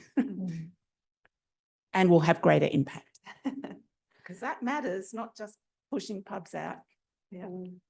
I just would add to that. I think one of the things to think about is how we, from a lived experience or lived expertise perspective or consumer perspective, how grants and applications are reviewed as well is a really important thing. And I certainly, in my role within Sydney Health Partners, we've certainly been looking at that, and a grant call that I convene. We, have introduced as a new scale that we use for the first time. But I think having a look at how that is done is really important as well. And perhaps within use of the lived experience, and maybe we need to look at that and how that's being done, because we want to respond to, just like the questioner over there, respond to the needs of the people, as opposed to what necessarily the research question from the literature gaps may say. And so that kind of comes back to, what are the grant calls, where are they coming from, who's directing those things. But I think as well, maybe we can add some more around how we I guess grade or rate the quality of consumer lived experience engagement, and that can be different, and because we don't want to force it into tokenism and people writing something that they're not actually going to do or not doing. So you've got to get that balance right. But I think that there's certainly a view for this. Well, this project wouldn't have that yet, because they may have, I just think there's some nuances that we can look at and think about in how we're reviewing and scoring, and looking at the quality of what is then hopefully then pushed forward to be funded. So I'm sure that's a call for other people out there. So I think we all have lots of action items to take away with us from this great panel. So I just want, if everyone could join me in thanking our panel, Heather, Sophie, Zsofi, and Louise. So we have a quick 15-minute break before we come back at 3 o'clock. This is the last time to check out the posters, and be sure to cast your vote for those posters, and we'll see everyone back at 3. All right, good afternoon, everyone. I'm chairing session 6, and it's my great pleasure to introduce Professor Jianfeng Feng, who is the Dean of the Institute of Science and Technology for Brain-Inspired Intelligence and the Dean of the School of Data Science in Fudan University, and he's visiting us here from Fudan this week. He's also the chair and professor of the Shanghai National Center for Mathematics Sciences, the professor of computer science at Warwick University. Professor Feng has spent much of his career working on developing new mathematical, statistical, and computational theories and methods to meet the challenges raised in neuroscience and mental health research. He has made considerable contributions on modeling single neurons and neuronal networks, brain-inspired machine learning algorithms, stochastic control, and causality analysis. His recent research interests are mainly in exploring human brain-based upon data and experiments, carrying out the simulation of the entire human brain, which is 86 billion neurons, the monkey brain and the zebrafish brain, and developing brain-inspired AI algorithms for applications in automatic car and medicine. Professor Feng is also the academic lead of the Sydney Fudan Brain and Intelligence Science Alliance, a strategic research partnership between the two universities. And I'll leave it to you, Professor Feng, to talk about from multimonic data to whole brain modeling. Okay, thank you.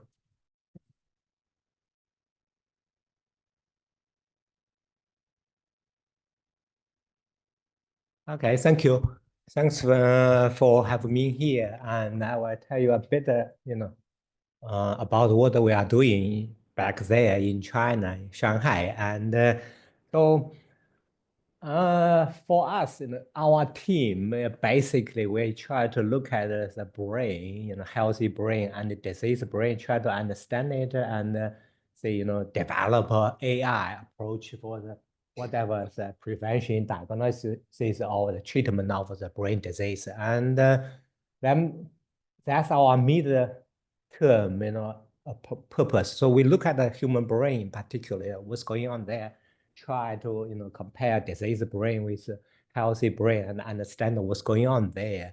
So that's our mid-term aim for our research. Our long-term will be there, go to brain-inspired AI, try to develop a model of a human brain, for example, as exactly as possible, and hopefully we can implement it in chips. And I will tell you why. Yeah, we want to implement in hardware. And today, I think I will spend possibly 15 minutes for the middle part and 10 minutes, tell you about our modeling side. Yeah, and so, yeah, I think, the previous session about the collecting data, so it's very exciting and interesting. I collect data myself as well. I know how hard it is. Okay, it's really hard to collect data. So, but I will not talk about data today at all. But say, suppose we have huge data sitting there, say, and we have a scale data, spatial scale, and say from genetics, cellular level, dynamics, or whatever. We do working on pain actually on cellular dynamics, for example, the tissues, for example, image data, and then if we luckily, if we can develop something, then we can use it for prevention and treatment. But I don't think I'll have time going to treatment and so and the protection part. But I will today, because of the time limit, I will tell you a little bit about the genetic side and a story possibly on image side, so kind of a macroscopic data, yeah.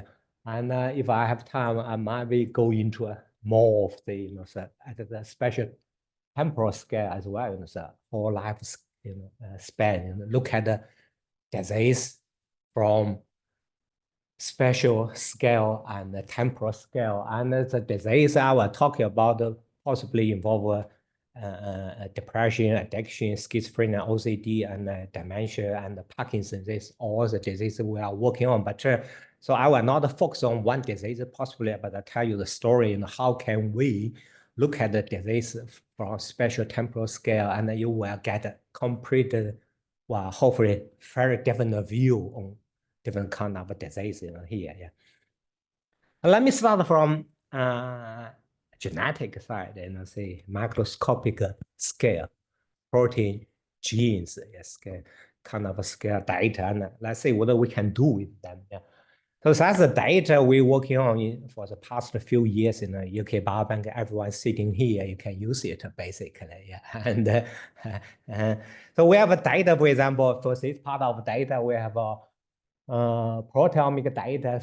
So the data was collected, say, baseline, and so they have follow-up data for 15 years, follow-up data, and they have history data as well. So we have this kind of data, we collect data at the baseline, and so we can predict what's going on, for next 15 years. So when you have the data like this, and the data we have here, I will talk mostly on proteomics.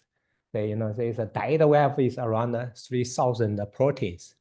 They collect using all-link, high throughput data there. Simultaneously, so they collect this around 3,000 proteomic protein data for, I think it's 50,000 people. I forgot to put the population there, but 50,000 population. So they have around 3,000 proteins simultaneously. They collect all of this data there. And so the question there, when we have all this data from biobanks, it's a simple question when we have this data, when we ask is, can we predict dementia from 15 years earlier? Yeah. So we have all proteomic data that's there. While you have a genetic, of course, as I mentioned there as well. Yeah, you have a proteomic data, 3,000 or 10,000 nowadays, even more. Yeah. And can you predict dementia reliably using machine learning? We have a quite nice talk this morning, the first talk about the AI side. So we really working on AI side using the data, and the research questions are very simple. Can we do it? I mean, you guys can answer my question already. Yeah. So we select, say, 11 proteins from these 2,000 or 3,000 proteins. We selected them, and that's the trajectory for the protein, 50 years ago. Yeah, 15 years ago. And that's 11 protein we collect, we selected from this using machine learning approach again, so we can, you can easily say, yes, we can do it, right? So we select this, 11 proteins exactly, and so using proteomic data and a little bit of other data here, using these 11 proteins and the AUC, well, if you, naively, if you can think that's accuracy, we can predict the dementia 15 years ago with accuracy 91%. Not bad at all, yeah. So that's actually the first story, when it was, I think, yeah, it's published this year, a few months, beginning of this year, actually. A relatively young family. Yeah, and we do, say Nature picks it up, and it's a top story for our funding, and try, to say, yeah, so we can use plasma, blood, blood plasma for prediction even 15 years ago, and I mean, people always ask me what for, you can predict their dementia, only increase their anxiety, because they start worrying about it, say 20 years ago, even they say, I will get dementia, and that's what I told them, because now we really have drugs available there already, and if we can apply them, say a bit early to the patients, I think that's might be, you can slow down the progress of dementia. So that's my argument. Okay, so yeah, we can do it, and it's 15 years ago, say we use 50,000 people's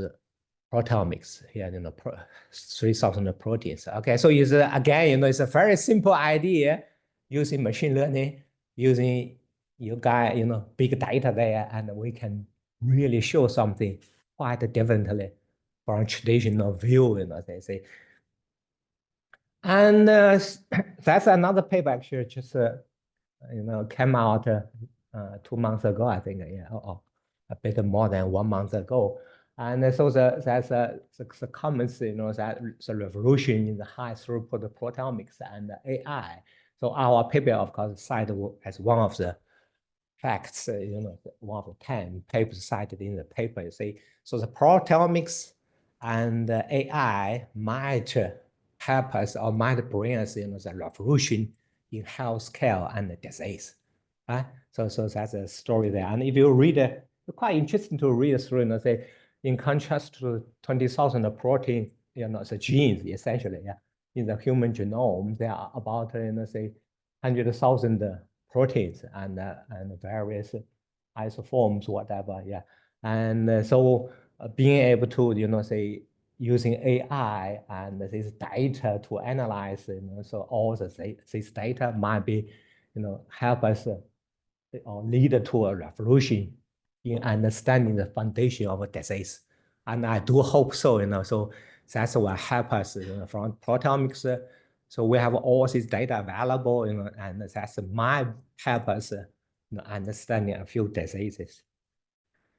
Okay, and so what's next? So that's the funding we have. We did compare a lot. That's prediction. We also for diagnosis, and for diagnosis we can achieve a very high accuracy, say 98% of accuracy there. Anyway, so that's so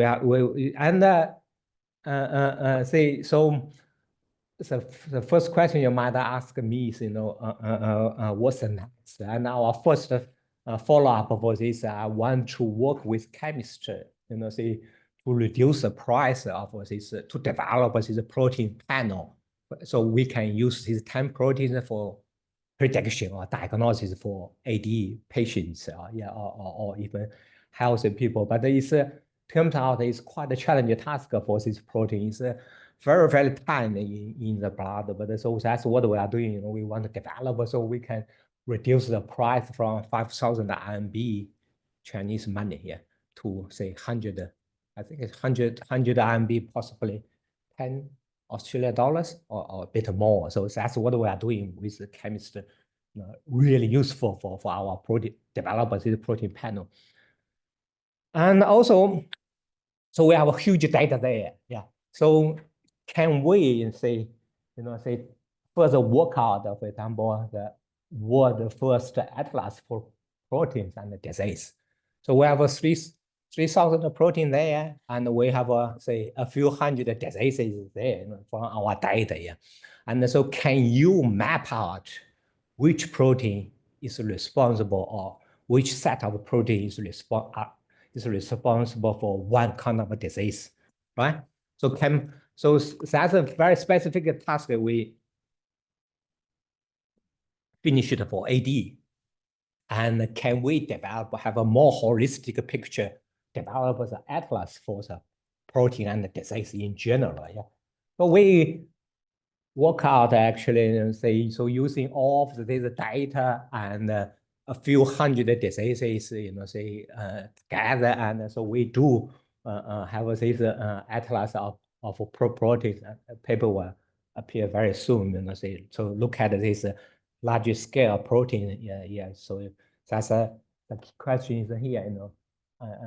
We can associate, of course, with all these proteins with these a few hundred diseases, and look at the causality. Say, first of all, say, of course, say, look at the association, and then we can look at the causality, and we can assess, for example, all these causal potential again using machine learning approach, okay, AI approach again, yeah. And so that's one, see, I can show you that's really powerful at the moment, with large data and with all the AI approaches. That's the basic approach of our cell paper there. Say, so we look at the data, and we have say around 1,000 traits, yeah, and also we have say around say 1,000 different kind of diseases, right? So we have we can paint the picture for all the diseases and all the proteins together, you know, and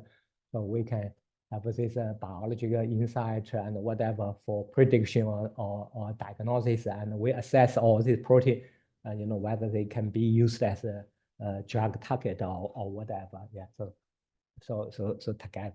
I will not go into details, you know, because of all my time limit, but I can show you, we put a huge amount of work behind it, okay? All this huge data, and we develop machine learning algorithm for this purpose, you know, so we develop the atlas, and if you know, say doing work out all these associations there and try to understand what's going on, you know, from proteomic point of view. For example, we can class the disease according to our proteomic data there, and so we can predict not only AD, yeah, so we can predict all of these diseases, you know, using our proteins. For example, for this around 200 different kind of disease using our protein data and a little bit of other data as well. You know, and we can really do, for example, the AUC can do a reasonably good job with accuracy. For example, AUC 0.8 for a few hundred diseases. Yeah, so proteomics can help you, say, you know, in many diseases at the moment. Okay, and all the data are there, and it's quite interesting data. And was most significant protein is GDF15, and then we also look at the causal, as I mentioned, assess the drug, you know, say all these drug thing, and then yeah, right. So that's the proteomic side, and as I mentioned, we also have other data, you know, genomic, metabolic, yeah, and proteomic, of course, and the clinical biochemistry data. So we have a different kind of data. We have more data there. I will tell you the story about the proteomics, and if we combine all of them together, you know, what kind of effect we can have. Yeah.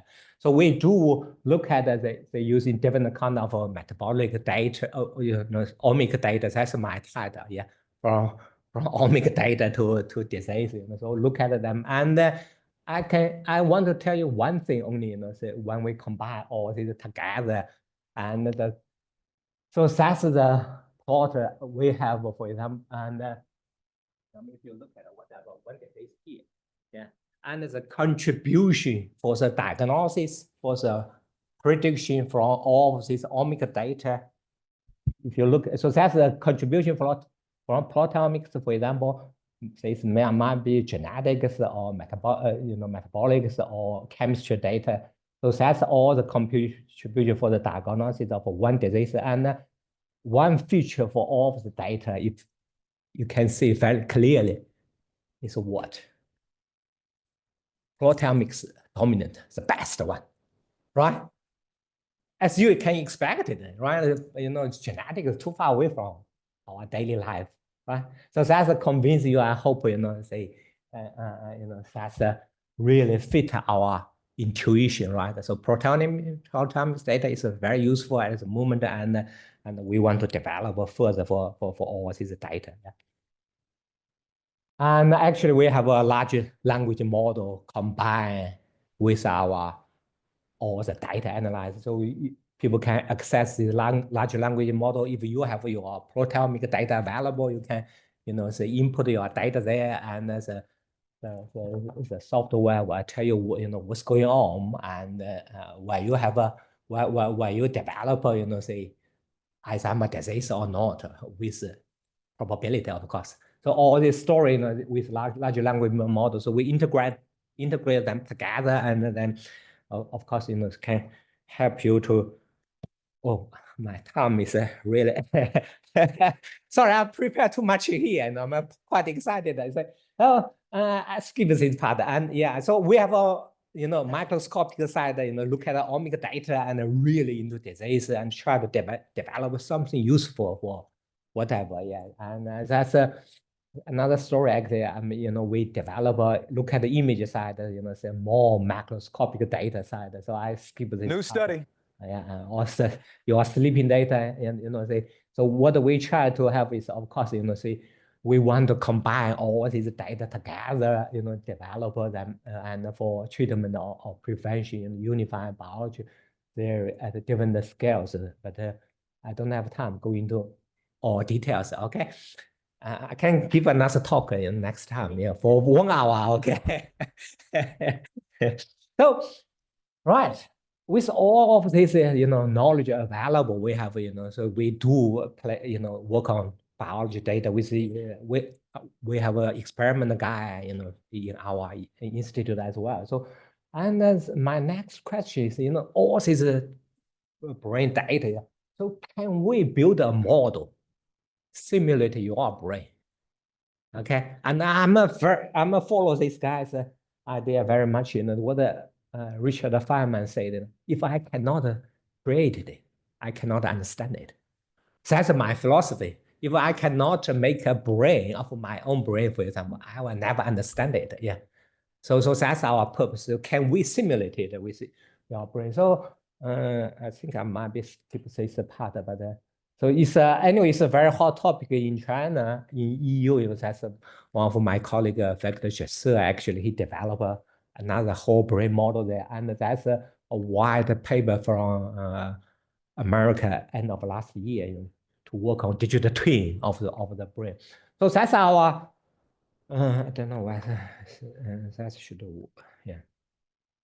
So on the left side is my brain. Okay, that's actually my brain. Okay, and so the question there is, can we simulate my own brain with 86 billion neurons spiking? Sorry, so I put 25 minutes now. So can we simulate it using conventional computer at the moment? My brain with 86 billion neurons, and while that's it's a challenge. For example, some of our colleagues they say brain research challenges are supercomputing. So can you simulate it using the current computers? And we develop the computing algorithm to do it. And then the next question. So we can simulate it. Yes, finally we simulated. But do you know how many GPU cards we use? We used for simulation 10,000 GPU cards. I think we had a chat yesterday with some of our colleagues might be sitting there. Put all Australia GPU cards together might be not enough for us to simulate it. We do use one of the largest computer in the world to simulate it finally. Okay, and also not only computer science, but we also have a challenge from mathematics side. Can you learn or estimate, in another word, 100 trillion parameters? I think our first keynote speaker talking about is 100 trillion parameter for large language model GPT-4. Yeah. So here we do have this huge problem. Can we, learn all these parameters? And yes, we can do it. And okay, so finally, my digital twin brain. Okay, show you another. Sorry, I have to go back. So finally, at the end of the day, we can simulate my digital twin brain, and the correlation coefficient between my brain and the digital twin brain is actually above 0.90. We reaching 93%. So the means say, for my brain, we can have possibly say 100,000 baud signal going on, right? If you know the scanner, so we have 100,000 time series going on, the baud signal, and we can calculate this 100,000 baud signal from my digital twin brain as well. And if we calculate the correlation coefficient between them, is above 0.9, pretty similar to each other. But the one problem there is in the resting state. So when I in the machine doing nothing, my digital twin brain can mimic my activity very good in a sense, right? But the issue there is, can my digital twin brain do something meaningful? So what we did there is to ask the digital twin brain and myself to look at a picture or listen to a piece of music. And for example, on the left side is me. So I look at this picture, I give a score 5, and my digital twin brain can give a score, for example, 8. Okay, so using my digital twin brain to assess the picture or listen to a piece of music here, for example, and finally, it turns out, it's not too bad. It's a correlation coefficient between in visual and auditory task is around 0.6.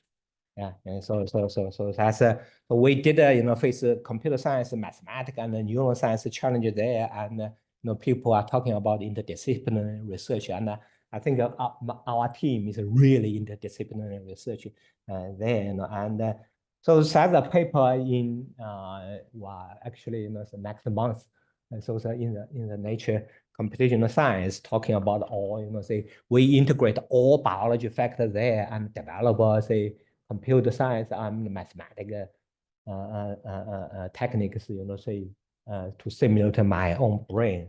And I finish it almost the final slides, I know. So that's another publication. So we look at the scaling law, ask another very simple question, how large, people sitting here might know, how large is a large model?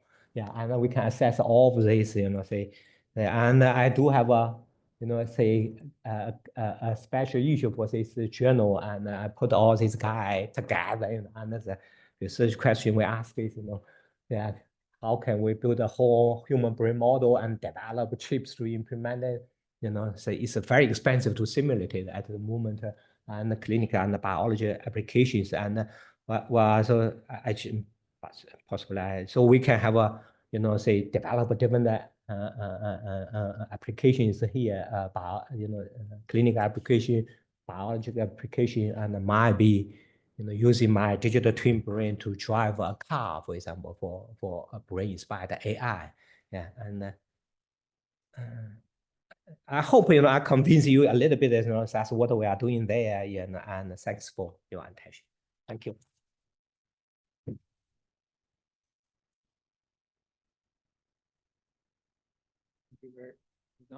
Can you hear me? Yeah.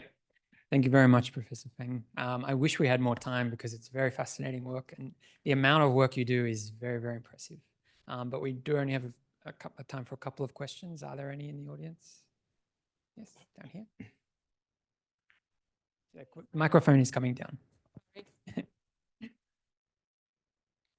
Thank you. You're very amazing, this work. I just wondering your data, your all is analyzed data. Do you have some selection criteria? So which data your choice? Also, do you validate the data can resemble some biology data can reconfirm your finding applicable in the clinical use? Thank you. Well, we do have as I mentioned, I collect the data myself. I put more than 100 million RMB into collecting the data in Shanghai. So we have all the data from, say, genetic up to behavior data. And when we do this kind of thing, because we have huge data, we can always split it to, for example, 2 sets of data. As our first speaker talked about, we can have a training data, test data. So that's for one side. Normally, because I skip my talk a lot, for example, and we work with international team, for example, from Enigma data, which we have 4,000 schizophrenia data, the largest data in the world. So we always, for example, test Asian data from China, possibly say American data from Enigma, and the UK data, for example, from whatever biobank. So I think we do a lot of such kind of thing. And not only this, also we work very, very closely with the clinician as well. So we try to develop, for example, TMS for the treatment for depression. So and for all these kind of things. And I just tell you, say, for example, in Shanghai alone, one hospital, Shanghai Mental Health Center, 1 year, the patients is more than 1 million. So we have huge data available there, but of course, quality is always an issue. So we are very careful. For example, we have more than 5,000 schizophrenia patients, but we only selected possibly 4,000 of them. We have a very high kind of standard for quality control. Otherwise, makes no sense. That will make us very difficult to work out any meaningful thing there. So the quality control is always the first step. Thank you. Are there any other questions? Yeah, just up here.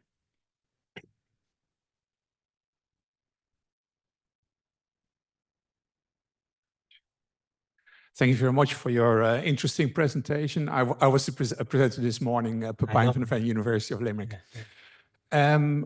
I was wondering, for the brain that you simulated, first of all, I'm really envious of your access to GPUs. I think we have about 10 and we're very happy with that. I use more than 10,000, so that's another scale. Yeah. So yeah, that's never going to happen for us.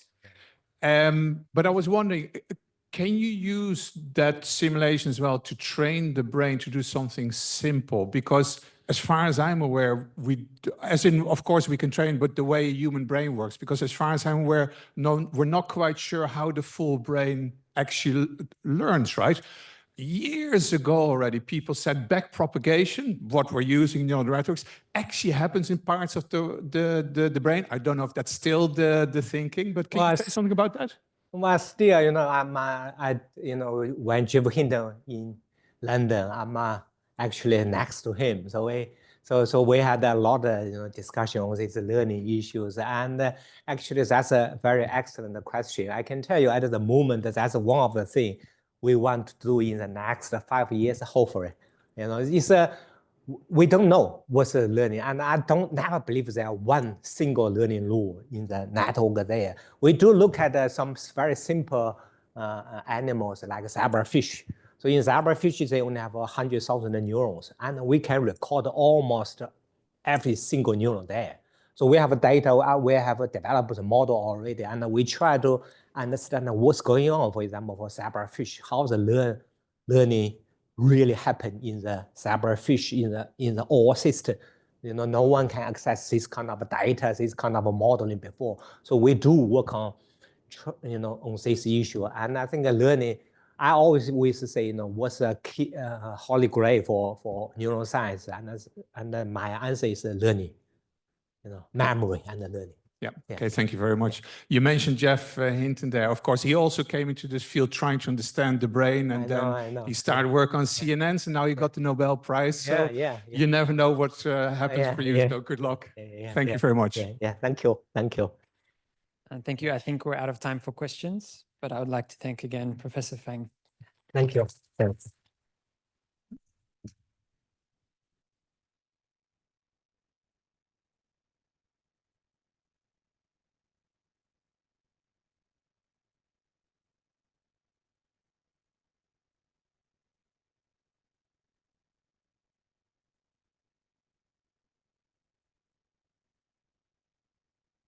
Now, my pleasure to introduce Professor Chris Smith, who is the Professor of Architectural Theory in the Sydney School of Architecture, Design and Planning at the University of Sydney.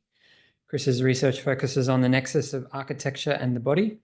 He locates this nexus between architectural theory, philosophy, and biosensors. I'll let Chris introduce himself some more with his talk. Thank you. Thanks, Nathan. I'm very, very happy that I wasn't asked to introduce myself because I never know what to say. Like a therapist once said, I should stop introducing myself by saying I'm broken, in a way. But it was the overarching sense I had. I'm not going to deal with data at all, and I come from a humanities sort of background, so which is also causing me a little bit of anxiety. So I'm also going to use quotes and quotations and things like that in this talk. But sort of please bear with me. This talk is I originally called it something like zero tolerance, and it was largely based on the idea that that I have a growing lack of tolerance for what's been going on in psychiatric architecture, psychiatric facilities, psychiatric spaces, the design of them, the implementation of them, and what's generally happening about those spaces in Australia. Indeed, in the Anglophone world, I have a lot of anxiety about exactly what's going on there, and a sort of more recently have developed a sort of zero tolerance for it. And then I thought, oh, that talk's a little bit negative. So I want to talk about the upside and the good that's been going on in this zone, in this space, and the sort of things we should likely think about more that can be done in this sort of area. So I'm using, I think, what was the subheading, which is Architecture of Institutional Psychotherapy. In an interview of 2007, the famous psychiatrist and psychoanalyst, I should also say I'm nervous because I'm using the word psychoanalyst with this audience as well, but bear with me. The psychiatrist and psychoanalyst Jean Ury, who was then in his 80s, stated, quote, "The hospital is ill," end quote. He uses the word hospital to refer to the policies and procedures that constitute the hospital, the organizational structures of the hospital itself, and the hospital as a functioning unit. But the hospital of which Ury spoke was also clearly an architectural and urban object, a building or series of buildings that might constitute a campus. And it is here that the architectural theorist that I am finds myself at once fuming and swooning. Ury was not treating architecture as a backdrop to the medical procedures of the asylum, as if it was a stage for the lives of the mentally ill, but rather architecture is part and parcel of both symptomatology and therapy, at once culpable and capable, leading Ury to conclude, quote, "We need to treat the hospital in order to treat the patients," end quote. This argument is no less pertinent to today's situation. Decades later, the architecture of psychiatric institutions remains a wholly discernible symptom of a society that fails to care appropriately for those with acute psychiatric conditions. But the hospital might also be an underexplored site for therapeutic capacities. I have, for some decades now, worked on the relation between bodies and buildings and the sort of intimacies between architecture and the self and senses of self, and the ways that one tends to compose of the other. This particular project that I'm speaking about today concerns itself with the architecture of what's called institutional psychotherapy, largely sites dealing with acute care, more on the psychotic than neurotic ends of the scale.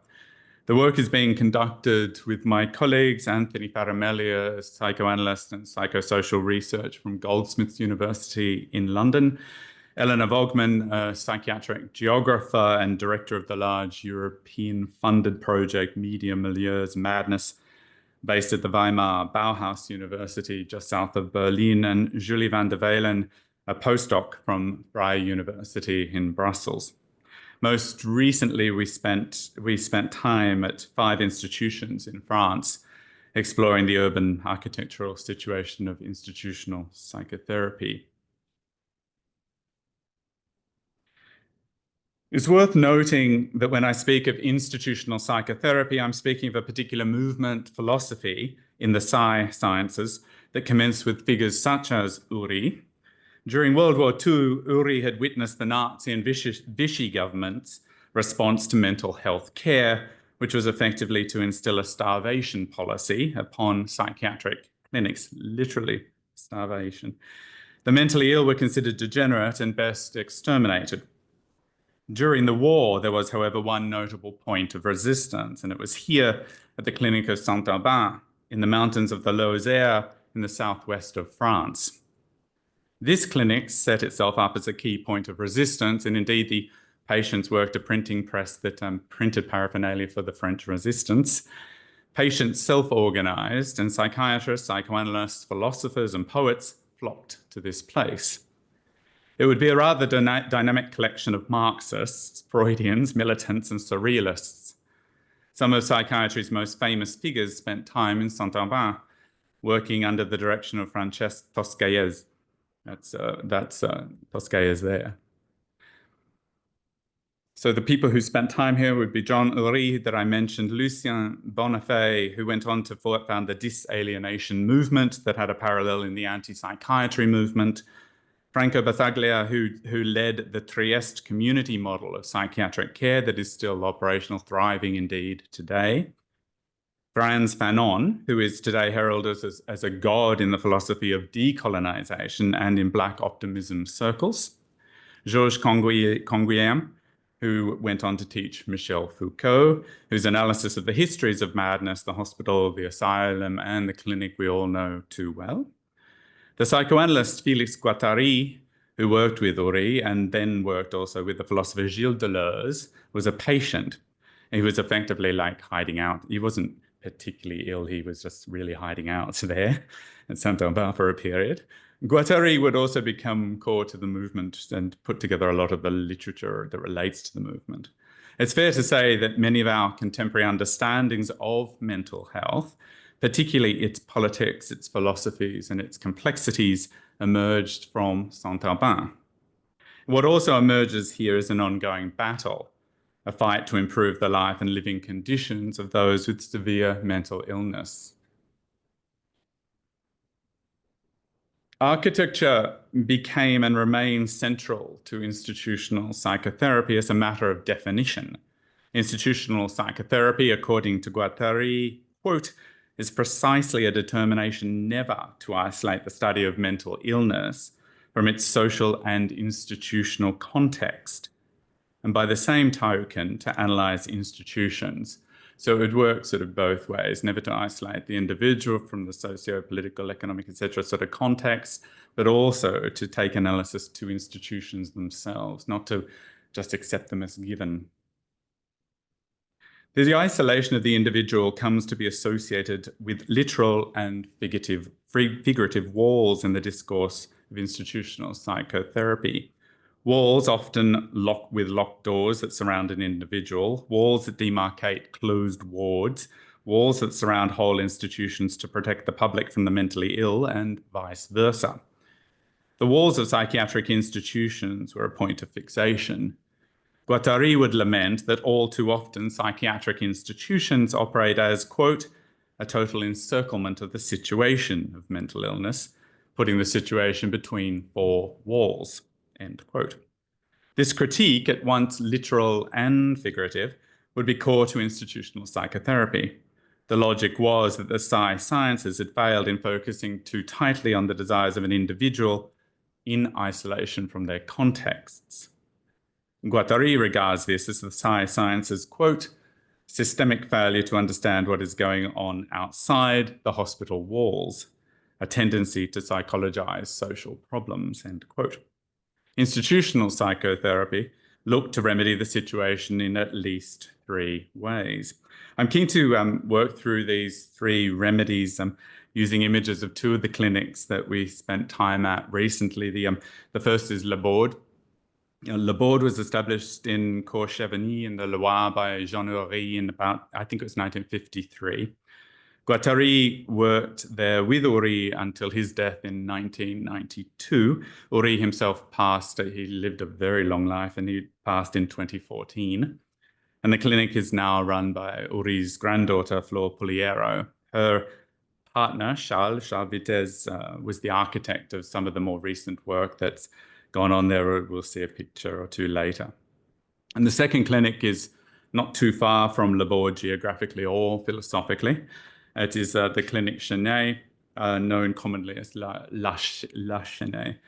This clinic was established in 1956 by Claude Jean Girard, and today cares for young people negotiating various forms of psychosis. The remedies I want to look at is remedies that are playing themselves out in the literature of institutional psychotherapy, but that are also directly implicate architecture. Remedy number one is letting the world in. For Guattari and his colleagues, society enacts a, quote, mode of alienation corresponding to the various structures of the community, familial, academic, professional, hospital, etc. And the individual who finds themselves in a psychiatric institution has not only been alienated by the structures of a community, but is also alienated from them. The asylum would seem to confirm alienation, drawing the heaviest of boundaries around the individual, negating the biological, social, historical, familial, imaginary, political, economic, etc. realities of their life. Isolation tended to generate a navel-gazing subject that has little choice but to turn inward in order to negotiate their particular drama. The asylum would, in the sweep of a high wall, generate an inside to the subject, to the society, and to the city, largely in order to protect the free outside. Quote, the aim was, and still is, Guattari lamented, to contain madness, to define it in such a way that it poses no threat, the clear conscience of the man on or in the street. Institutional psychotherapy removed both literal and figurative walls in order to let the world in. This is Laborde, this is the main chateau where they occupied in the mid-50s. It was a bit of a ruin when they first moved in, and after the Second World War, they were able to get it very cheaply. And the site's several hectares and contains multiple sort of buildings around. There are no walls here. Patients come and go as they wish. There are no doors that might lock someone into a room. And the aim is that all the complexity of the social, historical, familial, political, economic realities are negotiated here. Patients are involved in the cooking, the sale of cigarettes, the printing of their newsletters. They run clubs, decide how to spend their budgets. They are involved in all the decision-making processes of the place. And this is like letting the world in. Remedy. Oh, this is what you can see there is some of the accommodation on site, recently designed. And what's also notable about this place is it's probably 10 minutes away from the center of the village, Kosheveni. But when you're in the village, and no matter what you're doing in the village, whether it's just having a coffee or having breakfast, you notice that there's quite a full integration of patients with the village itself. There's very little measure of actually where one ends and the other begins here. And it all seems to operate incredibly well. The second remedy, I think, relates to this idea of sort of dismantling the interior. This couple of images are from La Chênaie, which is not too far away. Whilst opening the gates of the asylum would be a relatively simple act, its interior would have to be prepared. Institutional psychotherapy could only welcome its exterior by dismantling the mythologies that had constituted psychiatry's interiority. The task, which commenced with Toscaïez in Saint-Aubin, started with the dismantling of Oedipal infrastructures, the structuring of the interpersonal relations cemented in the psychiatric institution. The doctor-nurse-patient arrangement would come to be seen just as another version of the daddy-mummy-me Oedipal triangle. Penicillin and Guattari would also be concerned that the arrangement operated, quote, as a regime of signs, the regime of the signifier, whereby doctors offered to speak for, to be the spokesperson of the subject that the institution could be, end quote. Institutional psychotherapy unpicked this internal arrangement, and it did so by dismantling the vertical pyramidal hierarchies of the asylum. Doctors would no longer speak for others in articulating the desires of the institution. Likewise, desires were not to be articulated by a patient and interpreted by a doctor, but would rather circulate, form and deform in group therapy sessions that would equally inculcate all participants, doctors and nurses and clinic administrators included. So everyone is involved in group therapy in this movement. This here is the patient club at La Chênaie. Here it was completely impossible to differentiate a sort of construction team from a group therapy session. I was told I wasn't allowed to take, of course, photos of patients, but I thought this was just a team working on the building. And someone said, oh, actually, like one of these people is a psychiatrist, one is a nurse, and the third is a patient. But you couldn't tell at all who was who, which I think is the point. The building, this particular building, is a production of the patients working with a small group of students from a Paris architecture school. They're completely joyous. I'm told, well, what I'm told is that this building sort of came together from everything that they could potentially sort of find and sort of access. And you'll notice the citron windows that are sort of used in the building itself. It's completely impossible in something like the Australian context, because we have all these well, risk management type of ideas that do little more than actually just reinforce the same. In place of hierarchies played out in vertical organizations of traditional medical institutions and questions of who gets what office, etc., and the horizontal organizations of wards where you are defined by your particular malady, would come what Uri refers to as the transferential constellation, a cartography of mobile relations where what matters most might be atmosphere and the ambience of a place. And in a quote that sort of sets up effectively the logics of the architectural and spatial contextual material relation with individuals, but also that poses so much of what's going on here against a certain image of psychology. Uri would say, quote, atmosphere, ambience is important in opposition to the grave ideologies of the pseudo-neurosciences, which deny it, end quote. And this is perhaps a little harsh, but I think what he means to say is the outside world permeates, and to imagine an inside in isolation from it would be a grave, grave mistake to make. The third remedy, this is also part of La Chênaie. They did things architecturally here that are just completely brilliant and bizarre. There's some trains that just float up in the air. The third remedy that I have been thinking about is this sort of idea of spaces, allowing space for subversion. For Guattari, quotes, an analytical group, a unit of desiring subversion, has no private life, and it is turned both inside and out towards its contingency, its finitude, and towards the objectives for which it is fighting, end quote.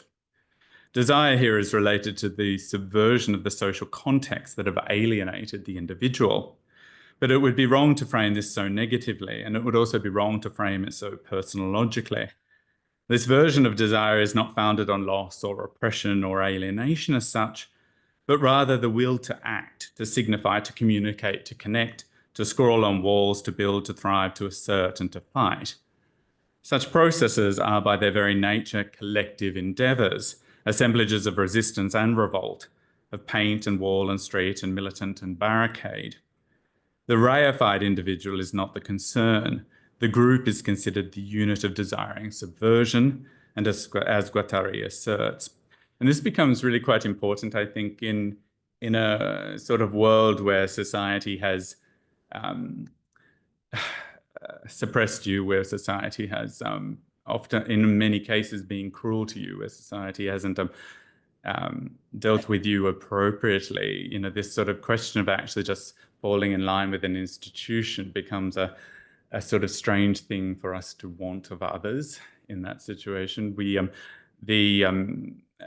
people who are today practicing, of which there's a large and indeed growing sort of number, institutional psychotherapy, tend to say that the only reason we need the institutions is because society isn't appropriate yet. And it's the need to change society that is going to matter here.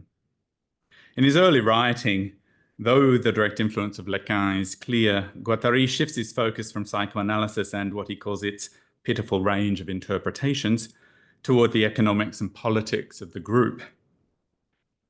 The unconscious is considered the product of the whole social field, and this necessitates a consideration of the broader political economy in any analysis. Guattari would go so far as to, quote, consider group subjectivity to be the absolute precondition of the emergence of any individual subjectivity, end quote. These clinics are full of spaces under the control of patients, and for which there is little imposition of hospital-like rules. Art spaces, clubs, music rooms, floating trains in which patients might spend time alone or with others, and indeed just large sites which are not programmed, where people can do what they wish to do. In the clinics of institutional psychotherapy, our subjectivity is not quite considered our own, but the project of institutions that precede us and exceed us. Not only would the doctor and nurse be brought into the group therapy arrangement, but so too would all of the structures that have otherwise contained and configured us, including our architectures and surroundings more broadly. The architecture of institutional psychoanalysis is directly implicated. It is not only symptomatic, but it also may be therapeutic. We can do much better than we currently do here in Australia. There is, it turns out, little stopping us from producing places which might better address the lives of patients. Uri refers to this task as the, quote, living art of sympathy, not an alienation, but an accompaniment, end quote. And I think when we look at places like Le Bord and La Chênaie, it is clear that architecture does accompany mental health, and it's especially clear that not all hospitals are ill. Thank you.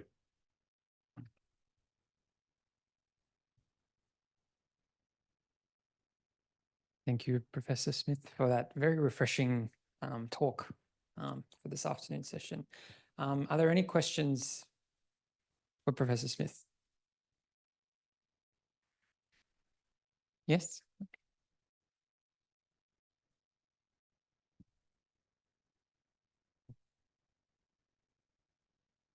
Someone else can have a go if they want to. But thank you. It was a really interesting and very different kind of talk, and showing us amazing things that can be done. Like, it is fun and it's exciting.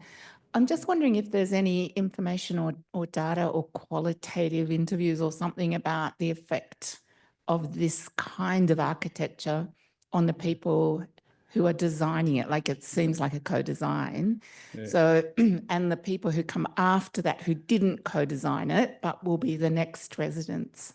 Yeah, I think there's very little data, and indeed there's probably actually very little impetus to obtain it. The one of the key differentiations, I guess, which is a theoretical, philosophical sort of differentiation, is that what they would always say is they're dealing largely with qualities and intensities, which by definition don't quantify in a way. So whilst we were always on the lookout, and we came across very little that actually tries to quantify this. And also I don't mind. I personally didn't mind. I mean, my own experience of psychiatric institutions in this country, and spending a little bit of time in these places is, yeah, I didn't need quite data to know where I'd rather be and and how I'd rather, or where I want a loved one or something like that, you know. And so It's true, but we probably also need to know that it's not harmful for some people. Yeah, that is quite possible. Yeah. But I think also that risk culture, that question of risk, that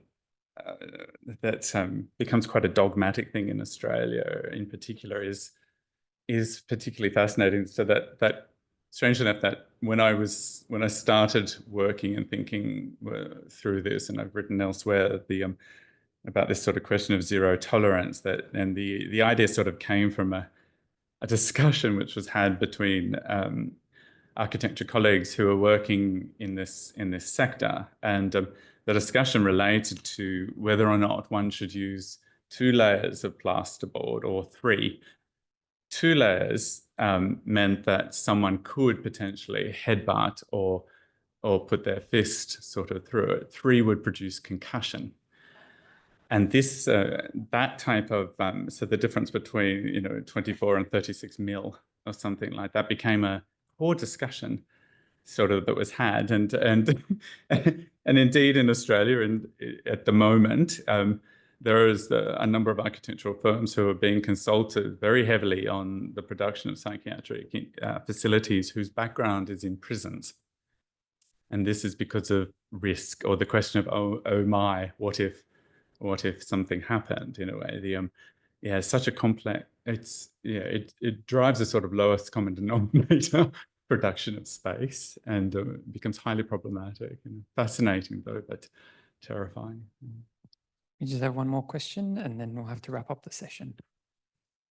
Thank you, Chris.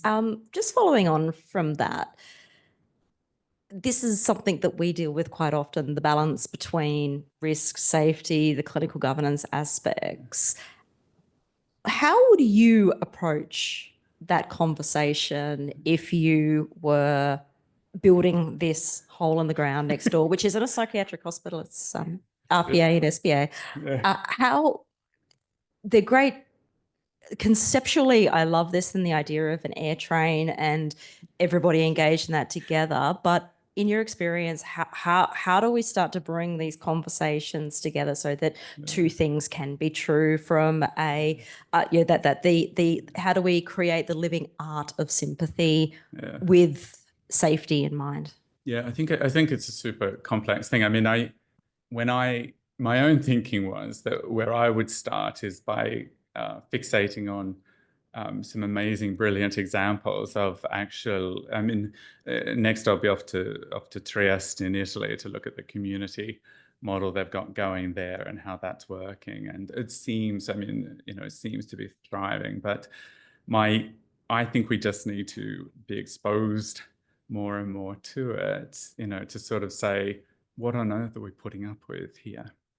And I think my own perspective would be that this sort of equation to a type of quantifiable risk, is now dominating so many decisions. I mean, we don't have discussions or enough discussions about the ambience or the atmosphere or something, or we heard from Thomas Astell-Burt earlier, and this sort of idea of green and the greenness of something, or the tree cover or something, and there's just not enough value given to just basic things that might be relate to more like ideas of aesthetics than they do to mathematics in a way. And yet these are the things that give us love and hope and joy, and creativity has always been like a core part of therapy for a very, very long time in a way. And yet we tend to then want to put it into an art room or something, rather than deal with it more broadly. Thanks, Chris. We'll have to wrap up the session now, but I'd like to thank both speakers, Chris and Jianfeng.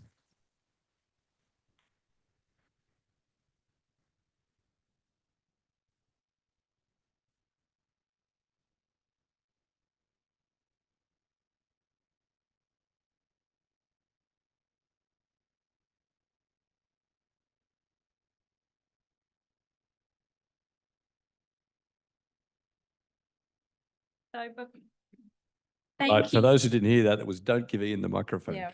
I was about to say, take That it was away, me Kathy. saying, don't give Ian a microphone. Before I see in the microphone, and I'm glad Tegan and Kathy have come up to join me. I want to thank everyone for being here. I want to thank all of our speakers, and it was a bit of a daunting job for the symposium committee to put together a symposium that is going to be of interest to a group with such a diverse range of expertise, and such not only deep expertise and technical expertise, but such a range and different disciplines. So we took the approach of trying to think outside the box. And I think that last presentation, funnily enough, circling back to our opening address, which started with Her Excellency, the Governor-General, talking about the art that she has installed to tell the story, and that was the first thing that she did in her role. So I hope you've all had a chance to listen, to put your pen down and not take notes, but just to allow what you've heard to spark some curiosity, to spark some questions, hopefully spark some joy, and remind you of why you're doing what you're doing. But it's been a really remarkable day. So I'm now going to hand over to Kathy, to Tegan and Ian to finish off with the celebration of some of achievements of the group. Awesome. Thank you, Sally. I've just had such a ball today. And what better way to finish than to give awards to the most amazing people in the most amazing institute, right? Centre. Got to get the language right. Yeah. So I'm absolutely thrilled to be announcing the recipients of these awards for 2024. So the first one is the Brain and Mind Centre Emerging Researcher Award. And this award funds travel for early and mid-career researchers so that they can engage and collaborate with the broader brain and mind science community nationally and internationally, which is really important for facilitating their development as emerging researchers. So it's really facilitating their career. So it provides individual awards of $2,500 to each of the successful applicants. So the first one is James Kang. If they're not here, they don't get it, just saying.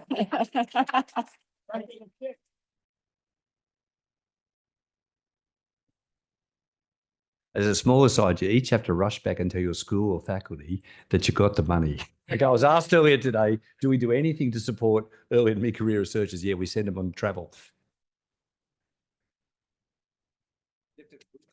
Photo. Okay. Oh, beautiful, beautiful. Stay. Jasmine Gulper.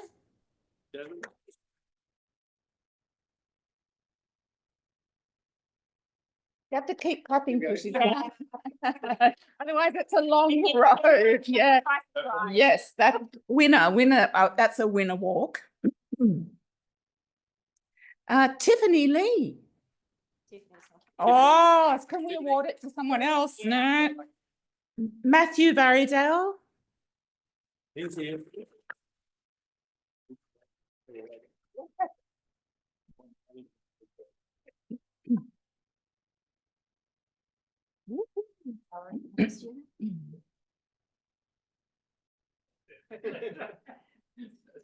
And excuse me, and Grace Way.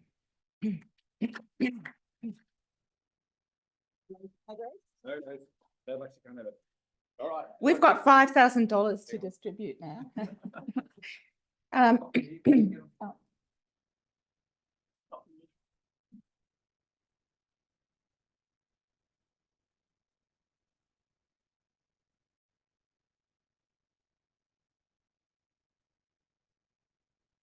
Beautiful. Okay. Well done. So so then we've got the BMC Research Excellence and Impact Awards. So these awards acknowledge and reward research excellence, impact, and collaboration of individuals at all career levels at Brain and Mind Centre. So each individual award is valued at $200 for successful applicants and an entry onto your CV. So the first one is Paul Crosland.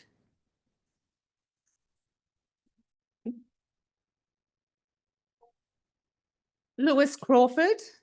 Yay!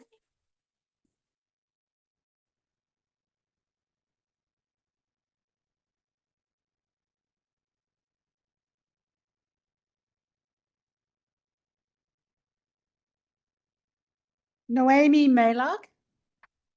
Woo!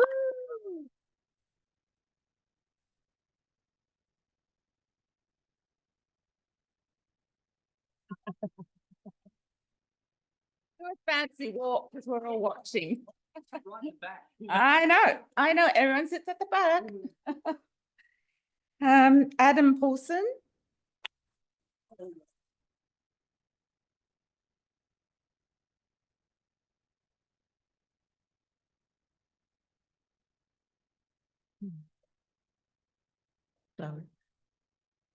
And Joe McCallion.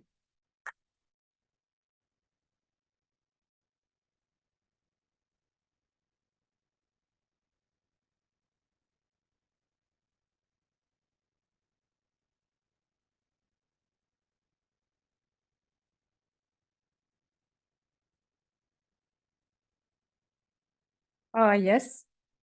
Do we have an audience one yet?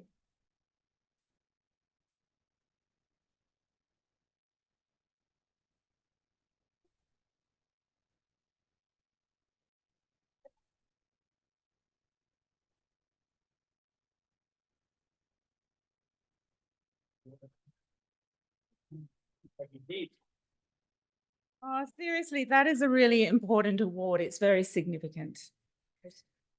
And then we have the Symposium Poster Awards for the winner of the research. Check the voting. Yeah.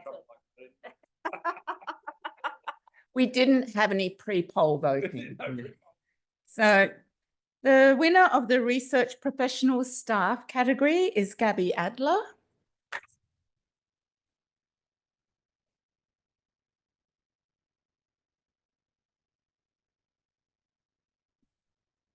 I think so. And the early or mid-career researcher category is Tonima Ali. Both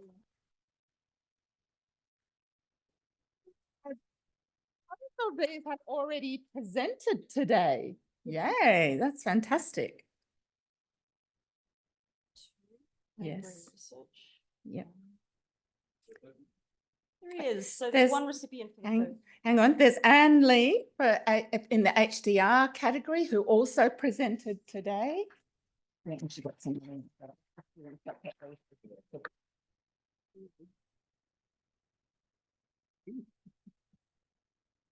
And there's one more, which is the audience choice. So all of you who voted, the answer is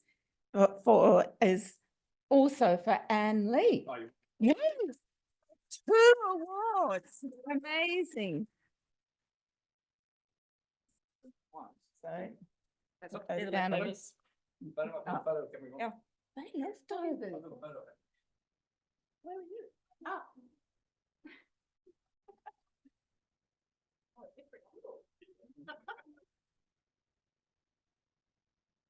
Excellent. Fantastic. So congratulations to all our presenters and to certainly the winners of these prestigious awards. And now it gives me great pleasure to call up to the podium the organising committee. Okay, so Professor Sally Gainsbury.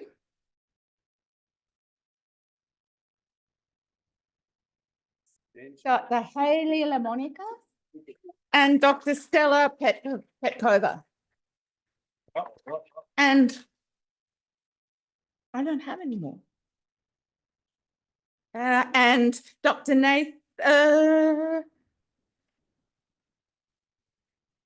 Dr. Nathan Cross. Oh, no, sorry, Nathan, come on down.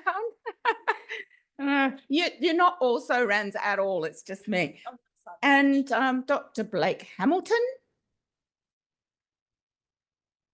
Oh, he went back to work. Oh, he went back to work. And and Associate Professor Natalie Silov. She's not here today. Okay. So I can't thank these people enough. Like, seriously, what about a bit of a shout out for the amazing symposium that these people put on today? It was a huge amount of work and it was even entertaining. So not a moment.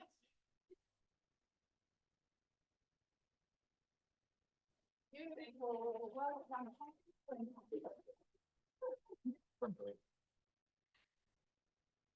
So yes, so now I want to make a few closing remarks. I'm going to speak to you, Kathy. This symposium was organised in terms of content, but we could not have done it without the terrific support team at the ASU.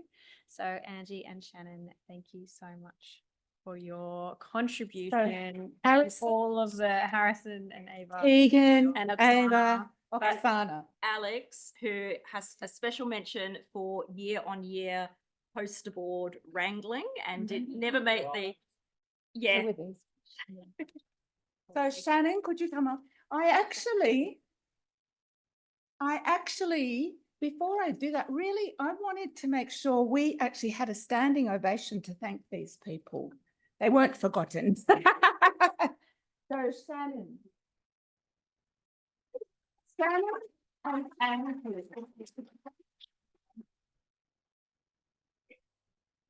And Angie. Thank you.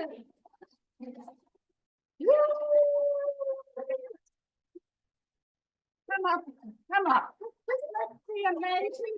Come on up, the whole ASU team, and feel this celebration. It is amazing. They actually. Did you want to get the drinks or something? I just, like they have day jobs. All of these people have a day job. This is on top of it. So it is really impressive. And I wanted to just pull it together a little bit, and Ian can also help me with that. But I wanted to just say that, you know, when I started, I used to say that being at Brain and Mind was kind of like being in Disneyland, because the work is really impressive. The people are wonderful. All of you are wonderful people. Everyone is so generous, bringing people along, the young ones along behind, and reaching out, saying, how else can I make BMC work? How can I make this area work? How can I do better research? All of those kinds of things. And today just showed me that again. And it also was a massive display of the multidisciplinarity, is that the word? All the different, the breadth of research, from the tau research, from the proteinopathies, or the AI work, and the copper changes in the brain, from that end of it, right through the AI and the machine learning and the deep learning, right through the co-design and co-production, to get right to the lived experience, and even through to poetry and philosophy. That is the Brain and Mind Centre. And through that, there are all these themes about leading us to the actions. We've got actions out of today. And one is potentially about planetary health, to build that or start it or whatever, when we're talking about First Nations health and different ways of doing things, when Thomas Astell-Burt was talking. So that's one action item. And the other is to influence the granting bodies, ethics committees, all those things. We need to be out there advocating or being on those committees to change the culture from inside. So I think it's been a really amazing, a very valuable day, because we've got something to do. Sorry, everyone, adding to your to-do list, just like Kamala Harris, but we've got a to-do list to make the world a better place. But congratulations to all of you from me, from Ian. Do you want to add anything? To the team. It's been an absolutely impressive day. Just to pick up, we're so lucky to... Me? That's you. In case you don't recognise yourself. I think there's a neurological syndrome that goes with that, not recognising yourself, just not recognising them. I never recognised the visual representation of myself. I was discussing with the Governor General this morning. We both prefer radio, you know, kind of place you can talk and not be seen.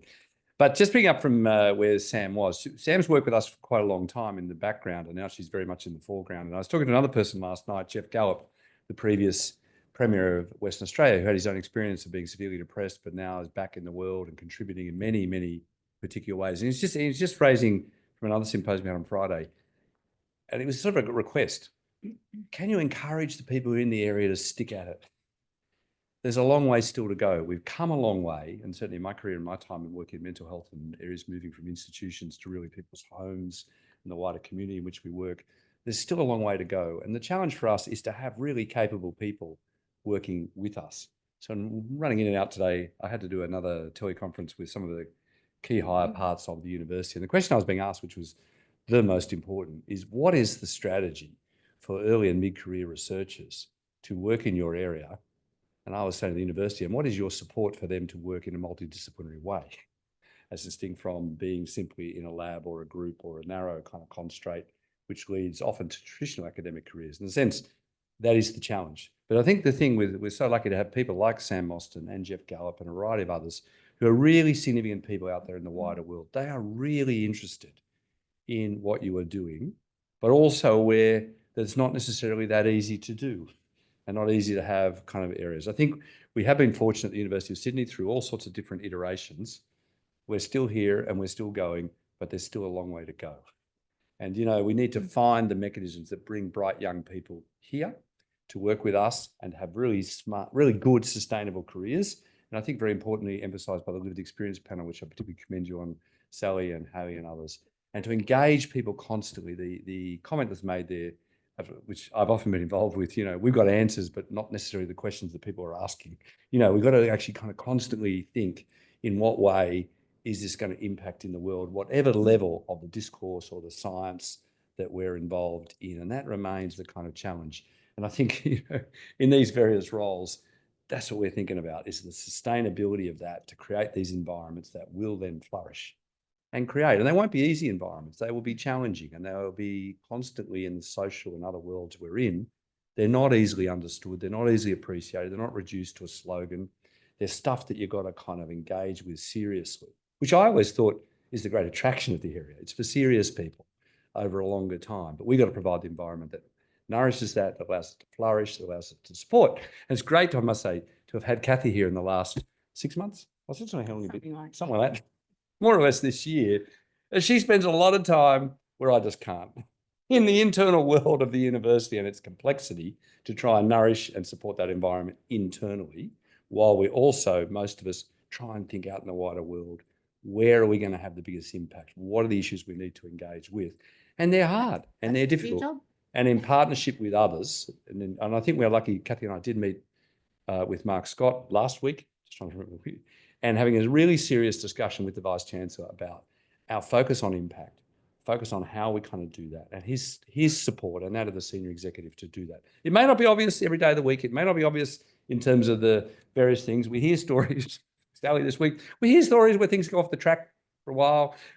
Please let us know, particularly myself, and particularly Kathy, who's very involved in the internal world of the university at the moment, to try and fix as many of those things as we can, so that we do provide the environment in which your work can flourish and the impact is significant in the wider communities in which we live. Thanks. That's my job, That's to her make job. make your life smooth. So you do the research and I just take the shit and put it somewhere else. No, take the credit. Come on.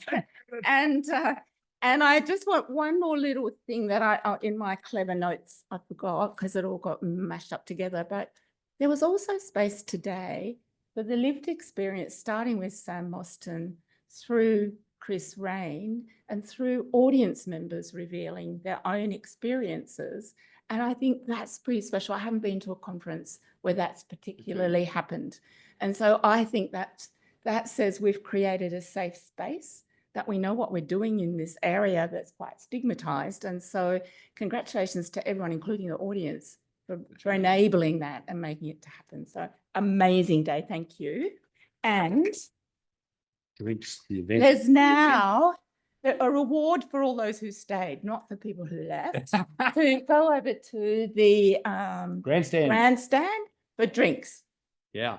You missed the Melbourne Cup, but don't worry, the drinks are on over there. And actually, because of all the Chris Rain and all the Hello Sunday morning thing, not just, it's drinks like water and stuff, and fun, dancing and whatever. Yes, engagement, yes. Thank you, everybody. Thank you.